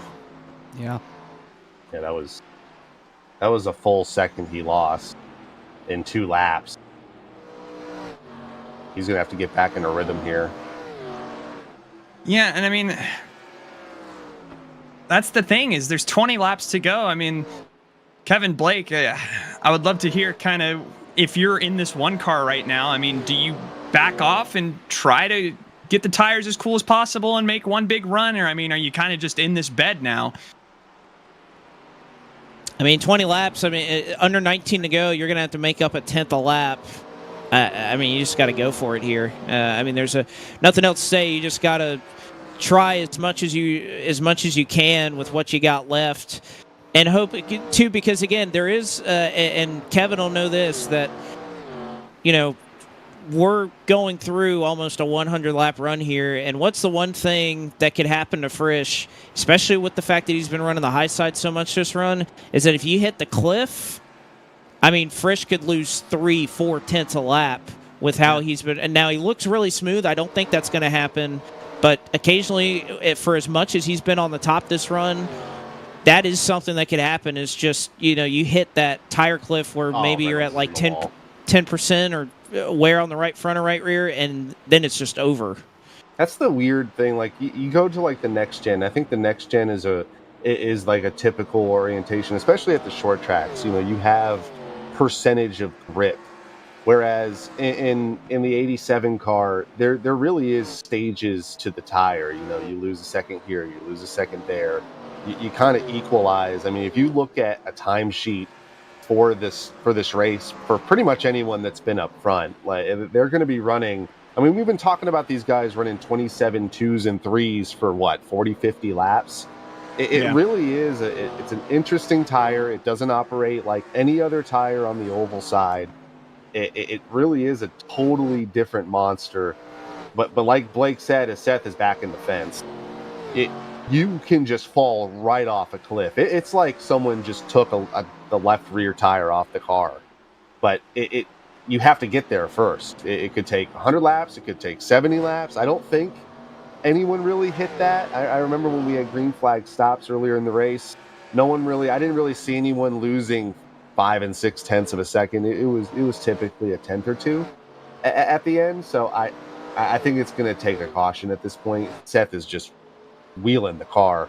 Yeah, wrecking loose off exit. But, I mean, yeah, you think back to that first run of green flag stops. I mean, I believe it was Ryan Andrew was on 30-lap-old tires, and then we were looking at our leaders, guys like Blake Reynolds, and there was only a 4 to 5 tenth disadvantage that they were at. So definitely have seen the effects of that throughout this final run. I mean, and I'm in agreement with you, Kevin, that I think at this point for Seth Knoll, Blake Reynolds on back, if they want to get to Michael P. Frisch, it's going to have to be on a restart with fresh tires on the thing. Thing to note, about 4 or 5 seconds ahead of Frisch, there's a bunch of cars that are currently what will be the tail end of the lead lap. We're looking at it right now. A lot of cars. David L. Brown, who has been a competitor, Peter Spatana, who's been a couple laps down all night, Hayden Swank, Patrick O'Keefe. All these guys are battling for position, and you know, there's no prize money, there's nothing on the line, just, you know, going for the glory of finishing this race. But these guys are battling like it matters, and you know, for them, it just might. These guys have been fighting for 15, 20 laps or so, and if Frisch catches them, that is going to be an X factor. Yeah, I mean, Swank had a big moment there. They're diving 2 and 3 wide at some junctures. Patrick O'Keefe making a move. I mean, and again, this is just about a second or so in front of Michael P. Frisch right now. David L. Brown trying to recover with some of his damage as well. And again, you talk about cars that are driving poorly. Again, Frisch is driving great right now, but everyone else, even in the top 5, and especially back here, their cars are not handling well right now at the very tail end of what might be one of their longest tire runs of the night. Last time by 27.377 for Frisch. And honestly, if I'm Frisch at this point, I look at the gap behind me. I look at what's in front of me. I kind of maintain. Garrett Conrath almost spun. He saved it. Nearly self-spun off of turn 2. That was close. That would have been the caution that we were waiting on, but Garrett Conrath collects it back up. And yeah, I mean, I think you have a 3-second gap behind you right now. If you're Michael P. Frisch, I don't even touch this group of lap cars ahead of me, just out of the potential of what you being in there, could ensue. They could spin in front of you. You could pick up damage. You could bring out this caution that you do not want. So just don't even fool with it. Just run a clean, composed last 8 laps here, and at worst get to the tail end of it and live to fight on. He can give up 0.4 of a second. He's actually faster than Knoll by about a tenth or so. He could give up 0.4 of a second and pretty much run the same pace as those in front of him and be completely fine. As they battle for second once again, here comes Blake. Also, with 8 laps to go, a reminder, there is no overtime. There is no extension of this race. If we finish Smetana's in the wall, right in front of Frisch. Oh my goodness. Frisch just hit this lap traffic. I don't know about this. But I mean, it forces his hand. You can't do all that. You can't get in the wall. We'll see. To the inside now of Swank is Michael P. Frisch. They're side by side up ahead of him between O'Keefe and David L. Brown. Down to the inside, though, 4-year leader running up on lap traffic. We'll see how this complicates his final 6 laps here from Rockingham. He's got Seth Knoll, obviously, I mean, still not making up time. He is losing ground to leader Michael P. Frisch. Meanwhile, O'Keefe now pulls in front of... Oh, Brown's in the wall! Oh, and he pulls up in front of Swank. He's going to go to the high side of O'Keefe. Boxed in. 5 to go. Where does Frisch go? Brown is losing. Oh, he's almost spinning! Oh, he's going to spin to Swank! Caution! With 6 to go. We're going to get a restart with about 2 to go. Oh my goodness. And again, this is exactly what we were talking about. You don't even want to touch this group. This caution puts this race that Michael P. Frisch had won. It is completely up for grabs now with a chance to come down pit road, get fresh tires, and run to the end. This is right in Blake Reynolds' wheelhouse, I think. Depending on what happens on pit road. We've seen Michael P. Frisch struggle on pit road. But do you pit? I mean, again, we're not extending this race. I mean, if we come around this time and you get the 1 to go, that's a 2-lap dash to the finish. Do you even want tires? I'd love to talk to Josh right now because he is in the channel. Are we going to go 1 to go here, or are we going 2 to go here? We're going to try and get this going as quick as possible here. And Frisch is going to stay out. The rest of the field's going to pit. Oh my goodness. I mean, high drama here. We looked at it's one lap. If it's 1 lap, it's 1 lap. Because right now it's 2 to go. They're going to go back to green with 1 lap to go. And if you're anyone, do you take 2 here just to ensure your spot up front? 2 tires is very effective in this car if the left side tires don't wear. I like that call. I think yeah. So did Jaden Hopp. Blake Reynolds took 4. Sean Butler takes 2. Cale Spicer takes 2. Keaton Swain, Cozy, both take 4 tires.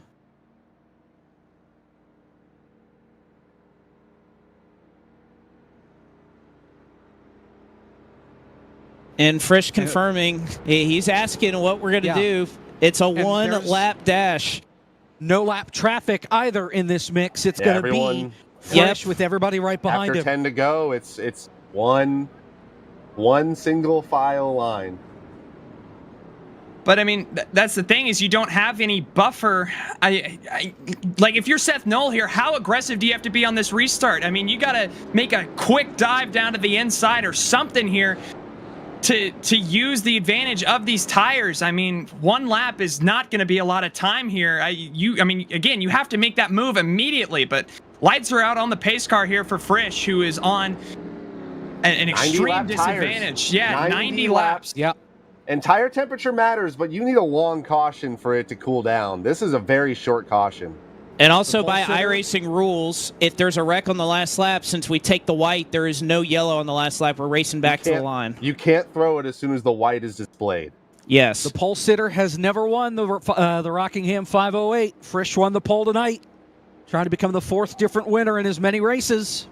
We'll see. He's got to hang on for one lap. He can't spin the tires. He has to be perfect and then some. One lap to go in the Rockingham 508. Frisch gets us back underway. The rest of the field has better tires than the 58 Bar Visuals Buick. Here they go to 1 and 2 for the final time. Knoll and Conrath. Do they make the move now? Here comes Conrad Seth on the top. looking. 3 wide out of 2. Frisch is almost in the wall. Here comes Seth Knoll. Seth Knoll clear by 1 or 2 car lengths as they go down in 3 and 4 for the final time. Conrath into the wall. They're 4 wide for second. And Seth Knoll is going to win the Rockingham 508. What a restart and what a finish from Seth Knoll to get the Rockingham 508. Steals it away from Michael P. Frisch with that late race yellow. And Seth Knoll is going to victory lane in the Canes machine. Michael P. Frisch comes across the line 5th.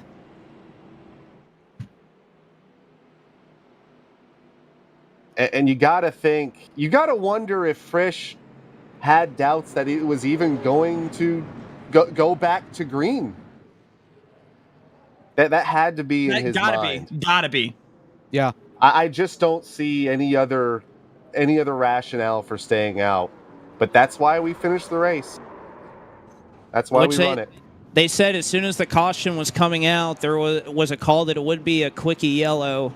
But regardless, I mean, Frisch ran the run of his life. We talked all night about how good Blake Reynolds was, and Frisch took the challenge and was driving away. So it just absolute heartbreak for Michael P. Frisch, who, he with that last run, you could say he deserved the win, but it's a 500 lap race, and just with everything happening there, Seth Knoll was there all night, put himself in position, and we talk about strategy coming into factor yet again. That's what these races provide. And a caution coming out there is truly unfortunate, but I know Josh Mendoza. I think that was the perfect call. Josh also did not make the yellow make it any shorter than it's been all night. All night it's been 2 to green when we pit the first round. Everyone pits the first round. That was as pure of a race as we could have had from start to finish. It ends in a thriller, and it ends with Seth Knoll in victory lane. Seth, you've won the Rockingham 508. How about it? Little shocked just with how that restart kind of played out, with Frisch staying out, and he clearly had us. I mean, he was gone. But we ran the bottom all night, and I guess it paid off to be second on the final caution. Well, I was going to say, as this track was changing throughout the course of the race, all we heard is how good the top line was and how difficult it was to try to make moves, yet you were kind of an example of somebody kind of running down there all night. How were you able to make that work when most of the field was going to the top side? Yeah, I couldn't run the top. I just suck at running the top with this car. So I just committed to the bottom. That's the only way I can make speed. And I mean, it worked out some runs. I think there was one run where we drove up to second. We were brawling with Blake, and in the end, it kind of worked out. That last run was perfect, where I kind of had a little bit of gap to Jaden that I could just kind of sit, and then just kind of rolled past Garrett, and then we were able to get past Blake as well, and tried to run down Frisch, and my tires exploded. But yeah, good race. Yeah, I know that last run we were looking at you, and it was. I'm sure it wasn't so fun behind the wheel, but to see you struggle and to see everybody try to struggle to get around this racetrack was a lot of fun. But Seth, again, 4th annual Rockingham 508. It's our 4th different winner, and proud to have you in victory lane. And congratulations on a well-earned victory tonight. Yeah, shout out everyone. Go send, if you can, go send some love towards the Dale Jr. Foundation. Great cause that we're able to contribute to tonight, and able to sit on the other side of the screen the last 3 times, and here we are in victory lane somehow, some way, and end it off. Seth Knoll, your winner of the Rockingham 508. No doubt, after 4 hours and 4 minutes and 58 seconds, a grueling night for him, a grueling night for Blake Reynolds. A dominant car for a majority of the race. And we'll bring Blake Reynolds in here to catch up with second. Yep, there he goes with Jacob Hitz. Blake trying to become the first repeat winner of the Rockingham 508. 4 tires to call on pit road for that one last dash. Was it the right decision? I think so. I didn't think I'd make up that many spots. I figured something would happen. You know, there's just too many. You know, there's 3 different strats there. So I thought, you know, maybe everyone stacks up at a 2, everyone loses their momentum, and I can just throw it in, like, you know, bottom 5 at a turn 3 and just rip it. But yeah, I just, my tires were dead. All night I felt smooth, and I was just doing what I did all night. I didn't really push the car ever. I just kind of ran my line that it was comfortable, and I was saving my tires. But that last run from like 415 to that last yellow, like 497, I don't know what happened with the track. It completely changed. I thought I was braking early, like Frisch was going in way deep, and I'm like, okay, well, I tried to match him, and the tires just fell off. I don't know what happened. He may have short fueled. I don't know. But yeah, then I was just gonna settle for third, and obviously the yellow comes out, 4 tires, and I'm happy to get P2 still with the EPB Fiber Optics Straight Machine Works Monte Carlo. It's looking good. Now, I know you and Art had a deal, and I'm not exactly sure if it still stands. Art finished 2 laps down, but if both you and him ran all the laps, Art was going to donate $1,000 and split it between the Dale Jr. Foundation, the Chattanooga Food Bank, and the Humane Education Society. Is that still happening since he finished 2 laps down? I believe so. I think he was going to do it. I think it was just however many laps we did. So I guess it would be $998.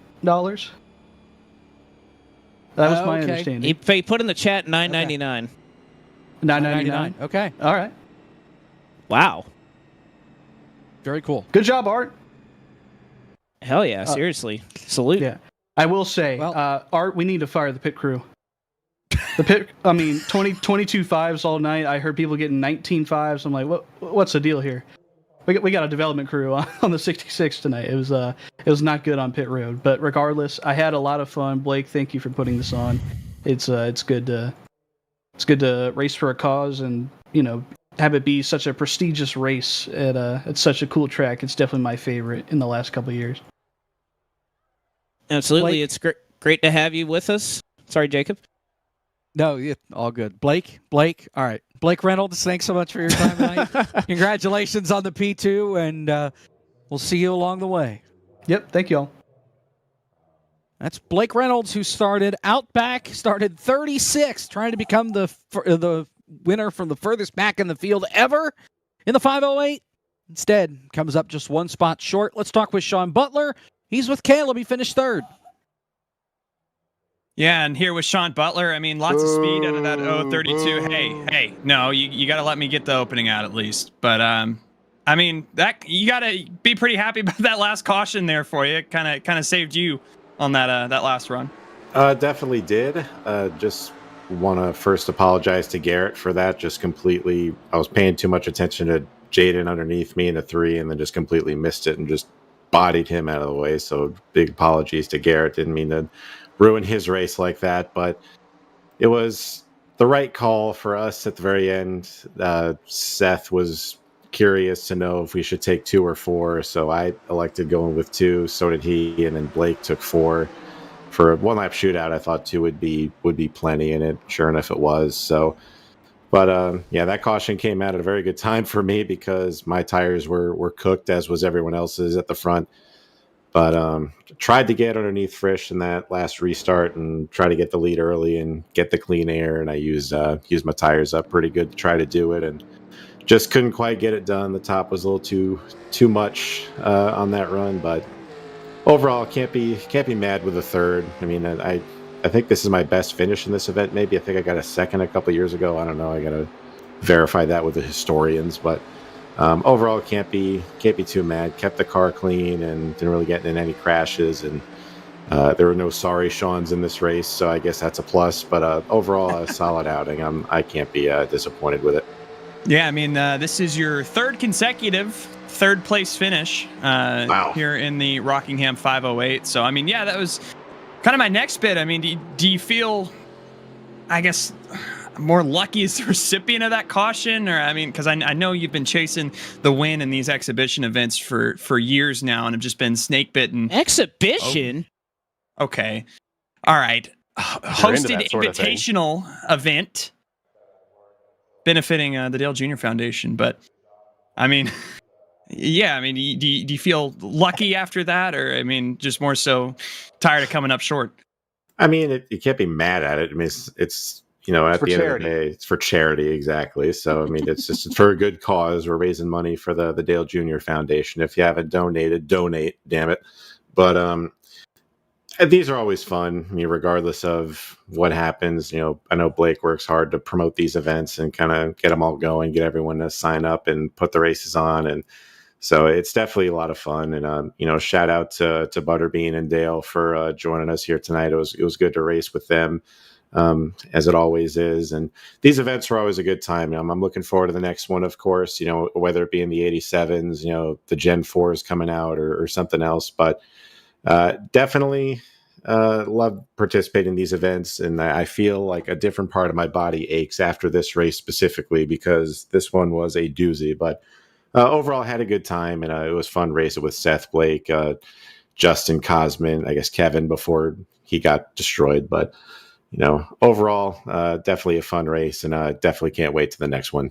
Speaking of body aches, I just want to say happy 51st birthday to Sean M. Butler. Right. God, it's not 51. It's 35. I don't know if that's better, but yes, it is. It is my birthday today. Thank you, Caleb. I appreciate that. Well, very hey, much Sean, so. Yeah, appreciate you taking a moment to talk to us. And I mean, after 508 miles coming out P3, not too bad. I know you're tired of it, but good run today. And again, thanks for talking to us. Thank you, guys, and a great job overall. I'm sure everyone did a fantastic job up here, and thank you guys for putting the broadcast on as always. Is Sean Butler. I'll go back to you, Blake.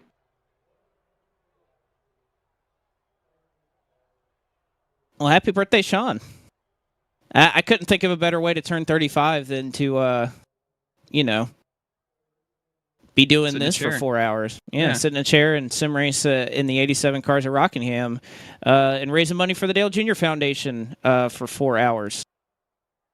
Let's see if we can't get a word from one more person before we call it a day here. And I know he finished in 5th, but we're going to talk to him after everything that kind of happened there. Michael P. Frisch, I know you pretty much had the race in the bag coming to that last start. What kind of went into the decision to stay out, and how did that last lap play out for you? It honestly just came down to iRacing said, you know, you're not winning tonight. You're not getting this one final crown jewel that you've captured in all these 87 cars. No, just honestly, it was a fun night overall. I can't be mad. I put myself in that box at the end because I kind of got the mindset of if I kind of pit, there's going to be people staying out. If I stay out, some people are going to pit. Hopefully it gets a couple cars behind me, but quickly noticed that every car behind me came down pit road. And I kind of knew it was going to be like a 1 or 2 lap dash, so I kind of just, you know, send it, you know? I mean, it's the chance I got to take. I got to roll the dice because I knew I just had a feeling somebody was going to stay out. And, you know, it being a 1 lap dash, you kind of only have 4 corners to win it now. So I didn't want to put myself in that box, but I think I put myself in the tighter box by just staying out. But I can't be mad about tonight. It was really, really fun time ripping the high side. for over 80 laps in this car at this place. It's drooling, it's draining, it's draining, tiring, mentally unstably for you. But anytime 87 cars at a track like this, you can count me in. So I appreciate you for putting this on, Blake. Absolutely, man, and we'll try to see where the next one is going to be. Again, we're kind of contemplating Gen 4, depending on how that turns out, and if maybe it doesn't turn out so good, we'll find another track that we haven't run yet to do one of these at. Just got to find the time, the schedule, and all that. But appreciate you participating. I know you've gotten a couple of these under your belt, and I know you want a 508, but I guess it may have to wait till next year. We will wait till next year for sure. We'll be around. I kind of missed this one. It came, with everything with Coke going on and just everyone being busy. I really did this one under the radar, honestly. And it kind of, I signed up last day here, and I appreciate you giving me the shout out to you. Hey, if you want to drive, sign up, and I did. So I had a good time. I spent 4 hours, and we came up short, but I think it's all about having fun and just doing this for the whole charity and the whole event overall. Brings everyone together. And it does. That is Michael P. Frisch.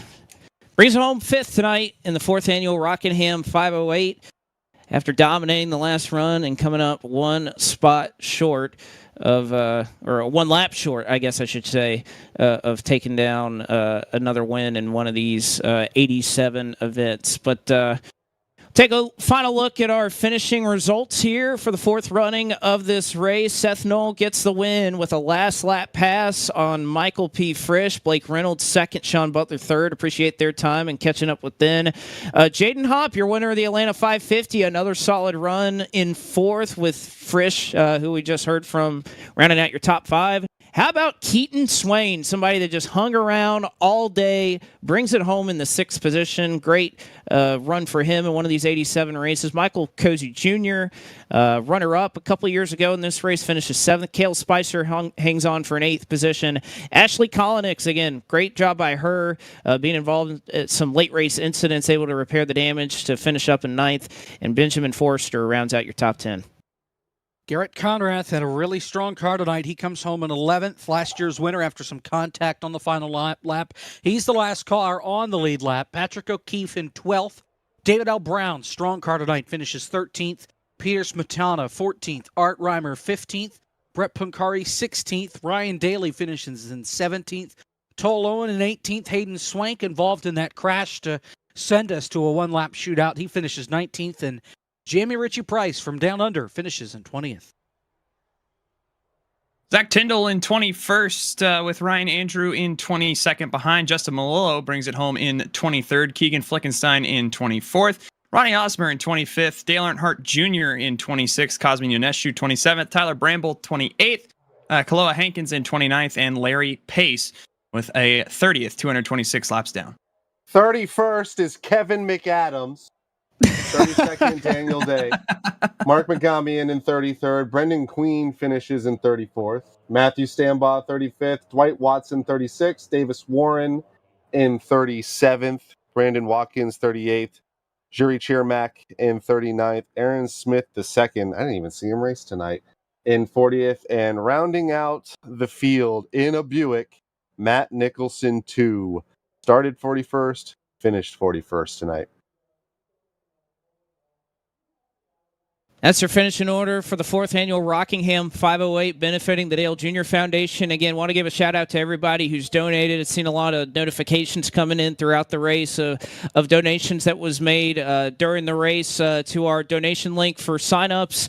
I'll get with the Dale Jr. Foundation over the next couple of days, as well as kind of some of the late entry fees that we had rolling here today. Again, appreciate all these drivers. Again, the entry fee to this race is a voluntary entry fee, so pretty much whatever is donated is what people are willing to give. So appreciate all these drivers who, some would enter with $5, and some, I think we had 1 or 2 that crossed over 50. One got to 100. So really appreciate all the help, all those donations. Great job from Art Reimer and all that he's doing and always does in these events to raise some money as well. Because at the end of the day, if we can come together, have some fun for a good cause, that is what it's all about. And want to say thank you as well to our entire team here at FTF, all the broadcasters that are with me, Caleb and Jacob, Kevin for stepping in for a little while as well, Josh Mendoza stepping in today to do race control. It takes a lot of people to make this happen, and of course all the people out there that watch and participated. Couldn't do this without any of you guys either. And I think that's going to wrap it up for us here at Rockingham. So on behalf of Caleb Hoffman and Jacob Hitz, Kevin McAdams, and our producer Zach Johnson, I'm Blake McCandless saying so long. We'll see you in the next one, whenever that's going to be. We bid you farewell and congratulations to tonight's winner of the 4th annual Rockingham 508 benefiting the Dale Jr. Foundation. Seth Knoll gets it done.